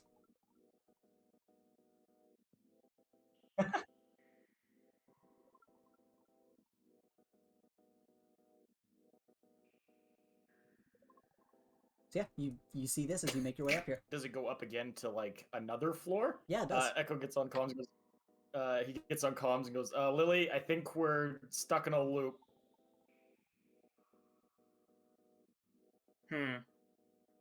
It keeps going up. Okay. Come back down here. Okay. There's a little bit of hint of curiosity to see if it'll go up higher. Maybe you're like, I really want to, but nah. I mean, maybe, but no, I shouldn't. Wait, he has a test he's gonna do. He's gonna look into another realm as he goes down the stairs and see if his ascension or if he ascends or descends in the other realm. Okay. Meanwhile, Echo sure has taken a long time to get back. God damn it.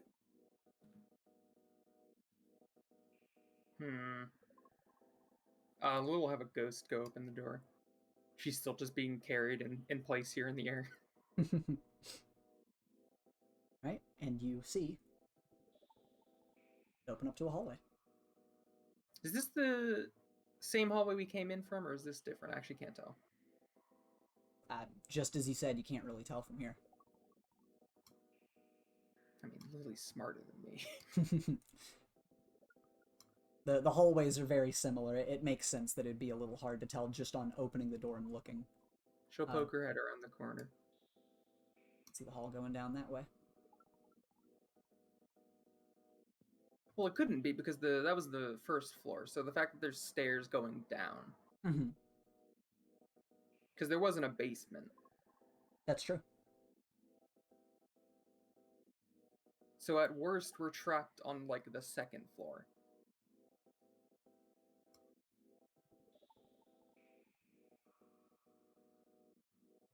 Echo, have you come downstairs yet? And we'll cut back to Echo real quick. As, yeah, Echo, you come down the stairs and Lily's not here. He comes down, he looks confused, like, where'd you go? You fucking kidding me? No, like, literally, I just came down the stairs.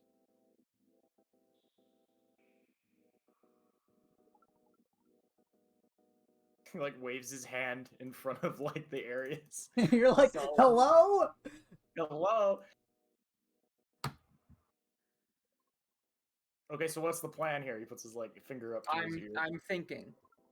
Okay. And I'll cut back to Lily as she's thinking.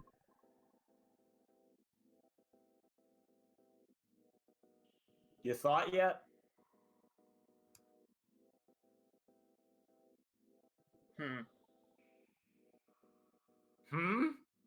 Real quick, as you're thinking, Lily, roll to assess the situation for me.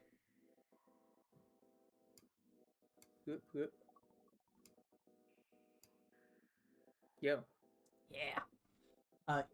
Once again, obviously you're sort of able to feel the sprinkles of powder sort of just naturally fluttering through the air. That much was obvious before. But when you look down and check your suit, you notice something you weren't really able to notice before, is that it seems like a lot of the pollen powder from the air is sticking to your suit, just as you've been walking around naturally.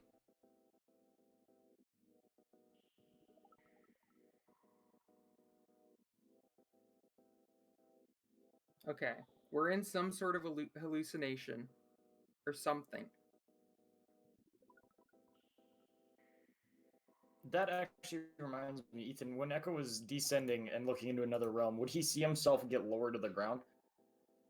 Yeah, as you're looking into the other dimension, you see something very weird. It's almost as if you blink and you see the same vision of you coming from the bottom of the stairs, like as if what you're supposed to see on this floor, but it's repeated back to the start, almost like it was rewound and you're watching it from the beginning again.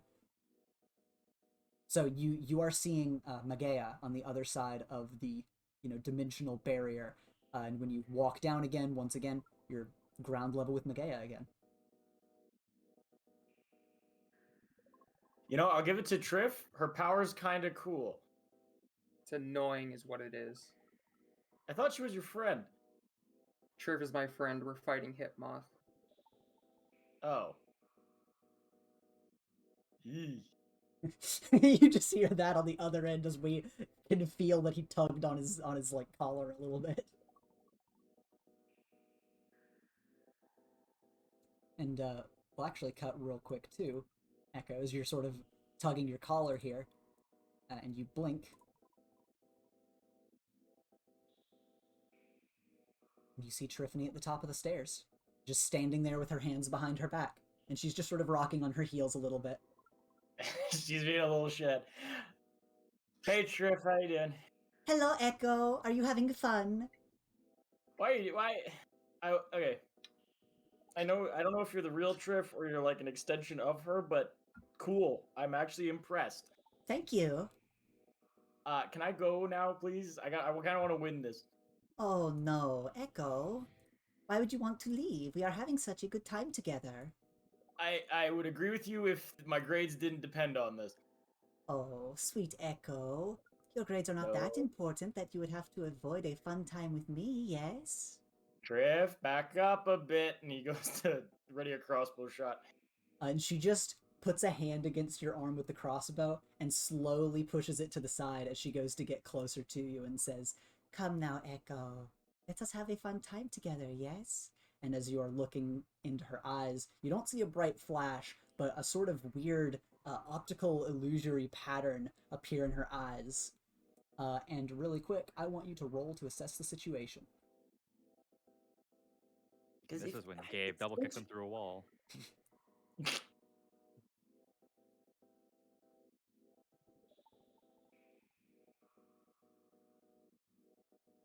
Yo, your guys' superior rolls are insane. Yeah, they're smart cookies.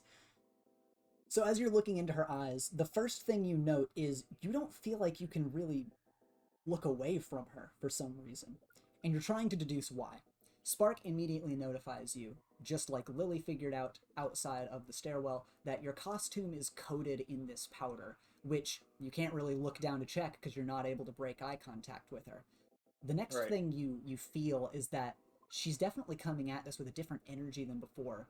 She's still playing with you, but in a different sense. It's much more sensual this time around. She is definitely trying to distract you in a much different way, something that is very hard to look away from. And you can tell that that is her motive, but you just can't seem to make yourself look away. As she puts a hand on your face and strokes your chin gently and just says, "Come now, Echo. Just go to sleep and it will be over, yes?" I resist this.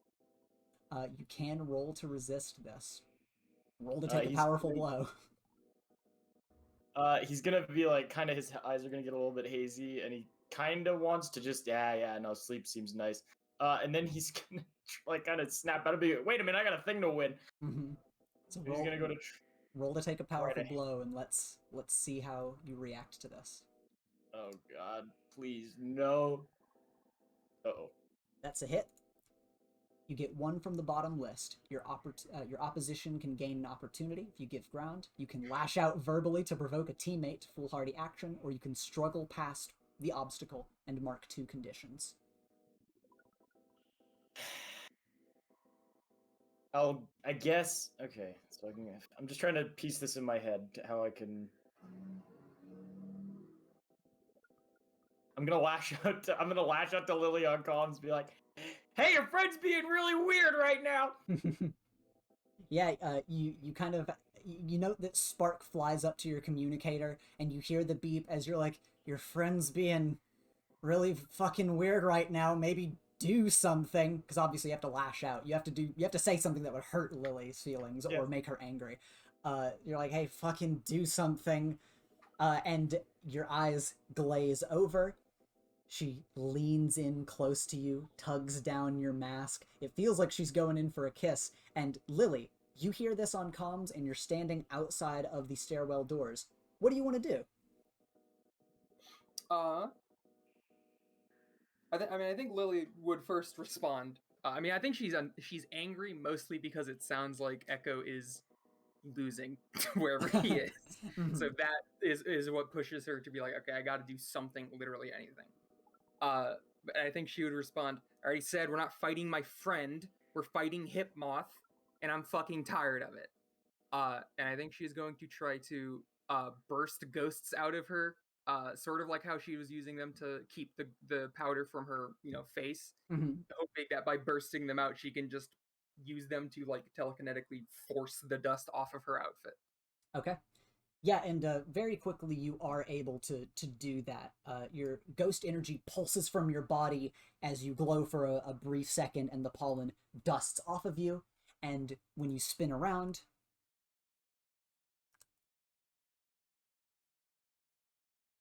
you see this happening right on the other side of these doors. And I see Triff. You do see Triff. Okay, I'm gonna go to cold clock Triff in the face.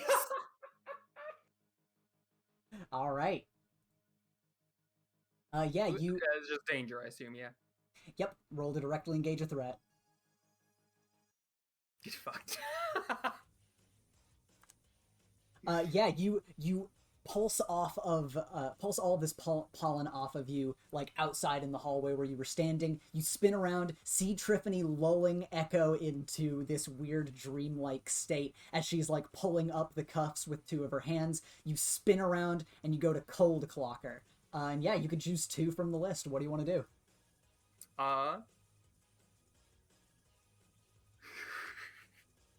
Let's see.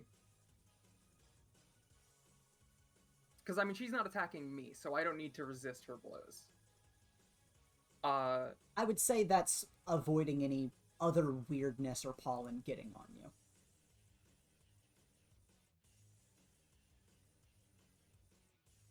Because, I was gonna say create an opportunity for Echo to not have this being happening to him. Yes. And I wanted to, surprise Triff since it is a surprise attack. Okay, yeah, that makes sense. Surprise or frighten, whatever. I am displaying dominance. Yes. Yeah, you spin around, and are you putting ghost power into this punch, or is this like a normal human punch? No, this is a super punch. Okay. Then yeah, you super punch her, and the thing you notice as you're punching her, first off, is that she does, like, fly from the punch, but you feel like she took that punch surprisingly well, even for a super-powered punch. But you cold clock her in the side of the face, knock her over here, which she kind of rolls and goes into a kneel. You stand next to Echo, and Echo, you're able to snap yourself out of it with Spark also sort of flashing next to your face in order to bring you out of the hallucination. Which now, Triffany is able to stand up, fan her wings out to the side, and prepare. But Echo, you're brought out of the hallucination, and you have a quick second to react. What do you want to do? Yeah, and he kind of like wakes up. He's like, oh, okay, hey, fight now, okay. And he's gonna go to shoot his prepared shot that he had from prior. Okay, what kind of shot is it?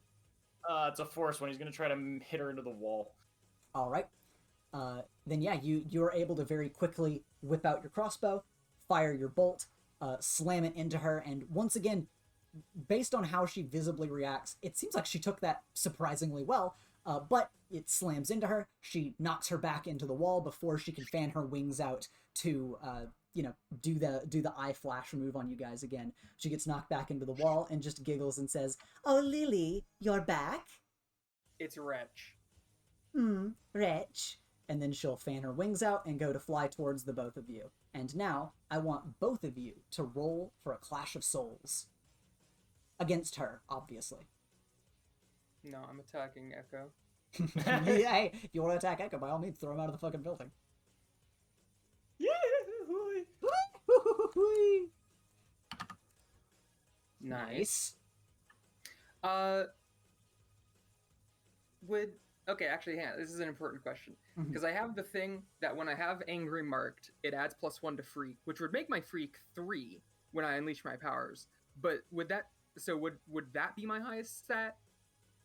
No, I wouldn't say so. If you have a natural 3, you just roll the natural 3. Okay. No, I have it and superior are both 2s otherwise. Ah, I see. No, So yeah, it would still be 2. I was wondering if I needed to use that or not. No. Yeah. Okay. And then let's see how she does. Ooh, surprising. Okay. I didn't consider a tie happening, so Echo, let's have you roll against her again for who will go first. Uh-oh. No, you just did it. Okay, Nice. so it'll be Echo, then Triffany, then Lily can decide. Echo, you and Lily are standing side by side. She is flying towards you. What do you want to do? What do you want to get out of this situation? Let's go all out. He's mad. He almost got put to sleep. Yeah, okay, you want to go all out? Yeah. All right. Then you are, and first of all, in the beginning of this clash, you are immediately able to collide with Triffany in, just basically a physical power struggle, and able to knock her off. And first, roll to take a powerful blow, as you also, are about to prepare a move for her. But let's just see how this hits you first. Okay. Okay. Yeah, as you guys, you kind of sort of, you clash here, you grip each other, she punches you in the stomach with her free 2 hands, jumps back, and when you open your eyes, Echo, for you, you are able to see her split into 3 copies of herself. But you have an attack reaction. Of course, after you choose one from the list, you can lash out verbally, give ground, or struggle past whatever she's about to do to you to gain 2 conditions. He's gonna verbally get mad at Lily. Gonna be like, "Come on! I thought we were supposed to win this. We got shit to do. Let's go." Hey, stop standing there like a sack of rocks and do something.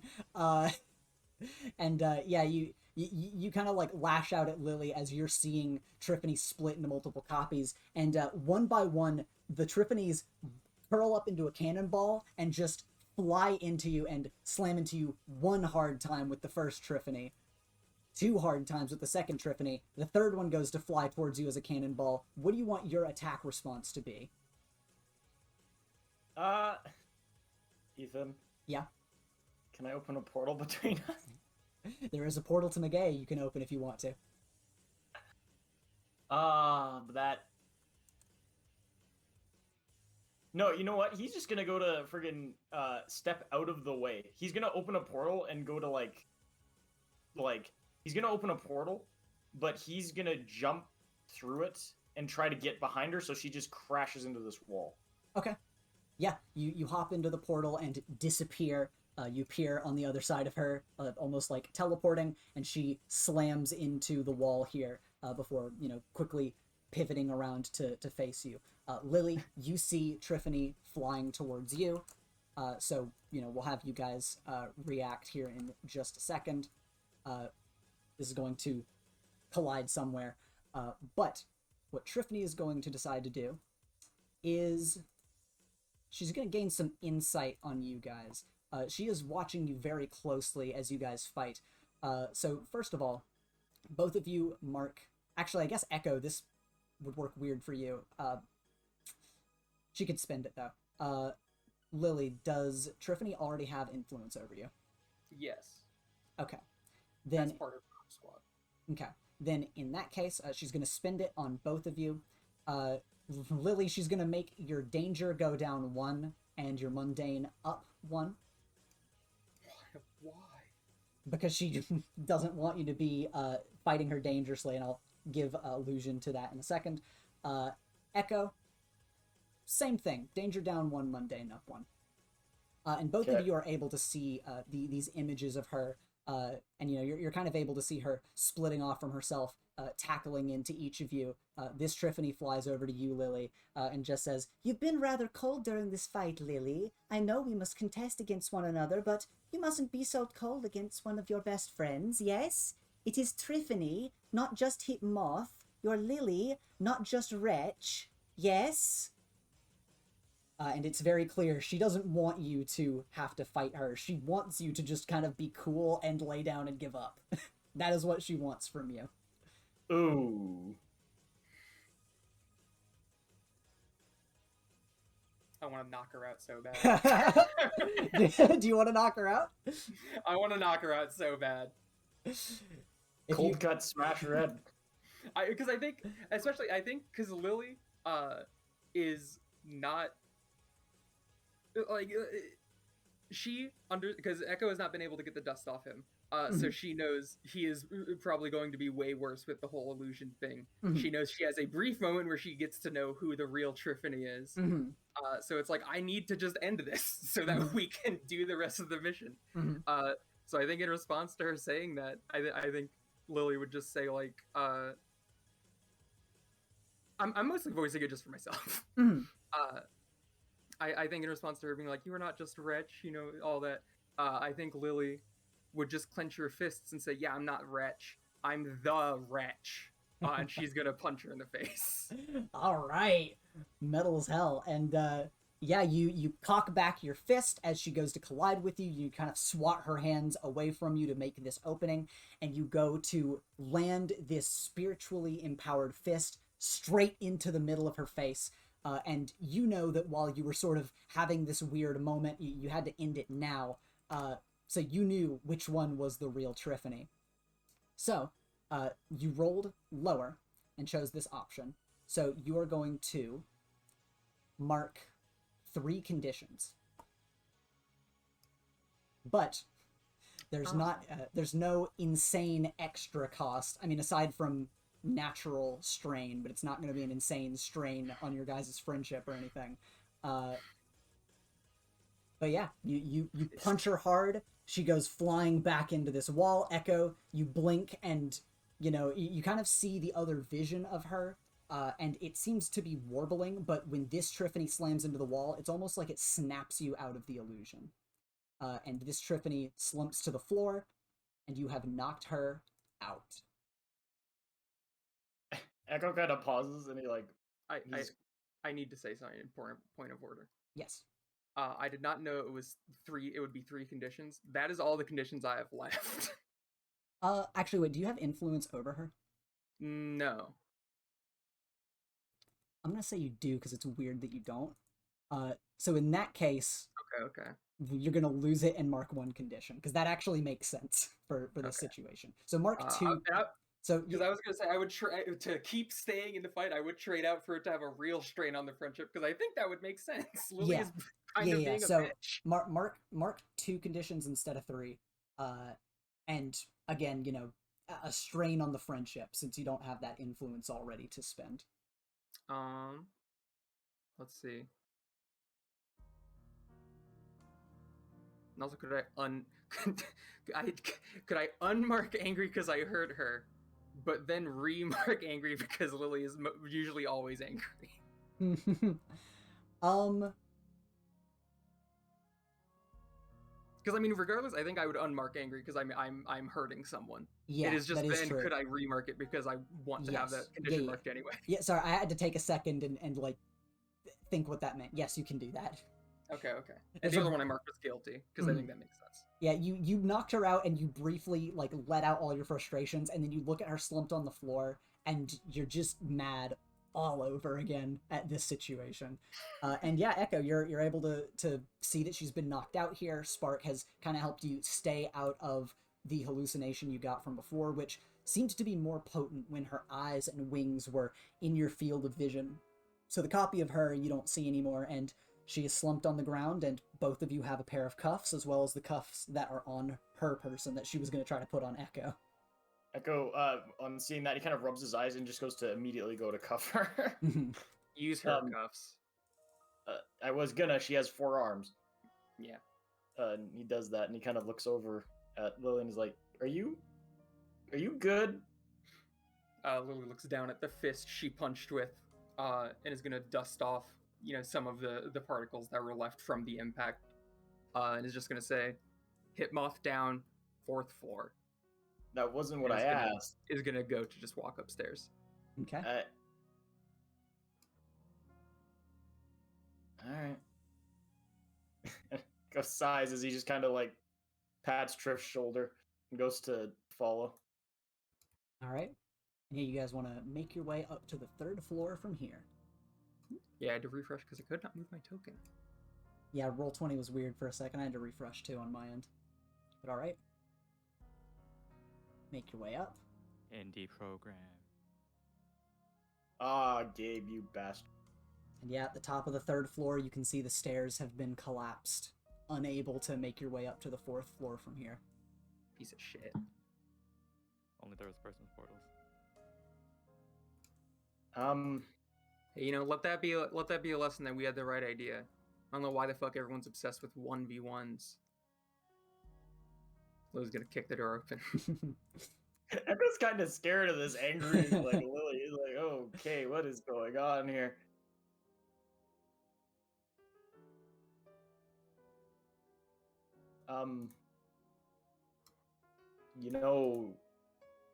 Like, you two are still friends, right? I don't know how to make it any clearer to you. That was Hitmoth. That was not my friend Triff. They're still the same person. I'm just here to win, dude. I don't know why you're obsessed with trying to psychoanalyze me here about this. I'm not. I'm just saying that's the same person. If Triff wants to hold it personally, get a grudge from that. That's her thing. Could have just as easily been her punching me.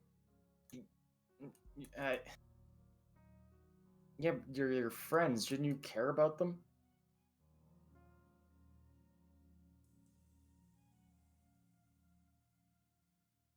No? Lily does not respond. She peeks around the corner. Here, yeah, you see it turns another corner, a few feet ahead.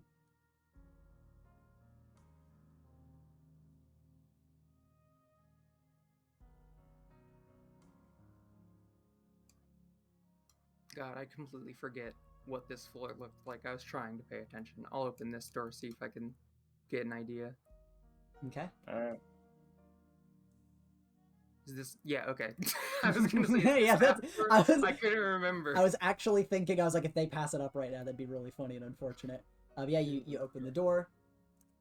You open this door, and you see the same area that Joe used in his test. Here, this way. I'm pretty sure it's just up here. Echo's just kind of quiet. She'll stop and turn around and be like, "Hey, that for the record, it's not like she's your friend, so I don't know why you're being all quiet and like pensive about this. Keep your head in the game. We're gonna go kick Gabe's ass." Yes, no, but you should still care about her despite that.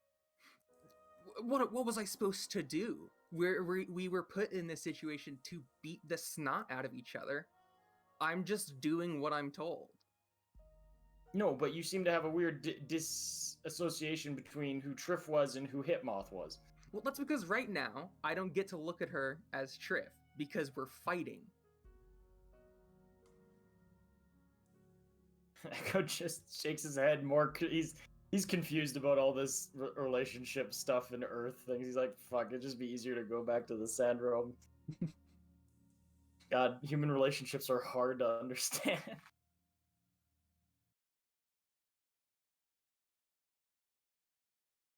Okay, and you both make your way up the stairs? Yeah. Alright.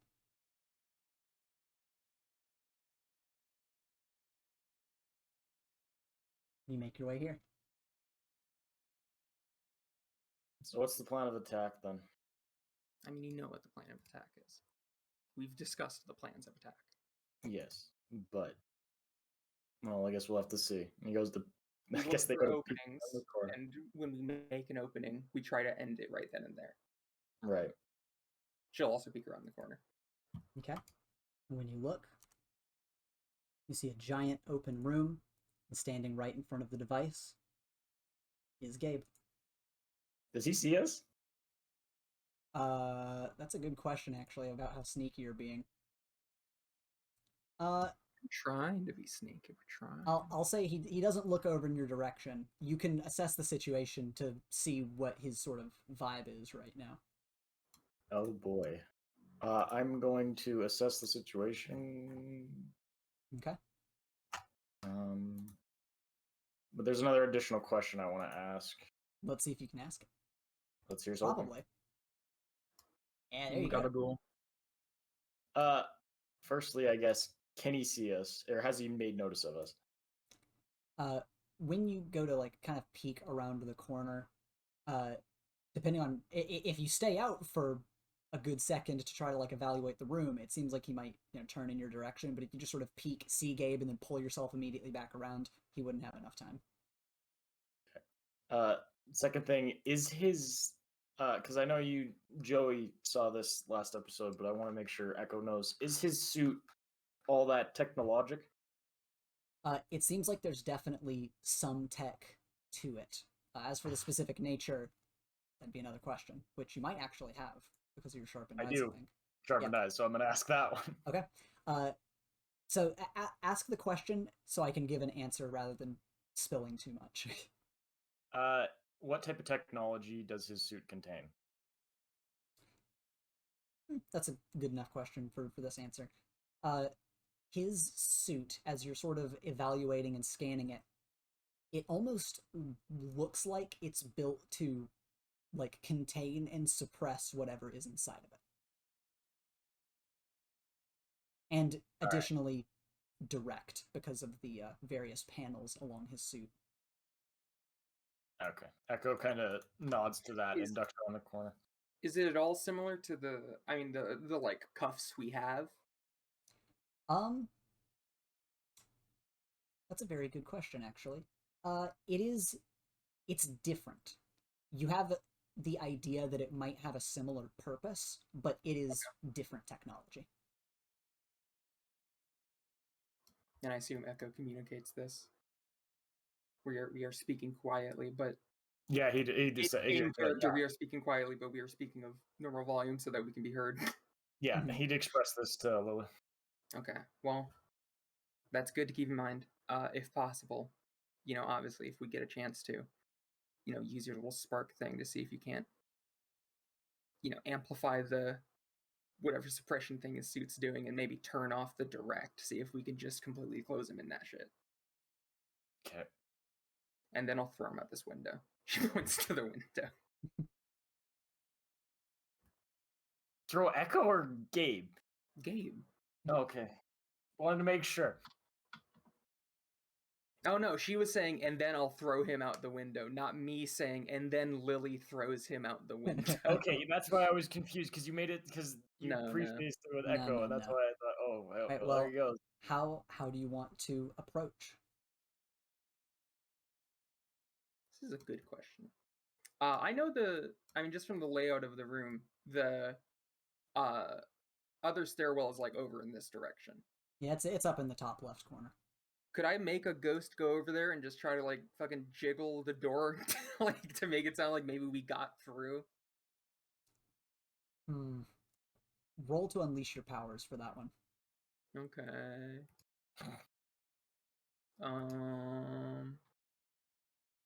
Let me see. Yes. Freak. And I add the 1. Wahoo! Wow. Yeah, you send a ghost along the entire floor, and yeah, you send it to go start like rustling the door. Do you want it to open the door and then close it? Because he collapsed the stairs, so I want it to just sound like someone is on the other side, like pushing against it or something. Okay. Like, so that he can think, oh, rather than go to the other stairwell, they fucking dug through or something. Mm-hmm. Okay, yeah, you do that, and your spirit goes and phases through the door, starts pushing from the other side, and you keep an eye on Gabe to see how he reacts, and it kind of seems like he turns a bit in that direction, like hearing it, as if he's like standing looking forward and like tilts his head a bit, not to look fully in that direction, but like he's kind of tilting his ear in that direction, and then he keeps looking forward. Okay. Can I make the ghost slam the door open? Yeah, with a much more violent sound. Yeah, with a roll like that, you slam the door open with the ghost, and he continues to stand there. I can. Oh no, I can't sneak around him. Echo like opens a small portal, and he looks through because it's just dead air, ain't it? In every dimension except for the ice dimension, where you are on the peak of an icy mountain. I could try to sneak, because I assume the console, is it on the back or the front? It's on both sides. I could try to sneak around him. Sorry, if you want to get it, what was said? If you want to get his attention, I could try to sneak around him with a portal. We're at a summit right now. All right. Well, then just stay here. No. Like, I'm gonna, jump in the other world and go around. You distract him. Yeah, that's what I'm saying. Like, you stay here behind the wall. I will step out. Okay, I was just gonna go right away. Okay, then yeah, go right away. I'm gonna step out either way. You know what I'm fucking talking about. Okay, just maybe also make it sound like I lost to Triff or something. He doesn't know. He doesn't know like I'm here, so Sure. You don't sound all enthused for this plan. No, I mean, yeah, if he asks, I'll bring it up, but I think it would be more suspicious if I was like, hello there, Gabe. By the way, Echo lost. Just in case you were wondering. No, I meant, like, it's just an idea if he brought it.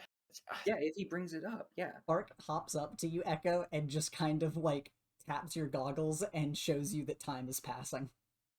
Oh, yeah, we gotta go. He goes to go into the ice realm. Alright, you portal into the ice realm, and Lily, you walk out in front of Gabe, and you see he's just standing there with his arms crossed. Hey, Gabe. Hey. I don't remember your hero name, so I can't call you that.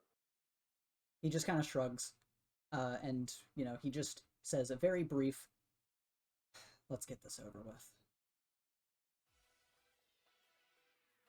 And he will raise a fist, punch in your direction without moving, and you can see the air bend as basically a column of air is being punched towards you. Roll to directly engage a threat, or you can use a fancy way to try to dodge this attack. Lily would try to say something while he's like immediately following the "let's get this over with." Mm-hmm. She would. I'm trying to think how to word it. She would just say, "You want to feel something?" Yeah. As you say that, the punch does come towards you. Oh, okay. He doesn't stop. No, he still punches in your direction, but okay. That doesn't mean he won't react to that after throwing the punch. Well, then she would just try to, I guess dodge, roll out of the way. Okay. Yeah, just roll to directly engage a threat then. Oh no, I'm bad at that now because of Triff. No. The doubt from fighting Triff is in your mind. And yeah, the column of air that he punches towards you in your direction slams into you and kind of, knocks you into a bit of a stagger in this direction. And it's a pretty heavy hit. You're actually surprised how much how hard it slams into you as it skids you back along the ground. And he just lowers his fist and just says, as if you care. Yeah, I don't. But you know what I do care about? My fucking grade. And then he just raises both fists and says, okay. And he goes to do another 1-2 shot of air columns in your direction. How do you want to respond? Trying to think of any way I can use Freak for this.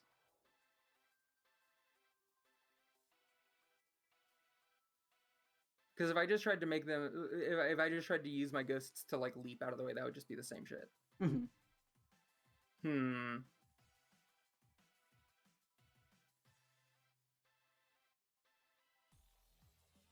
I think I would just try to have my ghosts, I guess, rush at him and try to keep his arms from fully completing the like arc down.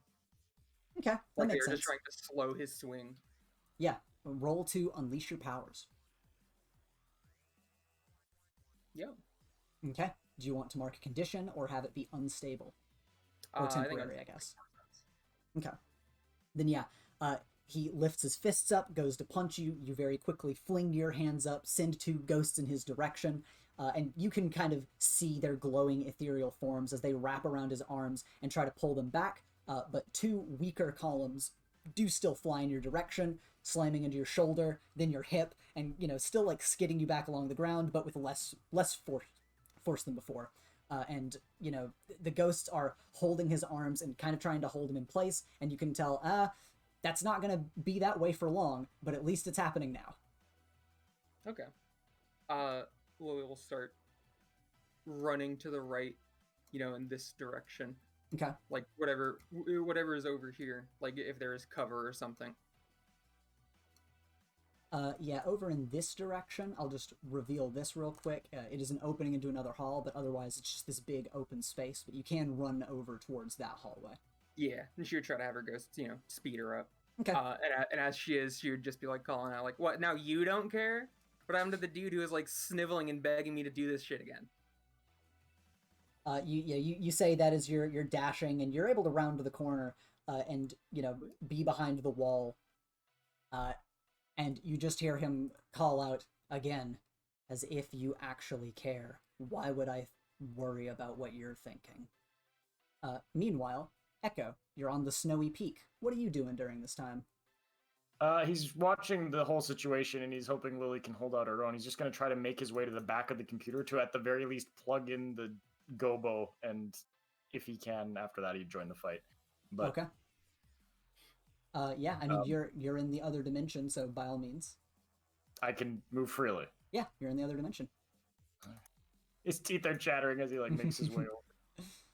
Moving through the other dimension. Icy cold. Icy chilly. And he opens the portal and goes... Is the tape still there from when Terry friggin... It seems to be a brand new machine. It doesn't look like it's been tampered with in any way. Yeah, I assume you open the portal, and I mean, do you step through, or do you just open a portal to attach it and then disappear again? How do you want to do this? Because he's seen people plug it in from the other team. Does it make a noise or anything when it's plugged in? There is a notification sound, yes. Okay, yeah, he's gonna do that, and then immediately after plugging it in, he's gonna retract his hand, close the portal, and then he's going to open a portal, because he's in the sand realm still. No, well, you're in the... Ice yeah. He's gonna open a portal here and go to latch himself to the back of Gabe like a backpack. Okay, so you plug it in, you hear the beep, and then you go to open a portal, and you charge through and go to hop onto his back like a backpack, and you completely phase through his body and fall to the ground. And he kind of rolls and groans. And when you go onto the ground, he will just move a hand, pick you up by your scruff into the air, and just says, "Get the hell out of here," and goes to punch you hard in the gut. Roll to take a powerful blow.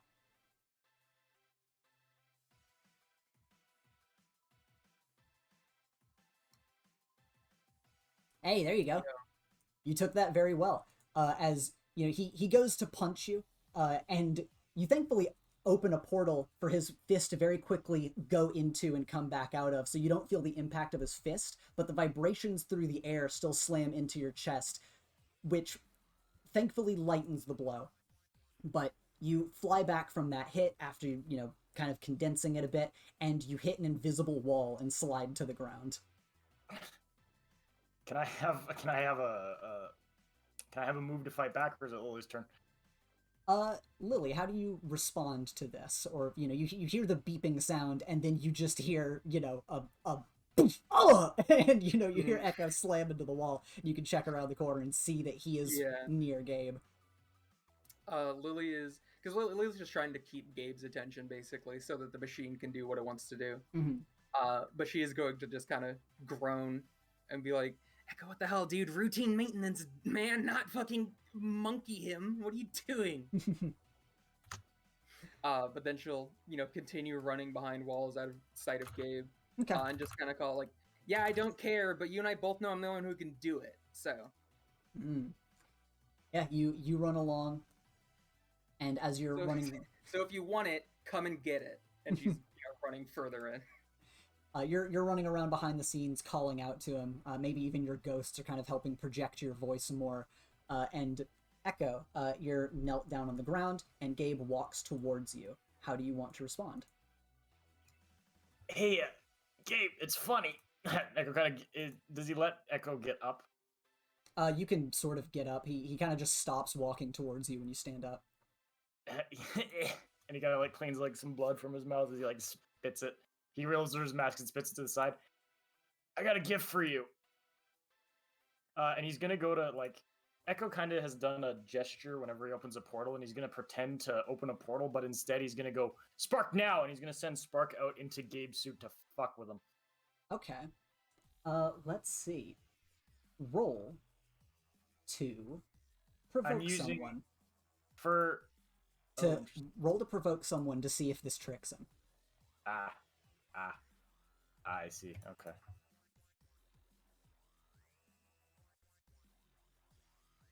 All right, you can choose. What is the difference between a 9 and a 10? Well, a difference of 1. Yeah, I know. So on a 10 plus, they rise to the bait and do what you want. On a 7 to 9, they can instead choose one from they stumble, you take +1 forward against them.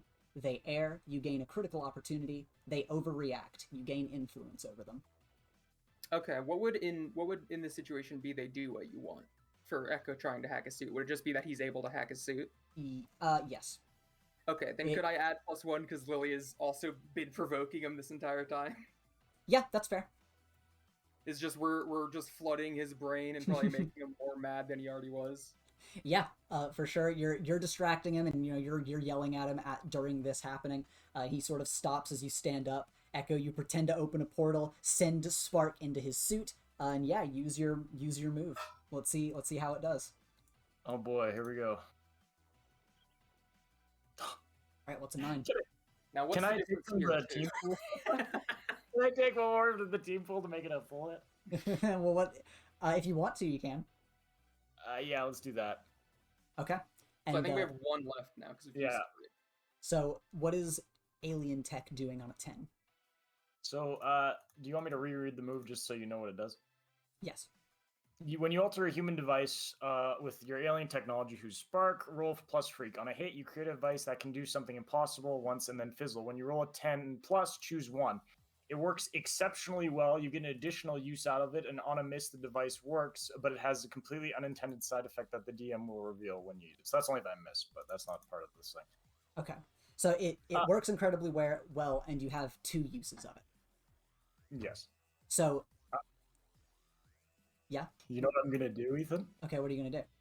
I want to dampen his power so he just doesn't have them. Okay. You get 2 uses out of it. So this will be in 2 specific scenarios. Do you want to spend one of those 2 uses now? Absolutely. Okay. Yeah.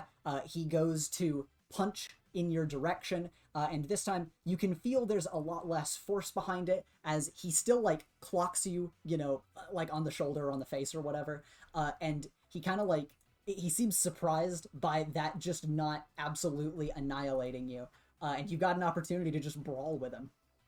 Yeah, Echo's gonna do that. He's actually gonna go to punch Gabe. He's gonna be like, hey, Gabe, missing something? And he's gonna go to punch him right in the fucking chest, right in the gut. Okay, roll to directly engage a threat.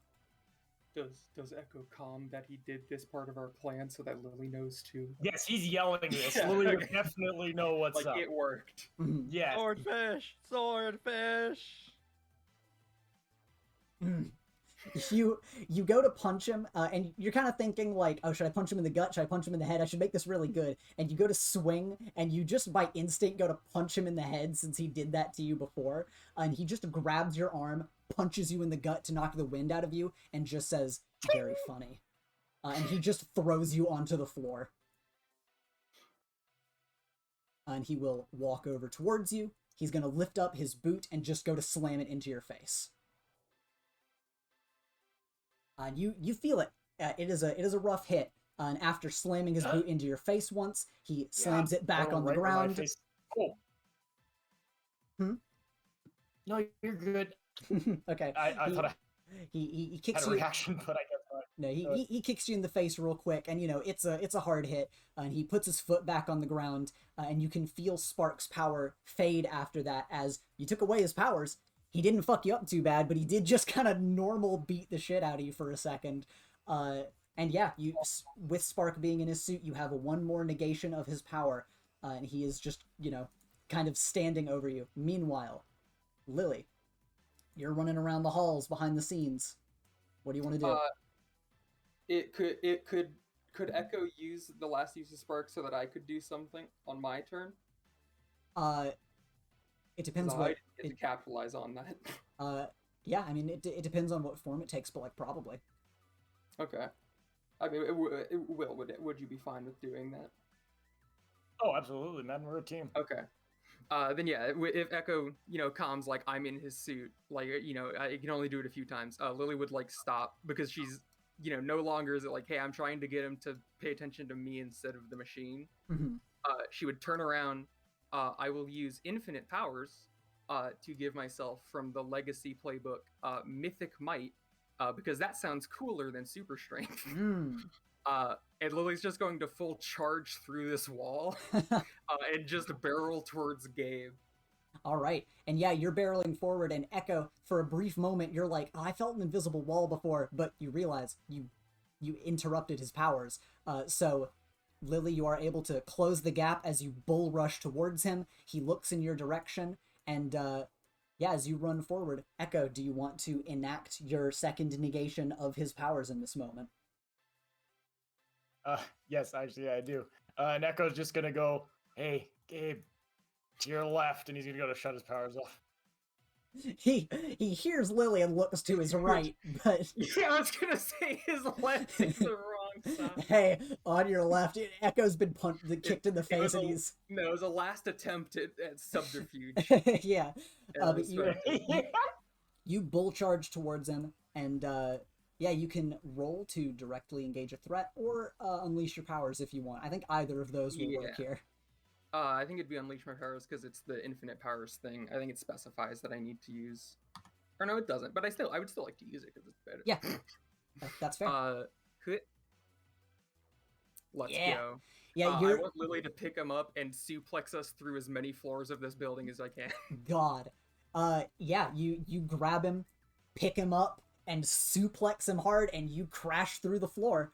Let me do something real quick. Okay, there we go. Yeah, you charge forward, you're able to, like, swat his hands aside, grab him, and to do this hard suplex, and you have such mythic might, your body glowing with a powerful aura, that you smash through the floor, taking you, Gabe, Echo, and the machine all down with you. I wanted to avoid the machine. No, it's that powerful. I'm trying to separate them. I did say mythic. And really quick, let me just get us ready here. I'm being pushed for being cool. I don't even get my fucking theme when I do this. That's fine. No, you know what? Yeah, I mean, let's get your theme on. As you crash through 2 floors at the same time. Damn. Back on the cursed second floor, but in a different location from before. You smash yourself down, and basically it turns from a suplex into like the primary lotus. Like you're just grabbed on it and spinning him down through the 3rd floor and into the 2nd floor here. Echo, you just kind of fall in all of this mess. You end up landing over here to the side, and the device lands here, like smashing into the stairs and breaking them apart. When you land, you are able to. I mean, where do you want to end up after you've suplexed him? First of all. Probably like over here, because she would have picked him up and tried to suplex him away from the machine. Mm-hmm. Even if it still gets the machine, she would be pulling him away as far as she can. Mm-hmm. You spin him over this way, slam him into the ground. But because Lily's figuring, we didn't take away his powers, we're just forcing him to keep them to himself. Mm-hmm. Lily is going to call out, like, feels different when he does it, huh? No one does it like me. And yeah, you slam him into the ground. You're able to, like, stand up. He picks himself up, and Echo, Spark darts over to you and back into your goggles and in your gauntlet. You're like, what's up? And you hear caution lights flaring, as that seems to have hurt Spark a little bit. It was that powerful. And you're like, oh, uh-oh. But Gabe stands back up. His suit has some vague lights that start up again. His body starts to reverberate and sort of, warble and vibrate. And he just says, yeah, I guess so. And in the blink of an eye, he is going to dash towards you, and I would like for you to roll for a Clash of Souls, as he is just going to attack you as powerfully as possible. That is best stat minus things. Mm-hmm. I'm gonna roll badly. I rolled badly. Can I give aid in some way to Lily? No. Okay. So these two clash. You see Lily is glowing with a, once again, mythic power. It's almost like her strength isn't just super strength. There is something obviously augmenting it, but outside of her normal ghosts, you can sort of tell from scanning her that there's some more magic at play here. Meanwhile, Gabe's powers have just reactivated, and he is clashing with Lily blow for blow in pretty even might. As they will like clash, bounce away from each other, clash again. Echo, you're looking around as this feels like a very familiar scene as you see a Dragon Ball Z fight unfolding before you within this room. And Gabe, let's see here. What is Gabe gonna choose here?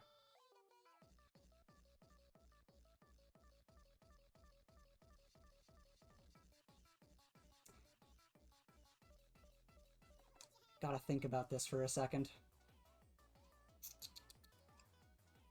Uh-oh, we got him thinking.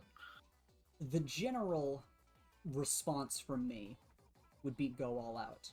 And my general rule is I do not want to force a knockout on you guys with the knockout your opponent. So I'm going to have this move take a different meaning when an NPC uses it. Because he's going to choose to just absolutely, like, fuck you up as hard as he can.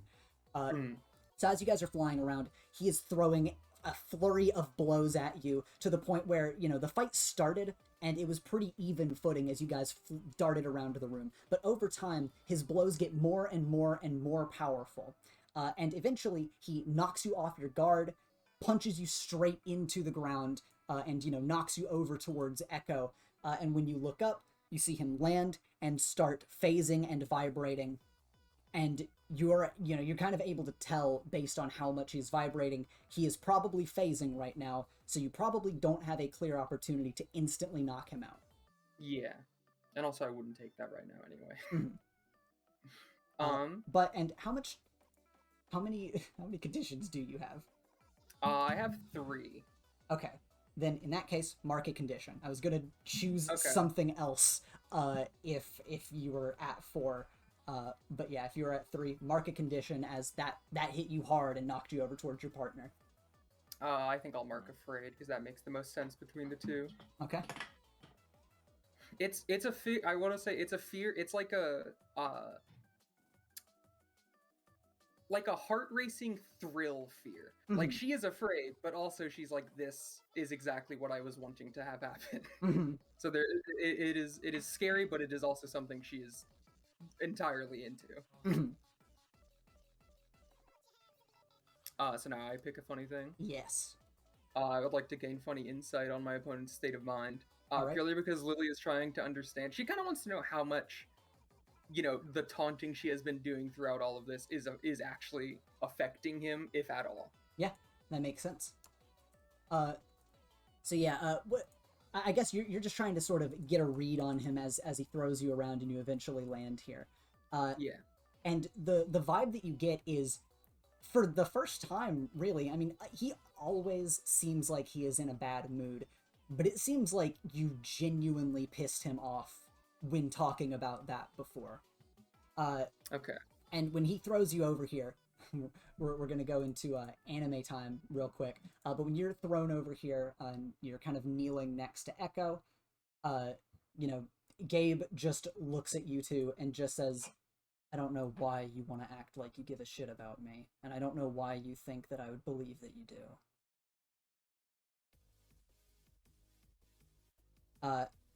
And he is going to dash along the ground towards the both of you, in the blink of an eye, grabbing you both and just flying forward with you through the wall.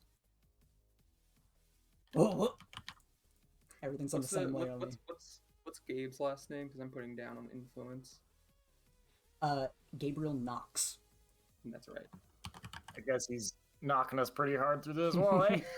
Yeah, he grabs That's both. my partner. As he dashes over here, he pivots, grabs both of you by the face, and just goes to slam you through the wall, and he's dragging you along the ground as he does so.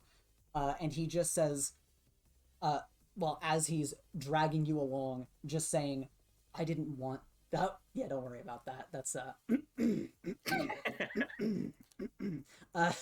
he grabs you and dashes along with you, and just says, "I didn't ask to be the first super in my family. I didn't ask to be a mutant." And he slams you both into the ground again, and he just keeps slamming you down and says, "I destroy everything around me. Yeah, I get it. I hurt everyone around me. Yeah, I get it."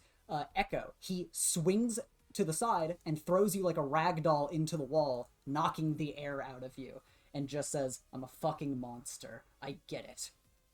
He grabs you, Lily, throws you into Echo before grabbing you both and just peeling ass and charging through the walls ahead of you once again. Which is just it's a really fun ride to go on, really. Echo says, coughing up blood, and blood is probably an internal player. And, he just drags you along the ground and just says, "I want to feel something, because I don't feel anything." He slams you into the back wall here, pinning you both by your throats, and just says, she's still knocked out over here against the wall. I just noticed Triffany as well. Second floor, lots happening on it. But he slams you both against the wall by your throats, and just says, first of all, looking at you, Lily, and just says, "You don't get what it's like to feel a constant buzzing in your head," and then picks you up, slams you back against the wall. A constant buzzing going throughout your entire body. He slams you against the wall again. Echo, you're just kind of being held there limp, watching him, slam Lily into the wall over and over. And he just says, "I need to feel something because I don't feel human anymore. The fact that you'd use that against me shows how much of a fucking monster you are." He'll swing around and just once again, like a train, go to charge through the next couple of rooms with you guys in tow. Echo in his head is like, "This demo's taking a long time." Yeah, it takes a little bit. But after he smashes you both into the wall and just kind of huffs a bit, pivots to the side, and throws you both with such forcefulness, with such intensity, that you shatter through the stairs, land on the machine, and you basically hit it hard enough that you skid back along with the machine, slumped against it with the thumb drive implanted in it between the two of you. And he walks through the cloud of dust that was made by all of the rubble, and he just says, "Successes don't mean anything, so winning this won't mean anything. I just wanted to let my anger out on something, I guess. Not that it helps." The only thing that makes me feel something is when I can let loose. But when I do that, someone always gets hurt. And you both notice that your outfits are definitely scuffed and bloodied at this point. You don't feel like he's been breaking your bones, but it feels like if he wanted to, he could have. How do you guys respond to this? I'm thinking. I'll let Lily go first.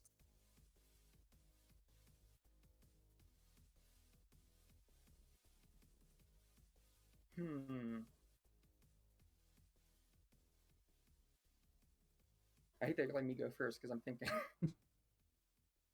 Will, if you have anything in mind, you can feel free to speak first.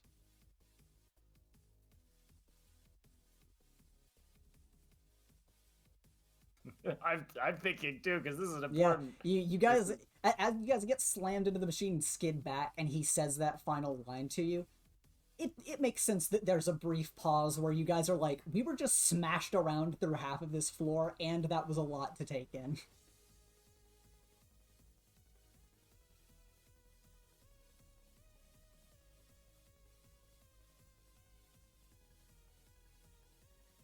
I mean, I think Lily would attempt to stand up, shakily against the machine. Mm-hmm. She is, even after everything he has said, is trying to think of a way to get him away from the machine. Mm-hmm. Because even though he said he doesn't care about winning, she does. Uh-huh. So she's trying to think about that.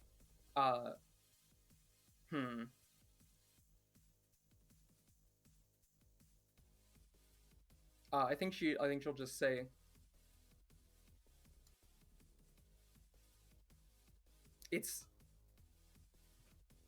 I think it's a little extreme to call me a monster, considering it's just a tactical advantage that you really made apparent.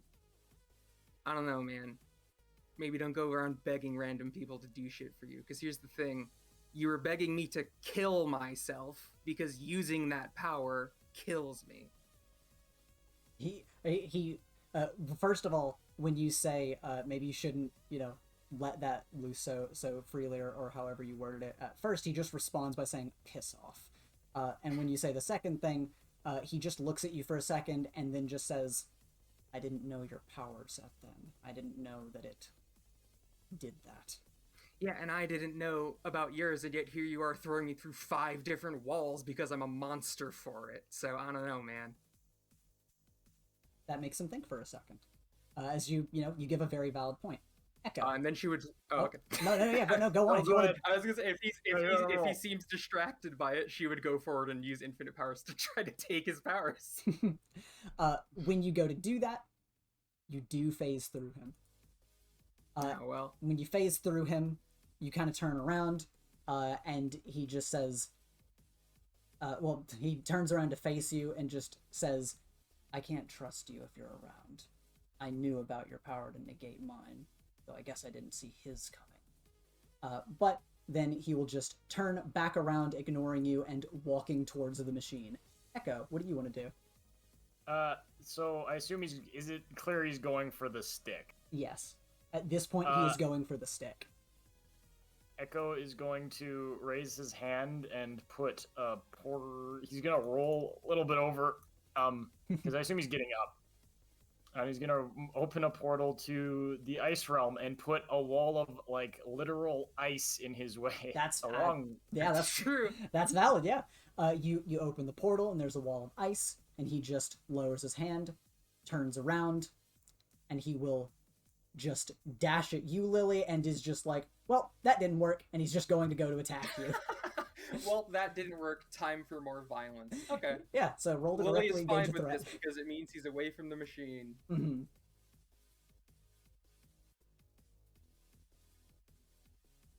That's fine. As he pivots around and dashes towards you, you're not quite ready for it yet, as he just grabs you, picks you up, and smashes you through the floor, and he is just going to go down to the first floor with you.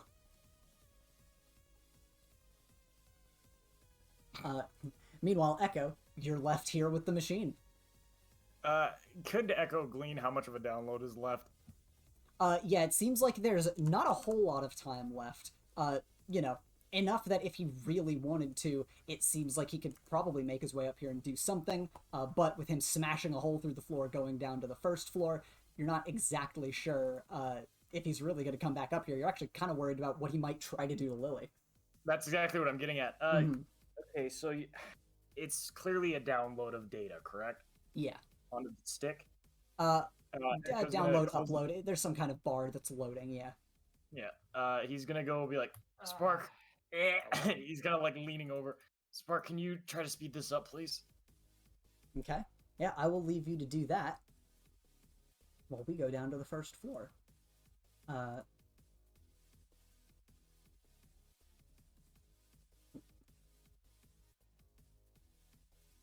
Actually, before you switch scenes quickly, is he gonna say yes or no? Because that'll be dependent on what I do next. I mean, yeah, you can use your alien tech stuff. That's why I wanted to change scenes. Okay, cool. Because if he, on the off chance he said no, Echo was gonna jump back in and join the Thunderdome. Right. Ethan makes you wait like 8 minutes for whatever's about to happen, and then we come back, and he's like, by the way, no. What do you want to do? Yeah, you guys smash through to the floor below. He just slams you against the ground and just goes, by the way, hypocrite, you already smashed me through 2 floors, as if you care about all the property damage and smashing each other around. Though I'm glad you can take it. No, yeah, I don't care about it in the fight. I'm just saying, for a moral reason, you know, you were smashing me through walls because I didn't know. It's not like you do. It's just we're even is my point. We're both kind of monsters, aren't we? At that, he kind of chuckles dryly a bit and he says, I guess so. And then he'll just pick you up and throw you down to the end of the hall against the wall. And when you get thrown down to the end of the wall, he is going to just crouch down, and it seems like he's about to just jump back up through the hole.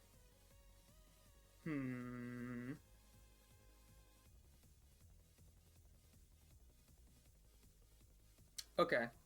I want my ghosts to launch me above him, like to try to intercept him mid-air. But I know he's intangible, so he won't hit me. But I want to get above him so that then I can open the portal to my sanctuary. Okay. Let's see. I don't know how to do that one. Let's say... Maybe freak? Yeah, let's roll to unleash your powers. Hurrah. I'm changing the environment by putting him in a new one. Kapow! Yeah, with that, you prepare, jump off of the wall, go above him, and quickly rip a dark rift open, and he flies into it and disappears. And at the same time, you know, you kind of fly over this area, arc, fall onto the ground on your back, and the portal closes with him being sent to your sanctuary. Do you want to relay this to Echo? Yeah, I'll just tell him he's gone. She like pushes the comm in her ear.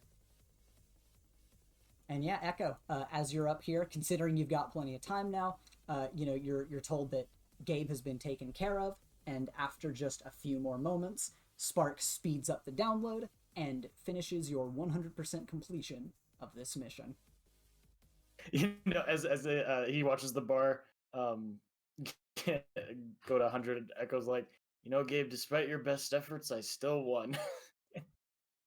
Gives like a smile as he like collapses on the ground from literally getting the shit kicked out of him. Yeah, and with that, the buzzer sounds, and the round is over with you sitting there beaten all to hell next to the thumb drive, Lily, you laying on the first floor, Triffany out cold in the stairwell, and very shortly after that ends, Nightwalker says, good strategy. Now bring Gabriel back. Yeah, can't do that, Chief. Someone's got to go pick him up. There's silence for a second, and when Nightwalker responds, he just says, don't do that again. But once again, excellent work. And then Yeah, he my powers aren't leaves. very cool, are they? And eventually you can choose to, well, actually, you can choose to make your way back to each other, to Triffany. What do you guys want to do?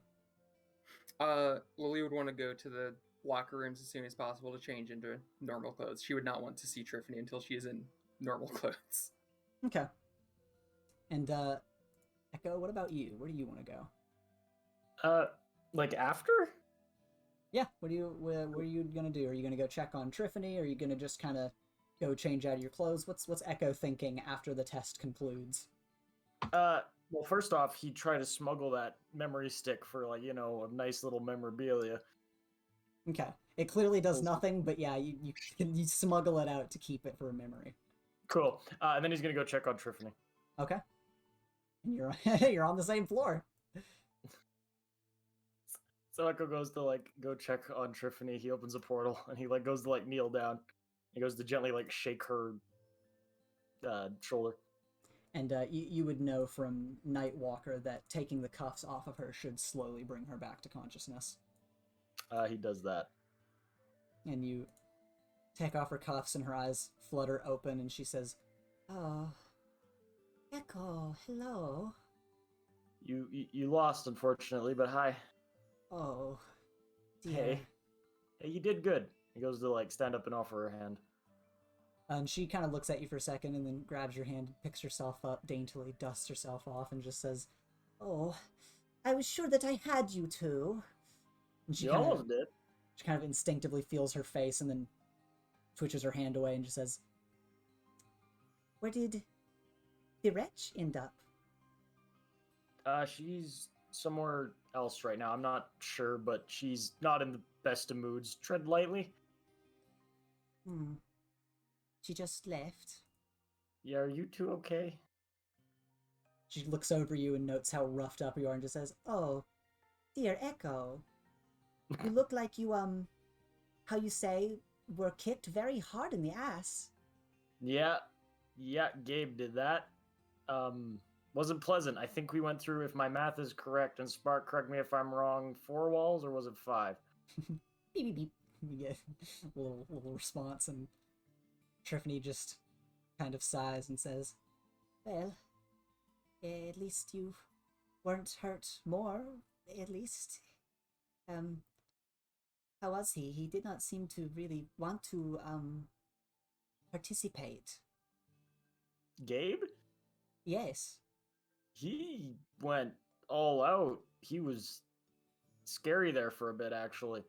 "Oh, my, I was assuming he would just stand aside and let you all go. He did not seem to really want to be here." Nope, he literally, it wasn't good. He put up a good fight. I don't know where he is right now, but I assume it's somewhere not here, I hope. He kind of pauses and looks around.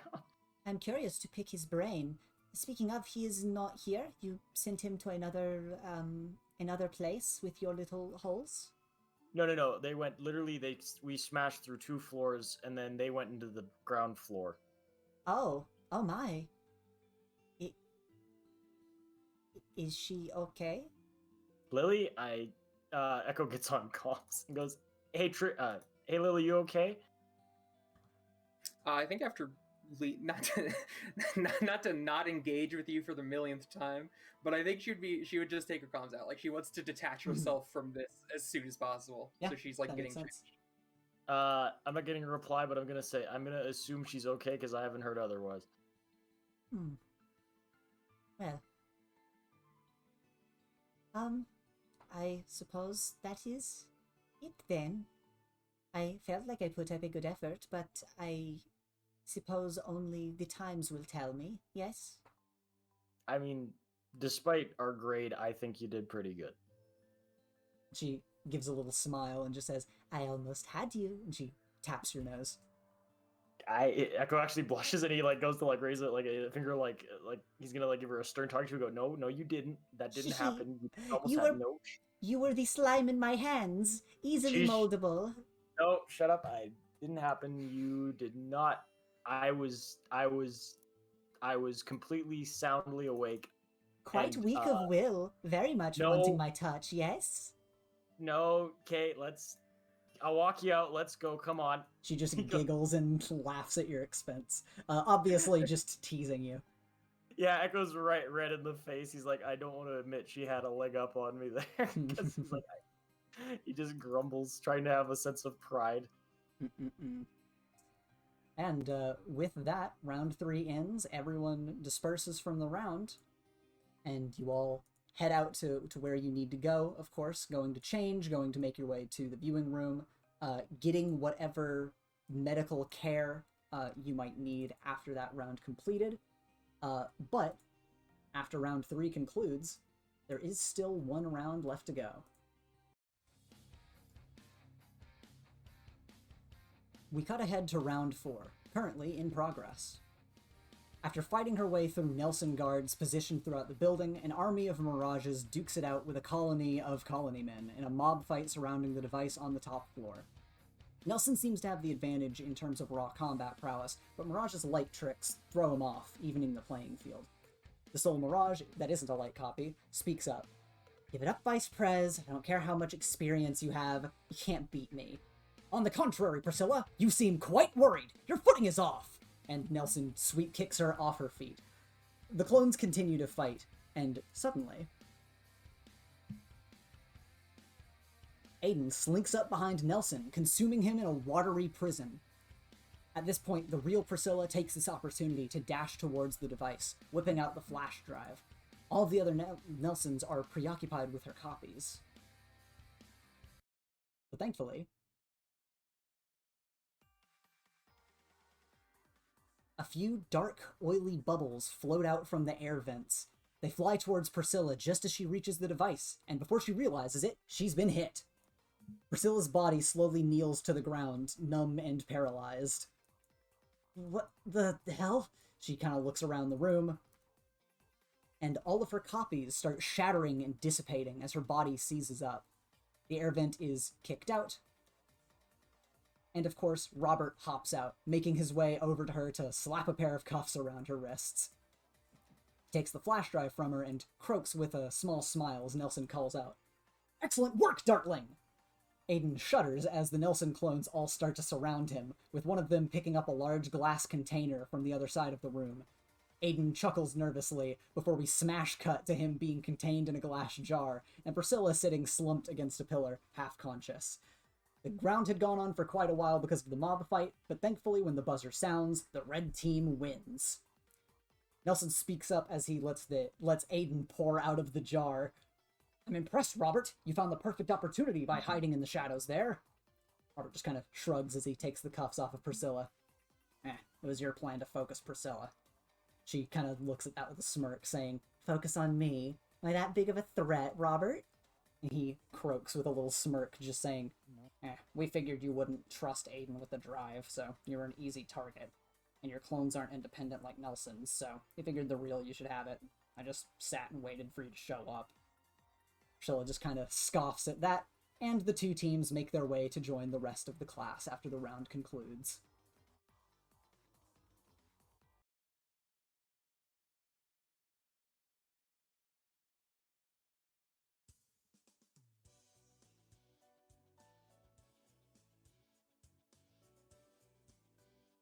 And yeah, after a little bit of time passes and those from round 4 are able to gather themselves, everyone gathers by the exit of the dome, with Nightwalker at the front of the class. "Excellent work today, Class 1B. Your records are currently being evaluated, and the leaderboard shall be updated by the end of tomorrow. This concludes our lessons for the semester. You are free to spend your time as you see fit. For those of you heading home over the holidays, you will be missed. For those of you staying at the academy, there will be faculty on campus, should you require anything.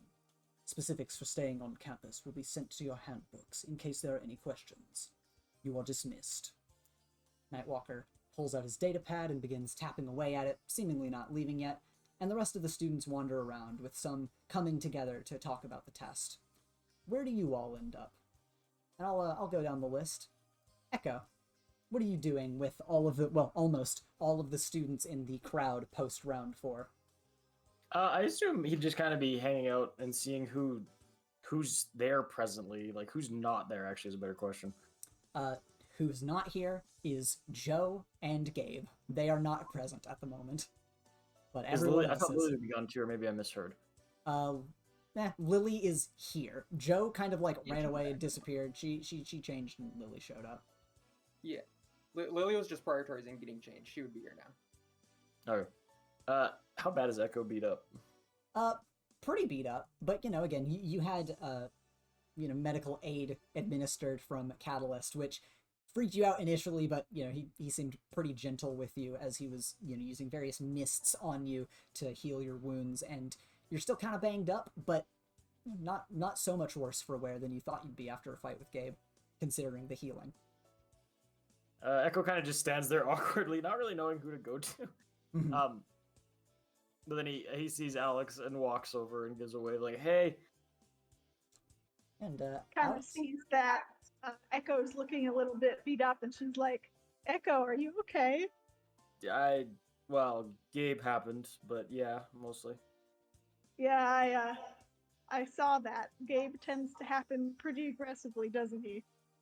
Yeah, a little more than that though. And Echo kind of looks over to Gabe and frowns as he now Gabe is gets not a little. here. He knows a little bit of Gabe, insight. On Gabe what is it- not here. He looks into the sky and Yeah. pictures Gabe. Yeah, he Look at this pictured guy, Gabe you in the see clouds. Gabe in the clouds. Yeah. Kind of like with a, he Hard look, for the joke. yeah, he looks at you with a little frown, turning his back to you in the clouds and disappearing, and you're like, what's up with that guy? What's his deal? How What about his secrets do ears? you hold? He kind of knows already, kind of what his deal is, why Mhm. he's. But he looks down and just offers a fist bump to Alex. He's like, "Hey, good job." You too. And she fist bumps him back. Ow, ow, ah, ah. And he kind of like shakes out his Sorry hand. about that. The funny thing is, the wound on your fist is just from punching Gabe's helmet earlier. Yeah. This nice ting it made, but then Echo would just kind of mull around and just kind of do his own thing. Kind of. Alex, is there anyone you want to talk to? Anywhere you want to go? Guess I'll talk to Evan because we had given each other good luck at the beginning. Mm-hmm. Yeah, Gotta check on my rival. you move over to Evan, and it definitely seems like his suit, he kind of like had it patch itself up since the fight with Joe, and he looks really worried as he's talking to Nelson, and he sees you as you come over and says, "Oh, hey Alex, good job, by the way. I mean, it seemed like your round was really hectic, but well, you guys pulled it out in the end, so good work, right?" Thank you, and good job to you too. It looks like you kind of had your hands full there. Thanks. I wrapped the entire first 3 floors of the building, and man, Joe's still a powerhouse to blast through all of that. Speaking of, Yeah. did you see where Joe went? Joe started glowing and then just ran off, and I've been asking around. Nightwalker said he sent somebody to go find Joe, but have you heard anything? No, I haven't seen him either. I'm kind of worried too. Damn. Okay, well, I guess I wouldn't really be much help running around the entirety of the simulation looking for Joe. Hopefully they found him, I guess. Yeah, I'm sure they will. Man, today was intense. Definitely. Well, we'll just have to see what our scores look like, I guess, tomorrow, or maybe by the weekend. I have a feeling you're going to be pretty high up there. And he offers you a little fist bump. Gives him a fist bump. And You too. He kind of says, I don't know how high I'll be on the leaderboard, but, well, I don't know. It's not that big of a deal. I can always climb up later. And hey, maybe on the next test we'll be pitted against each other. I'm looking forward to it. And Nelson walks over and, pats you on the shoulder and says, you did an excellent job, Alex. I am proud to see yours and Terry's, well, your analytical skills. Speaking of, where is Terry at? I was thinking the word reward him for it, but that's not accurate. I wanted to congratulate him. Yeah, commend him for it. Yeah, where is Terry? What's Terry up to? Oh, Terry would just go and walk in. He'd be like, "Oh, hello." Terry! Excellent work on your round!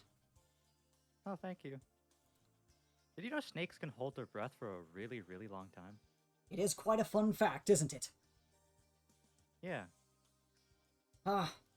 Yes, in considering in considering the possible matchups against my classmates, I have considered the fact that I would have to go up against some of you. Maya is definitely a little bit of a nebulous topic. I'm not exactly sure what she's capable of, but, well, that definitely gave me a clearer vision. That was frighteningly new. Yeah, I can't say I expected that. And Evan just kind of speaks up and scratches his head and says, not to, kick you while you're down or anything, but, I'm surprised that she even put you down. I mean, that's kind of insane. That takes a lot of strength, right? Yeah, I guess so. I mean, could not have expected that. By the way, did she seem out of it to you guys when she came back to the viewing room? She didn't really speak much and she kind of left early. Actually, is she here? He kind of looks around and you guys see her chilling out on the edge of the crowd, but just kind of keeping away from people, and she says, oh, well, at least she made her way back, I guess. Whatever. Maybe I'm just thinking about it too hard. Yeah, she might just be a little nervous. I could imagine. Seems like some people had to use their powers today in ways that were a little, surprising, straining, yeah. Anyway, I'm gonna go check on Danny real quick, but, hey, you guys take care, yeah? Mm-hmm. Yeah. Oh, and hey, maybe we can hang out and, do something tonight, or before break begins. I assume we're all going back home over break? I have a lot of things to work on. Oh. A lot of new ventures at this point. Yeah, that's cool. Alex, I assume you're heading back, and Nelson, you too? Yeah. Nelson nods and says, at Ward, there's always work to be done, yes. And Evan just goes, oh, leaving school for more work. Oh, more power to you, buddy. And he goes to leave the group and head over to check on Danny. And we'll pan the camera away to Lily. What are you up to? She would be making her way towards, Olivia and Triff, wherever they are. Mm-hmm. If they're together. But first, before she gets to them, we'll say, as Ekka's leaving, Lily is passing him, and is just gonna, call out, now that she's in normal clothes and everything, is just gonna call out, hey, good work. Sorry, she's talking to Echo? Yeah. As you're leaving and she's passing you to go find Triff and Olivia. Echo kind of pauses and he kind of does he seems to process that. He looks straight did she actually just give me a compliment? I told you we'd crush it.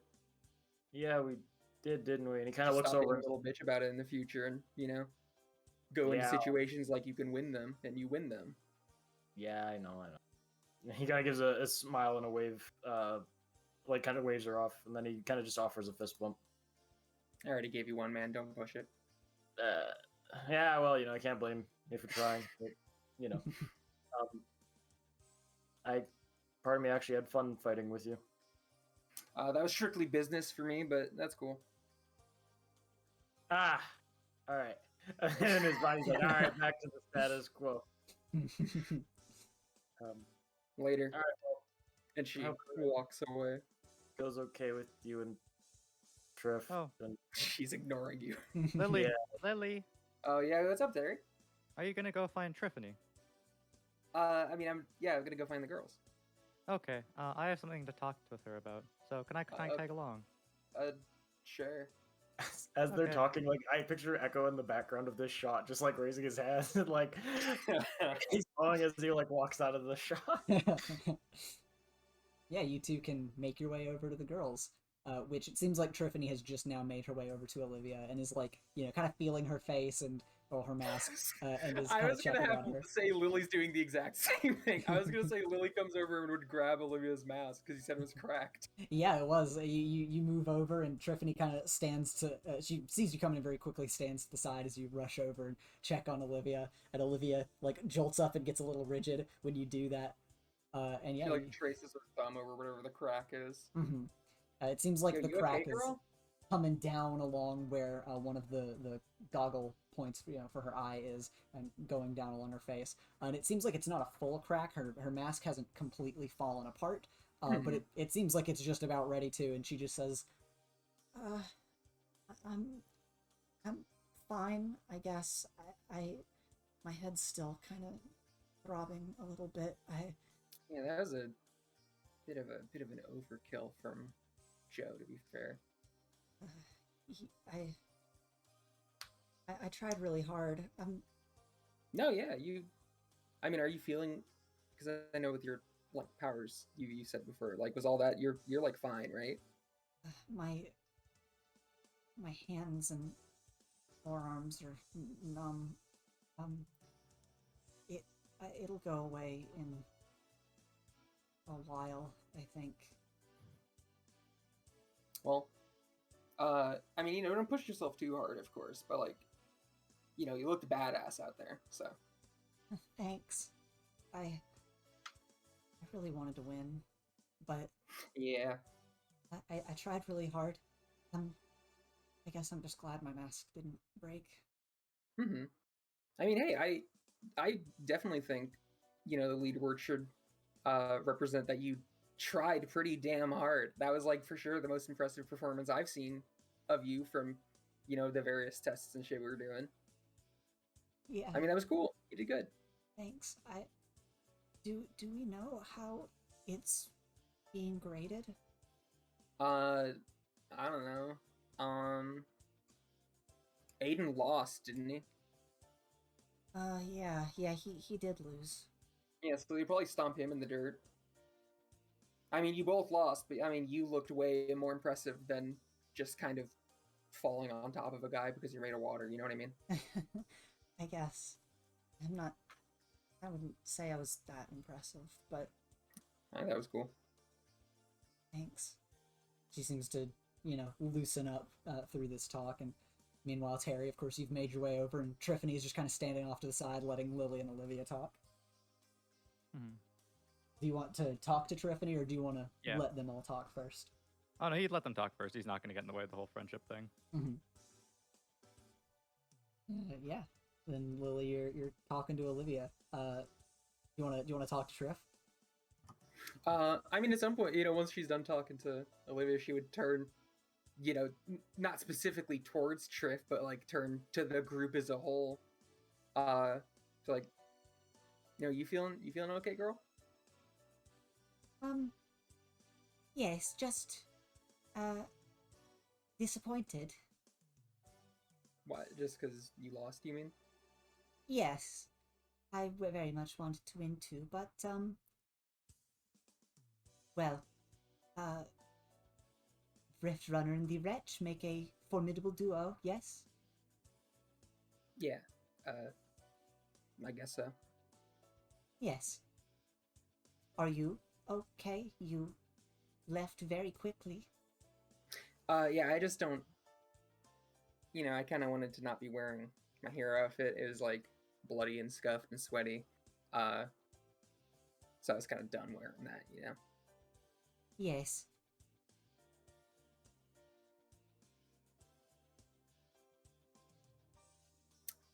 Terry had something he wanted to talk to you about. Oh, Terry, hello. Oh, hello. Well, I was just watching as, you made a complete fool out of, Lily and Echo. And I was wondering... Oh, sorry. I guess it was Echo more than you, Lily. Thank but you. I got to watch the entire thing, and believe me, without, like, the whole actually seeing stuff, it was comical to a degree. Echo especially. And I was just wondering, how do you produce that effect, exactly? Oh, my how you say the powder that comes off of me. Our species has a natural. What is the word? I am not sure what it is in your language. It makes. Hallucinogenic. Yes. It is sort of like that. Yes, and I have heard one of the adults described it as an an afro? An afro like a drink, yes? Afro. The hairstyle? Yes, like Yeah. the things that you put in drinks, the afros, yes? I can't. I have no idea. I'll have to ask. Olivia Catalyst just at some Olivia point. just mutters like aphrodisiac? Is that what she means? Oh. Yeah, it does start with an A, doesn't it? That's you were doing that to. Ugh. And yeah, Triffany kind of shrugs, not hearing that, and says, "Anyways, yes, it is very impactful on those that need to, well, those that need to breathe mostly, but skin contact is dangerous as well. Yes, it is quite a formidable weapon of our people. It makes you more susceptible to my my patterns. Yes." Mm-hmm. It was just interesting seeing them react physically to non-real. I assume images? Lily, was it images? I'm just kind of spitballing I mean, here. yeah, like we were seeing a bunch of shrifts. Yes, Okay. it is quite amazing. It is able to alter the perceptions of opponents. That is some of the long words that were used to describe to me in your language. It is excellent for distracting, yes, and making one think they do one thing, and then they do another. It looks quite foolish. Oh. I was just wondering if you could ever lend me some of the powder. I feel like it has far more wide-reaching applications. I feel like mixing it with my own fear compound could lead to something very special. Not Kind of- even considering if we gave that compound to Lawrence. She kind of presses her fingertips Use it. together. She presses her fingertips together with both hands and says, that sounds as if it would be a very useful weapon, yes?" Indeed. Hmm. Let me give you an example. Let's say someone gets hurt, like stubbing their toe. Pain or sensation is actually just the signal, stimuli of pain born from the cells that have received damage, Yes. which then turns into a signal. Spinal cord, optic thalamus, to the somatosensory cortex of the brain. And then that context is perceived by the brain as pain.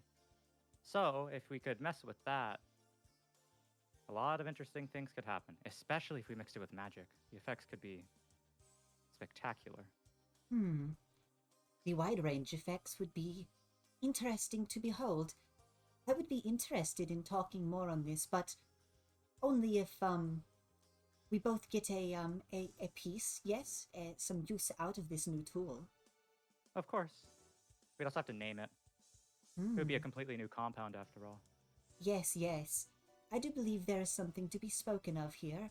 And you said magic? You have spoken to Lawrence, yes? Yeah. He's like my study partner for stuff like this. I actually should talk to him about what he's been getting up to with my fear toxin and magic mix. I am not sure how well I would work with Lawrence, but I do not have anything against him. It would be I interesting could be to the see. go-between. It would be interesting to see what he has to say about this. I am curious how he would view this weapon of ours. Yes, I would like to speak of this further another time. Indeed. Well, Meanwhile, Lily and Olivia are off to the side like, these two are like evil masterminds. well. Oh, some sister's coming in the room. Oh God, no. And yeah, Lily, as you're over here with Olivia,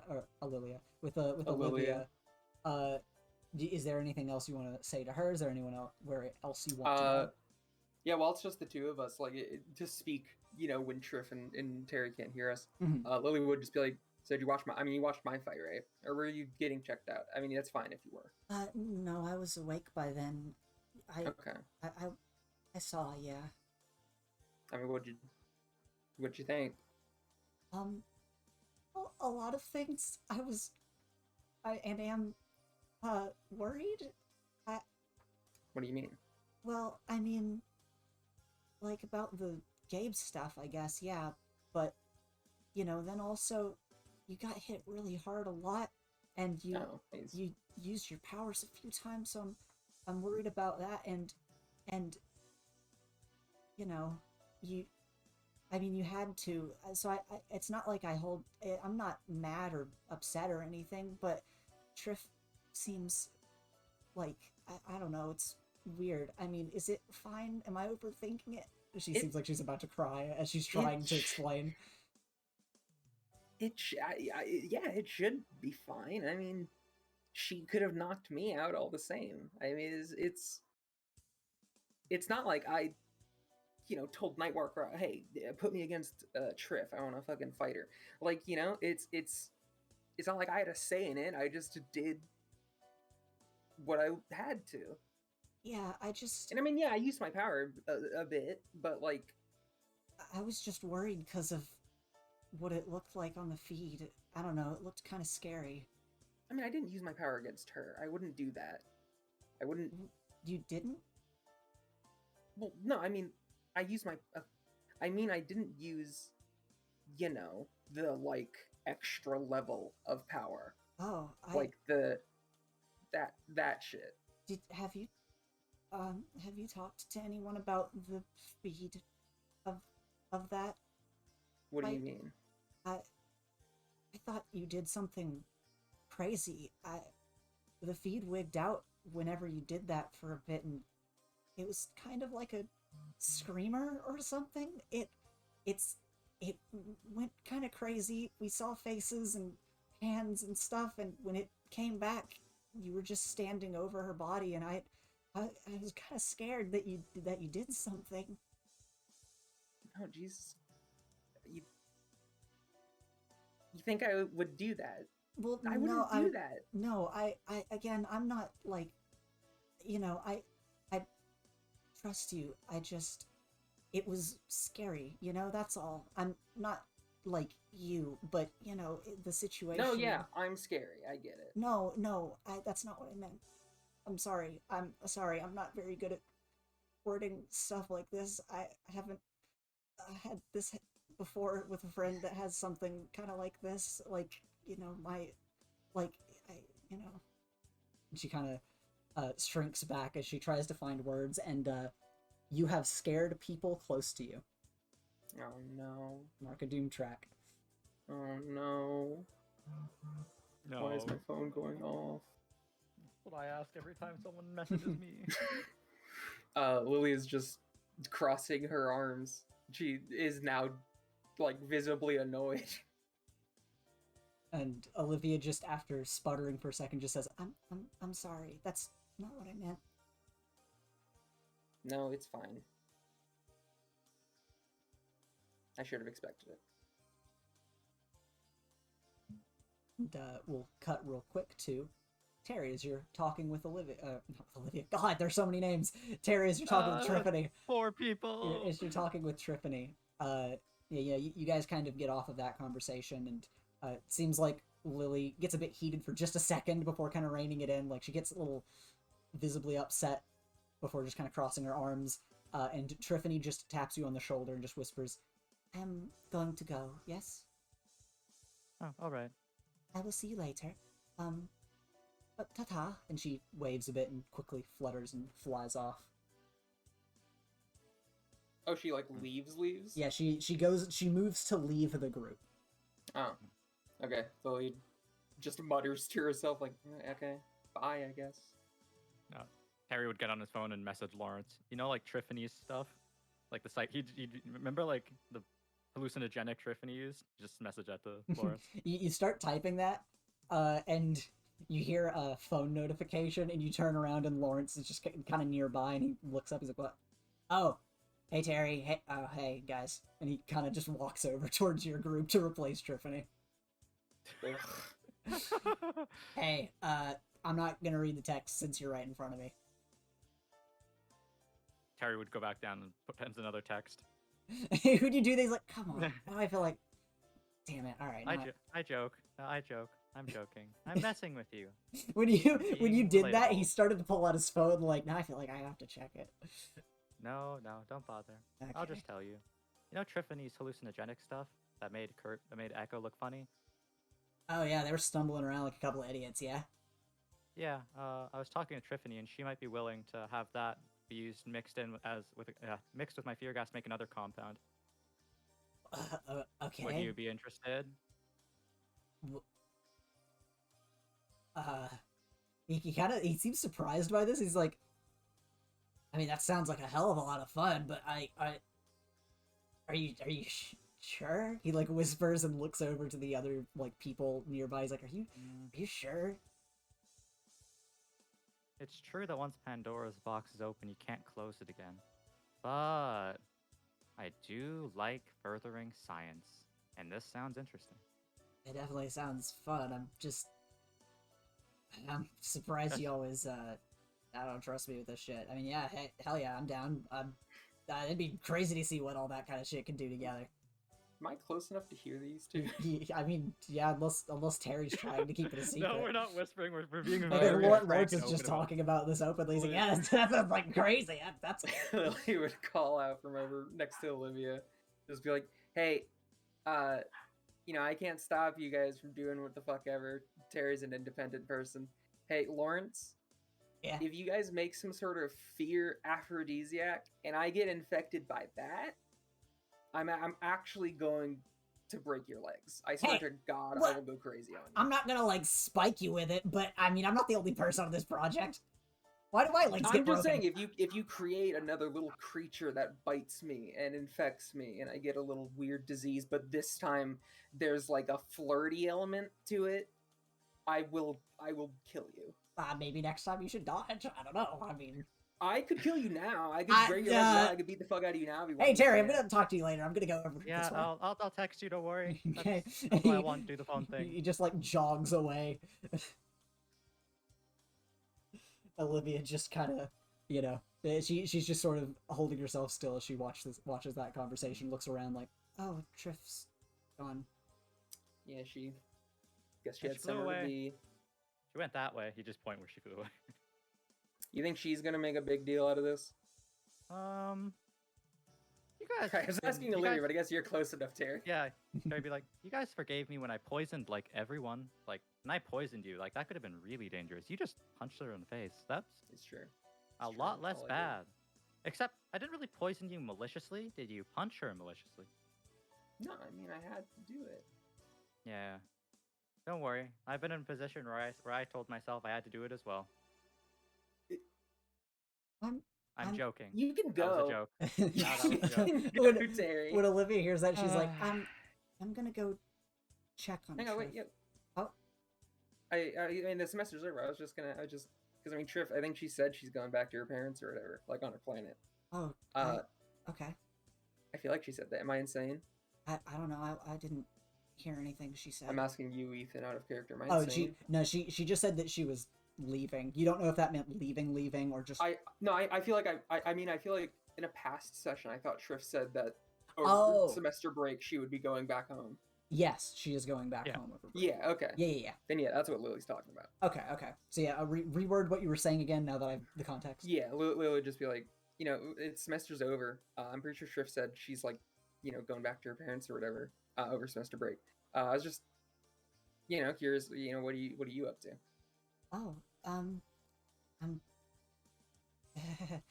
gonna be on campus. I don't really have anywhere to go. I mean, it's not like it would be. Again, I'm not holding it against you. It's fair to be scared of what happened. It's not like my house. It'd be my house. But if you ever wanted to come over, I mean, we have like guest rooms. So if you wanted to like stay, not on campus is my point. I wouldn't want to impose. And no, I mean, my mom would be cool, and my dad would get over it. She kind of moves her foot a little bit. It's like that sounds nice. It'd be better than being alone here. So yeah. If they're okay with it, I think that could be fun, and I could, obviously put in a form to the school to let them know I won't be here. But I mean, I could go get that form like right after this. I think that would be nice. Sure. yeah, okay, yeah, that sounds really fun. And she kind of peps up, and it seems like this is the first time today that you've seen her, and she actually seems excited or, like, Now, happy. Can I unmark a Doom track off of the living connection by connecting with someone in a meaningful way? Yeah, go for it. Hell yeah. I plan to do this either way, but now I get a gain out of it. Yeah! Alright. And, yeah, Terry, you see them, you know, make a little bit of plans. Do you have anywhere else you want to go or anyone else you want to talk to? And, Dako, if you want to interact with Terry as well while he's here, or if you just want to focus on making the plans with Olivia. Yeah, if Terry says something, Lily would respond. Otherwise, she's just being chillin'. Mm-hmm. Well, I have plans to do and fulfill. Talk to you later. Oh, I forgot. Lily, Yeah, what's up? any direct plans with the, legendary artifact finding squad? The Deja Busters. The Deja Busters. Alex named it that, and we can stay by that. I've already named the group chat that, so. Oh, okay. I mean, I don't have any plans right now. Semester break's coming up. When I get home, I will probably do some time snooping around in my mom's shit to see if I can learn anything. Okie doke. Hopefully, Triffany can find a weapon, like she said she might. Okay. Well, I'm gonna go then. Okay. Hey, Echo's cut off to the side. He's kind of not been anywhere near them, but he sees Terry like break off. Have you been there the whole time? Just No, standing there? He was further away. He just sees Terry like. Hey, Crete, why are you sitting in the corner? They don't know I can teleport. They don't Terry, you know. want to walk? Terry, you want to walk back to the dorms with me? Now, I want to be alone and say no, but then you'll be alone, and then you might mope, which will bother me What? later. So, No, yes, I'm I'll not. walk back to the dorms with you. You Hey. can totally be a little sad boy bitch about it, Hey. yeah. No, hey guys, no, I don't. Hey. Okay, in which case, goodbye. Okay. No, I'm good. Goodbye. Oh. And then he'd leave without. Echo just like rubs his face with a sigh. He's just like, I can't win. I can't interact with these people. Hey, Nelson. Yo, Nelson. Oh, hello, Lily. Echo wants to race you back to the dorms. What? No, hey, wait. Nelson looks at you, his mask off now. He just looks at you and says, "Is this true, Echo? Do you want to race me to the dorms?" Yes, Nelson, let's do it. All right! And he gets into prime, like, sprinting position. Echo gets into position and goes, all right, someone count us down. 3, 2, 1, go. And then And Echo just fucking runs. Nelson blitzes forward as well, and you watch as he runs almost the speed of a car ahead. And you start losing traction, losing ground, but obviously you've got your portals to make some shortcuts on the way back. Out of pure curiosity, who wins that race? Well, let's find out. Next time. No, not next time. We'll make our way back to the dorms outside of the dome. Everybody's making their way to whatever locations they're going to go to at the end of the day here. And yeah, you both race back to the dorms and roll to assess the situation for me real quick. Oh, assess, okay.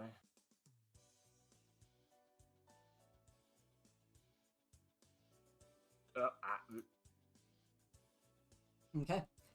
As you are Same. running and racing against Nelson, you look off to the side and you see one of the doors to the schools close as you're making your way to the dorms, and you think you see Joe. It doesn't look exactly like him, but you think you see him and his color scheme going into the building. It might be somebody else, though.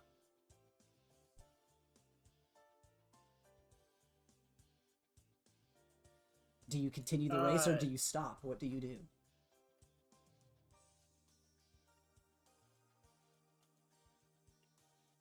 Got you off guard with this one, didn't I?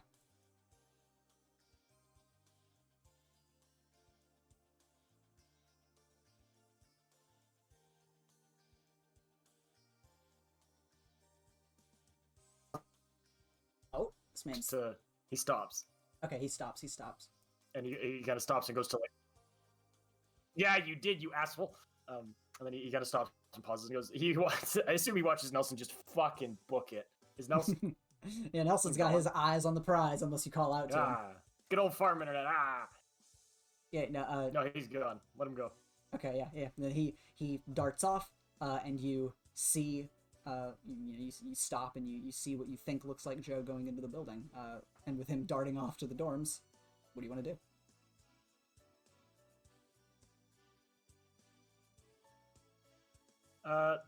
Echo's just gonna go to because I assume what kind of room is it? Would you know offhand?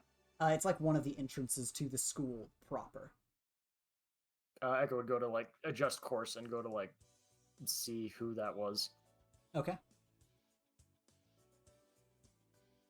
Then I'm gonna change scene. Obviously, visuals are going to be different later, but for the time being.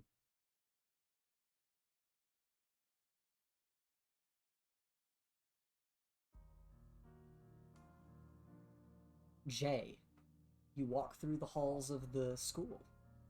Walking through after hours, everybody's already exited. And as you make your way down the hall, you're not really sure why it is you're here until you look up instinctively. You see this man standing next to you, a very familiar man, and he just walks alongside you and says, Hey, bud, you still with me? You good?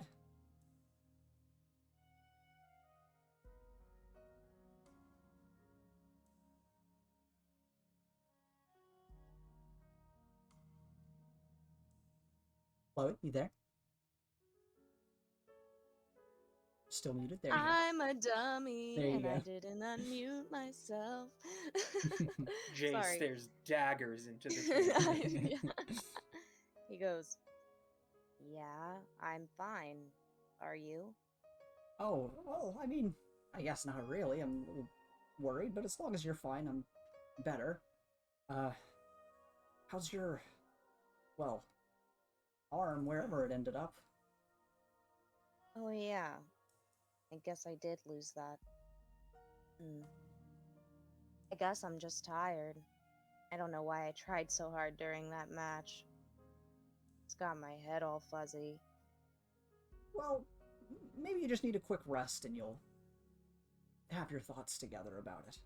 And, he's clearly trying to talk carefully as, you're the same person, but a different person at the same time. And he knows that this has happened before from Joey to Joe.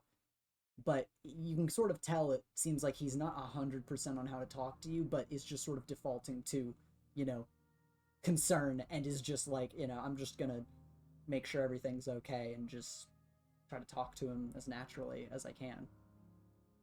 You're acting weird. I guess I am. You got sharp eyes, you always have. I'm just... Well, anytime this happens, I'm not really totally sure what to do, but...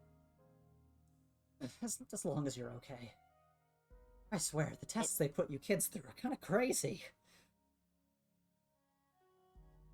Yeah. Well, whenever I figure out what you're talking about, I'll get back to you about that. Oh, what do you mean, about the test? I don't know what you mean.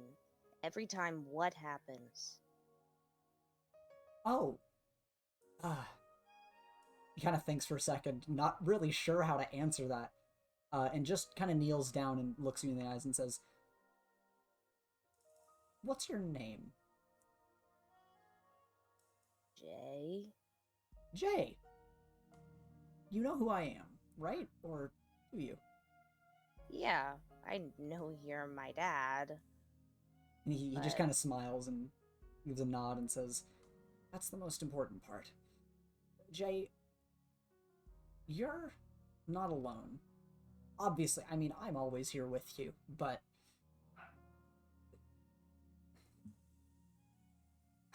And he kind of just stands up and scratches his head and says, Oh boy, I really should have prepared for this talk. This is harder than the other talk I thought I was going to have with that Echo kid. Tell you what, I'm going to head ahead to janitor's closet. grab some stuff to fix you up with, and I'll try to put better words to that thought. Yeah? Just sit tight. And he'll Right. kind of go down the hall and stop and then just say, "Oh, meet me by the van. It's parked in the usual place." Got it. He jogs down the hallway. And what are you thinking after that? Jay's kind of like looking at their other arm and like starting to look at themselves, and they're like, oh man. I am someone different again. But I don't feel different from before. It's like I've always been this way.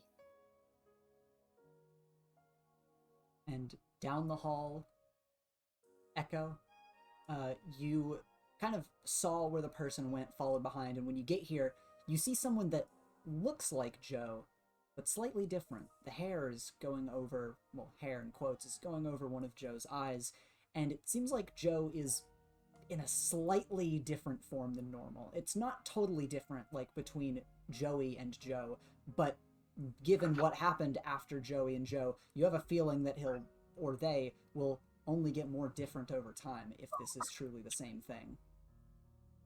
Okay. Eric kind of walks up and he's like, hey. He's kind of quiet at first, then he pauses. Then he realizes, oh, the same thing happened in the sewers that happened now. Are you okay? And he kind of goes, like, just to walk over. I don't get it. What do you mean you Why are don't? you still being nice to me? What do you mean? We're not together anymore, Echo. No, but we can still care about each other as friends, can't we? I don't know. I don't remember how any of this works. Echo's internally like, oh no. He kind of lowers his hand. He's like, you know what? That's okay, because I don't either. And that's fine if we don't know, but we can still be friends, right?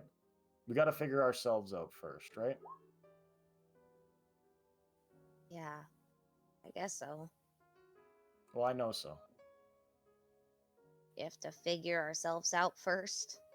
Yeah, that's the first step in any thing, really. And I'm still clearly figuring myself out. I've said yes too many times to too many people, and I've tried to please too many people that it's kind of bit me in the ass like a sandworm. But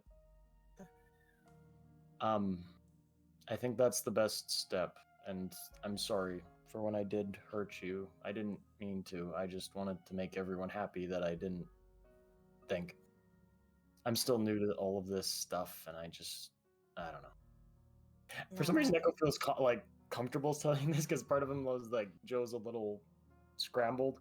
Joe like kind of soaks it in for a second and looks at Echo and is like, no, but you're right. A lot of my emotions and negative experiences just came from me caring all too much about other people. I should really just try to figure myself out. I'm gonna take the lesson, always figure out yourself first. Okay. Is that the second lesson you've taken from Echo? Yes. Yes, it is. Wow. Do you want to... Which I don't have any lessons anymore, though, so that's the only lesson I have now. Oh, jeez, really? And also, that's the only lesson I have now. Do you want to change the wording slightly to give it a little more broader use and say, put yourself first? Yeah. Okay. Yeah, sorry about the way things ended too. No, it's fine. I just gotta figure myself out more than I gotta figure out other people. I tried too hard and I pushed too hard for a lot of people, including Lily. Yeah. Maybe all this Earth stuff's a little harder to figure out than I thought. Maybe it's not worth it. Yeah, no.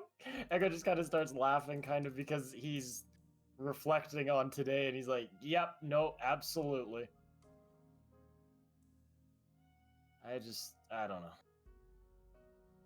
I wish things were easier, but sometimes it really isn't, because people and relationships are complex. Yeah. But yeah, how are you feeling? Different. Is that a bad thing? I don't know yet. Well, it's funny. Because feeling different, I think, is something that's worth fighting for. If everything was the same, we'd be living in a pretty boring world. And honestly, differences make people unique, make people fun, make people great in who they are. Right? Yeah. Suppose. Well, I know so, or else I wouldn't really be here. I guess for me it's a little bit different to reflect on that, knowing that there are at least 3 different people inside of me. But their differences make it harder. I mean, yeah. But you just gotta keep going forward when things are hard. Just, keep moving forward. That's all I can do too. Hey, I'm back, Jay. And he kind of looks at you, Echo, and he furrows his brow at you. I was just leaving. Yeah, I bet you were, kid. Yeah, no, I gotta go. Joe, or do you go by Joe anymore? Jay is fine.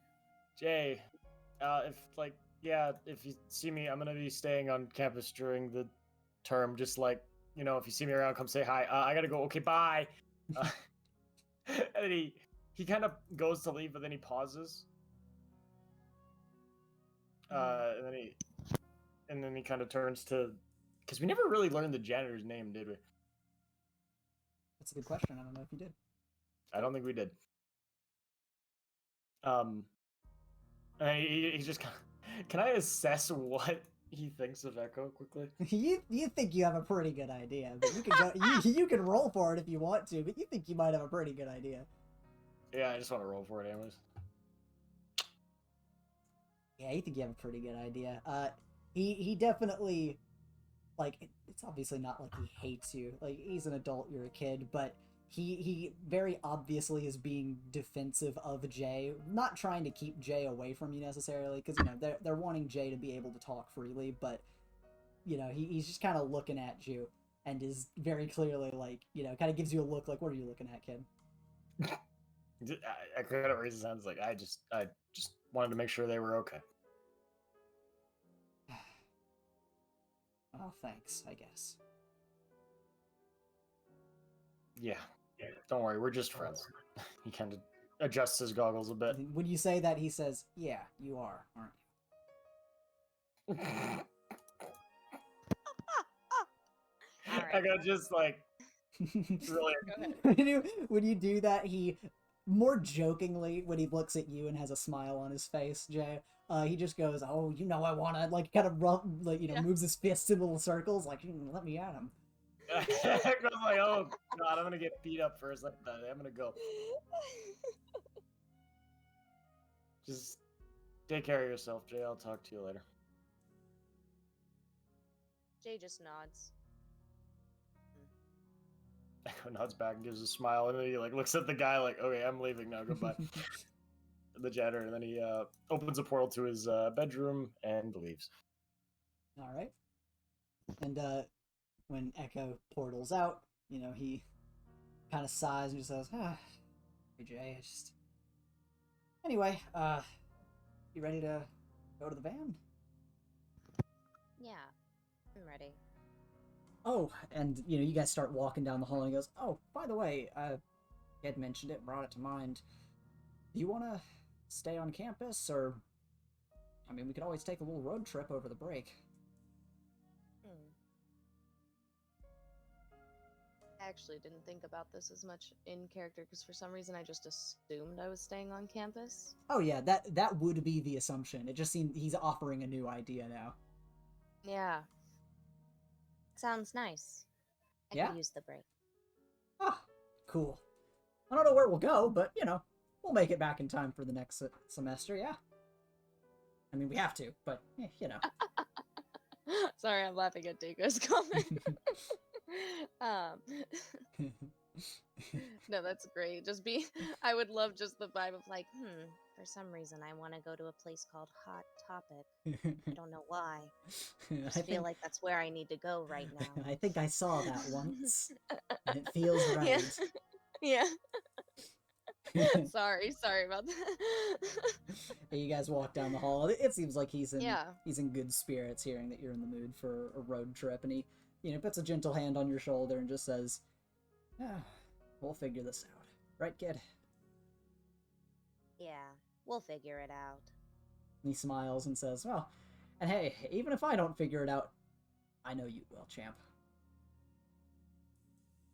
He just kind of chuckles at that. Yeah, he'll take you back to the truck in order to get you all fixed up.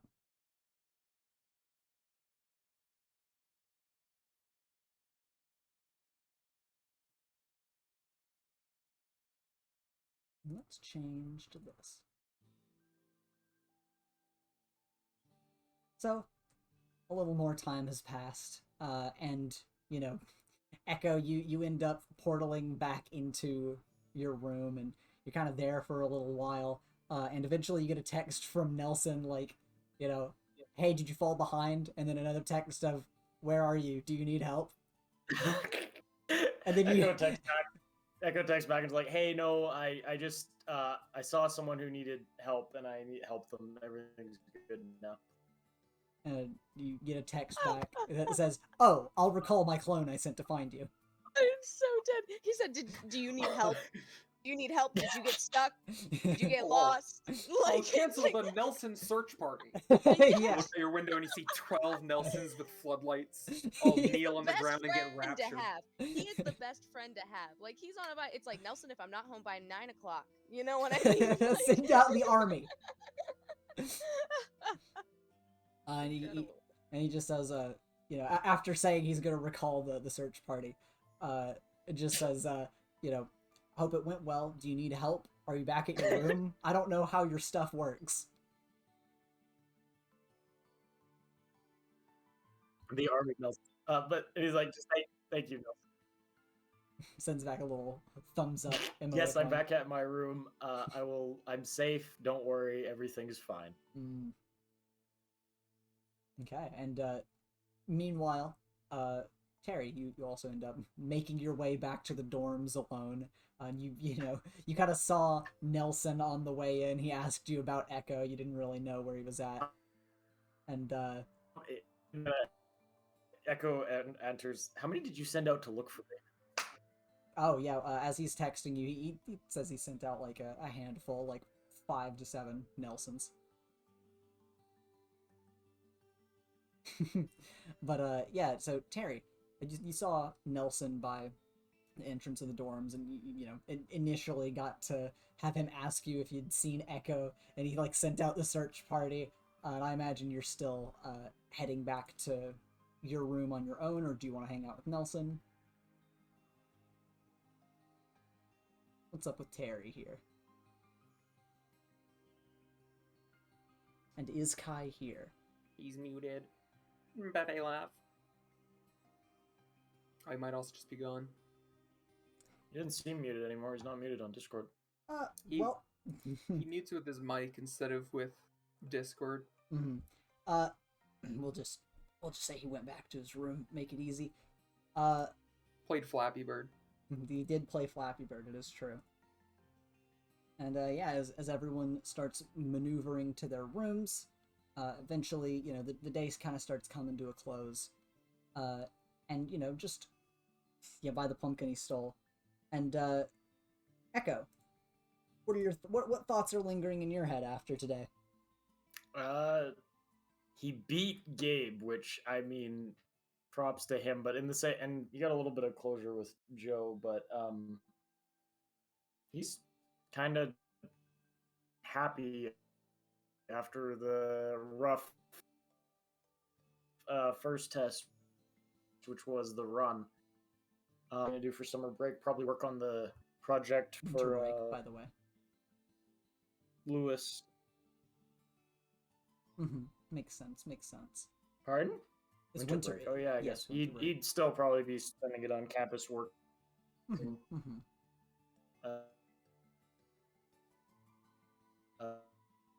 With them. He's just kind of looking forward to seeing what life brings. Okay. And Alex, what are your thoughts that you're left with after watching all the rounds, participating in your own? What thoughts are in Alex's head at the end of today? Speak up. Speak Flashbacks up. to the fight. Flashbacks to the fight with Gabe on the beach after watching the whole thing with Echo and Lily. That was a lot. Mhm. Glad to have been able to be victorious in hers. Pretty good teamwork with Terry. Just exhausted after a full day. Makes sense once again. I don't know if Kai is here. If he is, he can speak up. I'm sorry. There you are. Hello. Well, what's on Terry's mind at the end of today? Just after everything that's happened with him. He's really mad his plan was spoiled by snakes. He forgot about the vents, which was amateurish of him, which pisses him off. He's actually thinking of how he could have dealt with this, and he thought he did as well as he could, but his original plan was he was going to be in the room with the objective, which would have been correct. Mhm. So he's kind of upset at himself for second guessing his own plan. Mhm.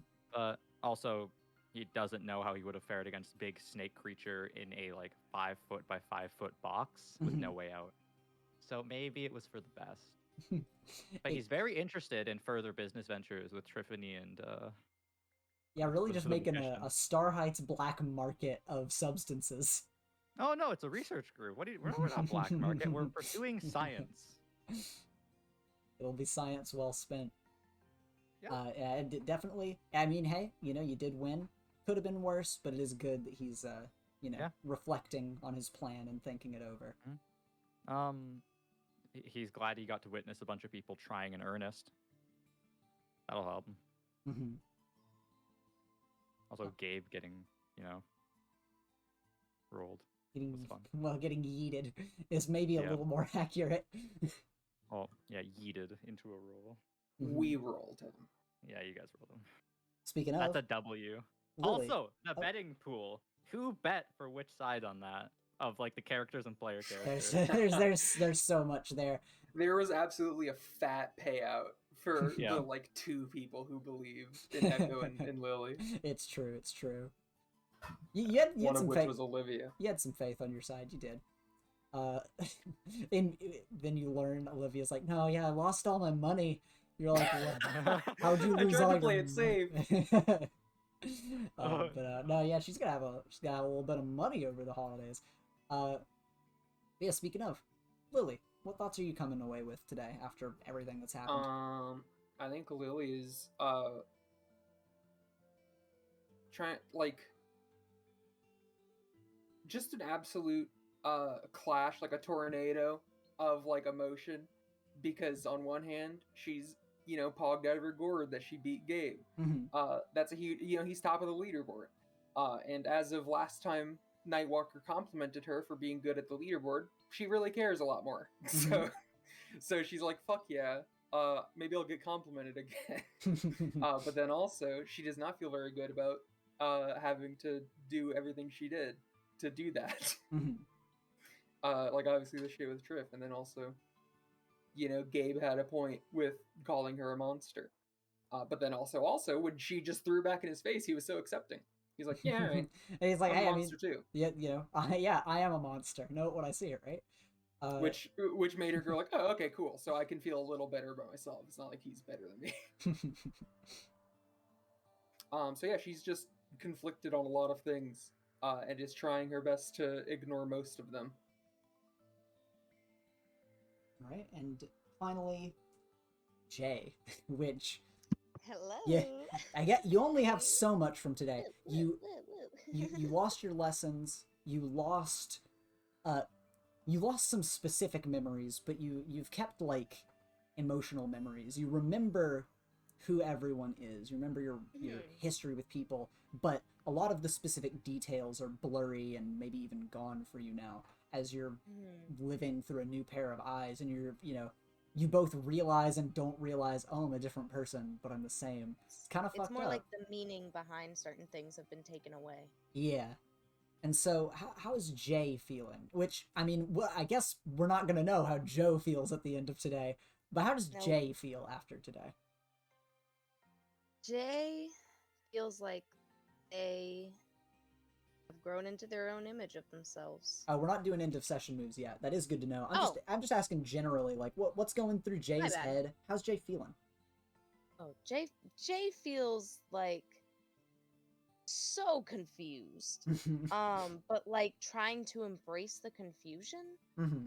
Like kind of also mixed with like his dad just being like, well, you want to go on a road trip? Jay's like, fuck yeah. Yeah, I want to go on a road trip. I don't want to be here at school. I want to go be on a motorcycle. Yeah. You know what I mean? So it's a mixture, like confusion and also being like, at least I still know what I want, you know? Mm-hmm. And does Jay have lingering stuff about the test, or is it like the change kind of superseded anything from... Jay's not even thinking about where they landed with the test. They're just thinking I meant more like the results, like the attacks on Evan or Olivia, or if Jay even remembers the meaning and just remembers, oh, stuff was weird, and like I don't remember why, or like what's going through Jay's mind in regards to all that. Regarding that, I believe that Jay knows what Joe did and understands that they're kind of there as a defense mechanism in a sense, which is why I think they have a lot of confusion and why they are this blank slate, you know? Because they're kind of like, whoa, what did I just get made or something? And it's also like, hey, wow, I feel bad about that, but I didn't do that. That wasn't me. Exactly. Exactly. Yeah, makes a lot of sense. And I mean, Joey, Joe, Jay are all needing to sort of find themselves, and you figure you're not gonna be able to do it super quick, super easy over break, but hey, road trips always help. So right, good that you're gonna be able to do that. And yeah, as all of these thoughts are settling in on our students here at Star Heights Academy, you all consider about what the next couple of weeks are going to bring, with some of you leaving campus, some of you staying on campus, and all of your various plans are differing in their own special ways, and we will briefly explore those plans next time when we're going to explore what you guys are doing for winter break in a little 0.5, well, like not 0.5, like a little bonus session to kind of cap off the semester, because it would be a lot to add to this, and I want to give you guys the chance to like tell me, hey, what are you doing and what do you kind of want that scene to be like? So it's like a mini, what do I call them? Free time sessions. No, it's not a 7-hour session. It'll be like 1 to 2 hours. So we could do that whenever, but that's going to be next time. For now, let's do some end of session moves, everybody, where I'm pretty sure everyone but Alex would have leveled up. But we can deal with all that later. For now, end of session moves. Will, how's Echo feeling in regards to which of the 3 options you're going to choose? I just want to say I always think it's funny that it's always me, and somehow I still get caught off guard. You're always first. You will always be first. Yeah, exactly. And I think it's funny. God, that's a good question. Got some. I think everybody's got some options today. Yeah, I agree. Although I'm gonna do something zesty. Okay. I'm gonna say Echo, in a weird turn of events, kind of grew closer to Lily, and I'm gonna give her influence over him. Okay. Yeah, then Lily, you've got influence over Echo, and Echo, you can clear condition or mark potential, which I don't know if you actually leveled up or not. I did. Now I level up, so. Okay. All right. Then you've grown closer to Lily through that. Not closer in that sense, but closer to, he's kind of understanding her, but he's still, it's weird. It's like he's kind of understanding you're not close, but you understand each other a bit better. And A W is a W. Yeah, you Take you the gotta W. win together. You fought alongside each other. What more could you ask for? You ruled, Gabe. Come on. Like, Which means that your last you can fill out your 6th influence slot, your final influence slot with Lily. Yeah, and I get a fun thing. Yeah, the final Infinity Stone. You put it on your fucking Yo. phone. And then you start turning people into bubbles. All right, Nicole, how's Alex feeling for the end of session move? Any of my options? You can either grow closer to the team, grow closer to some character, grow into your image of yourself. Just explain how Alex sees herself after this session and why.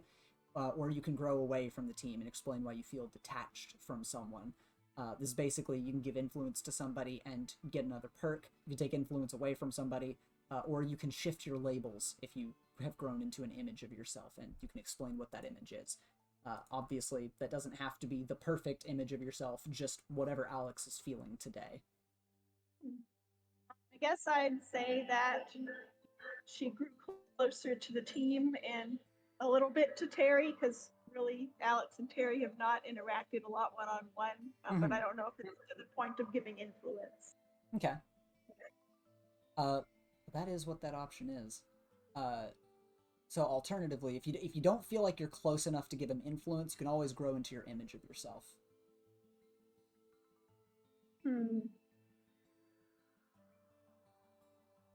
The perks alongside giving influence to Terry would be you could either clear a condition or mark potential. I'm gonna do that then. I need to clear a condition. I have a lot of conditions. That's fair. Okay, then give influence to Terry. Kai, mark that you have influence over Alex. And yeah, you can clear a condition. Nicole, what are you gonna clear after today? How you feeling? Let me see.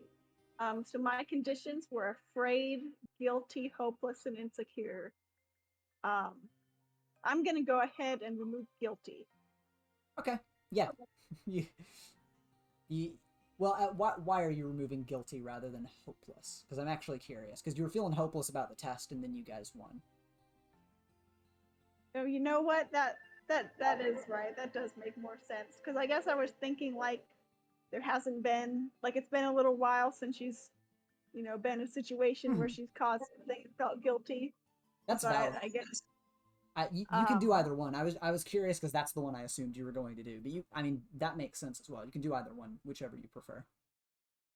Yeah, I'll go ahead and remove hopeless because overall she's more likely to feel guilty than hopeless. Okay, that's a sad statement, but valid. Okay, yeah. Next is gonna be Kai with Terry. Terry grew into his image of himself. Okay. How did you do that? He was a lot more of like a strategist and like making connections and thinking than like just using his powers and beating the shit out of people. Yeah, Okay. so I'd want to shift freak down and superior up. All right, makes sense. Easy peasy. Balance is all twos except danger. All right, Dako. We're at Lily. Hello.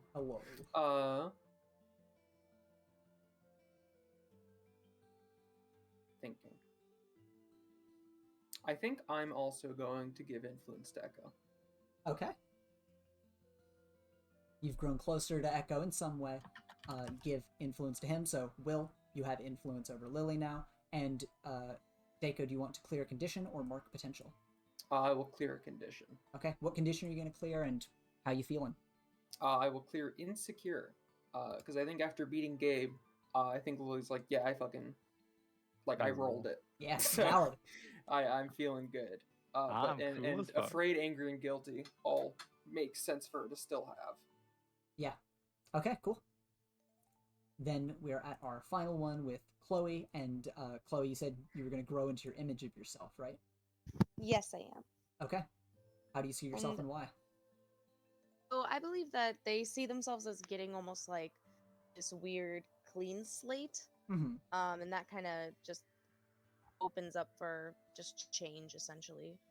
I feel a little bit like they're like Actually, I'm gonna take grow away from others. Oh, okay. Yeah, I'm gonna take grow away from others instead, and it's just because I think that actually the detached explanation is a great way to put it. Like, explain why you feel detached, Mm-hmm. because like it is like this blank slate feeling, and it is like Jay is kind of detaching themselves from a lot of like the stressors that Joe or even Joey would maybe even hold on to with school, Mm-hmm. even over break. So, yeah. All right, who are you going to take influence away from? I think that just as an overarching thing and kind of statement with like the vibe I'm going with, I'm going to take influence away from Headmistress Foresight. Oh, that came out of left field. I was expecting Echo. Okay. See, I would have done that, but it hasn't really hit that point yet, you know? I mean, that's valid. The Like, influence, especially after their conversation just now. the influence thing is definitely not like a statement of, oh, I hate you. It's just like, I don't really care what this person thinks as much as I did before, which could still be valid for Foresight. I was just surprised it was Foresight and not somebody in this session. Yeah, no, I'm choosing Foresight mostly as kind of this overarching statement of like, Jay is not thinking about school right now. Mm-hmm. They're kind of just thinking about Jay. Okay. Yeah, you can remove Headmistress Foresight, and I think that's the only one from that. Yeah. And actually, we'll double back really quick to Lily, because Deiko, just to mention it verbally, but you have the other end of session move of. Oh yeah, I will mark another Doom track. Okay, how's the Doom track looking, by the way? I am. If I didn't connect with Olivia there at the end, it would have just filled up. Well, that's a good thing then. So I am one off. All right. Well, that brings us to the end of our semester, and once again, next time we'll have a little bonus session in order to explore winter break and see what everybody's plans are.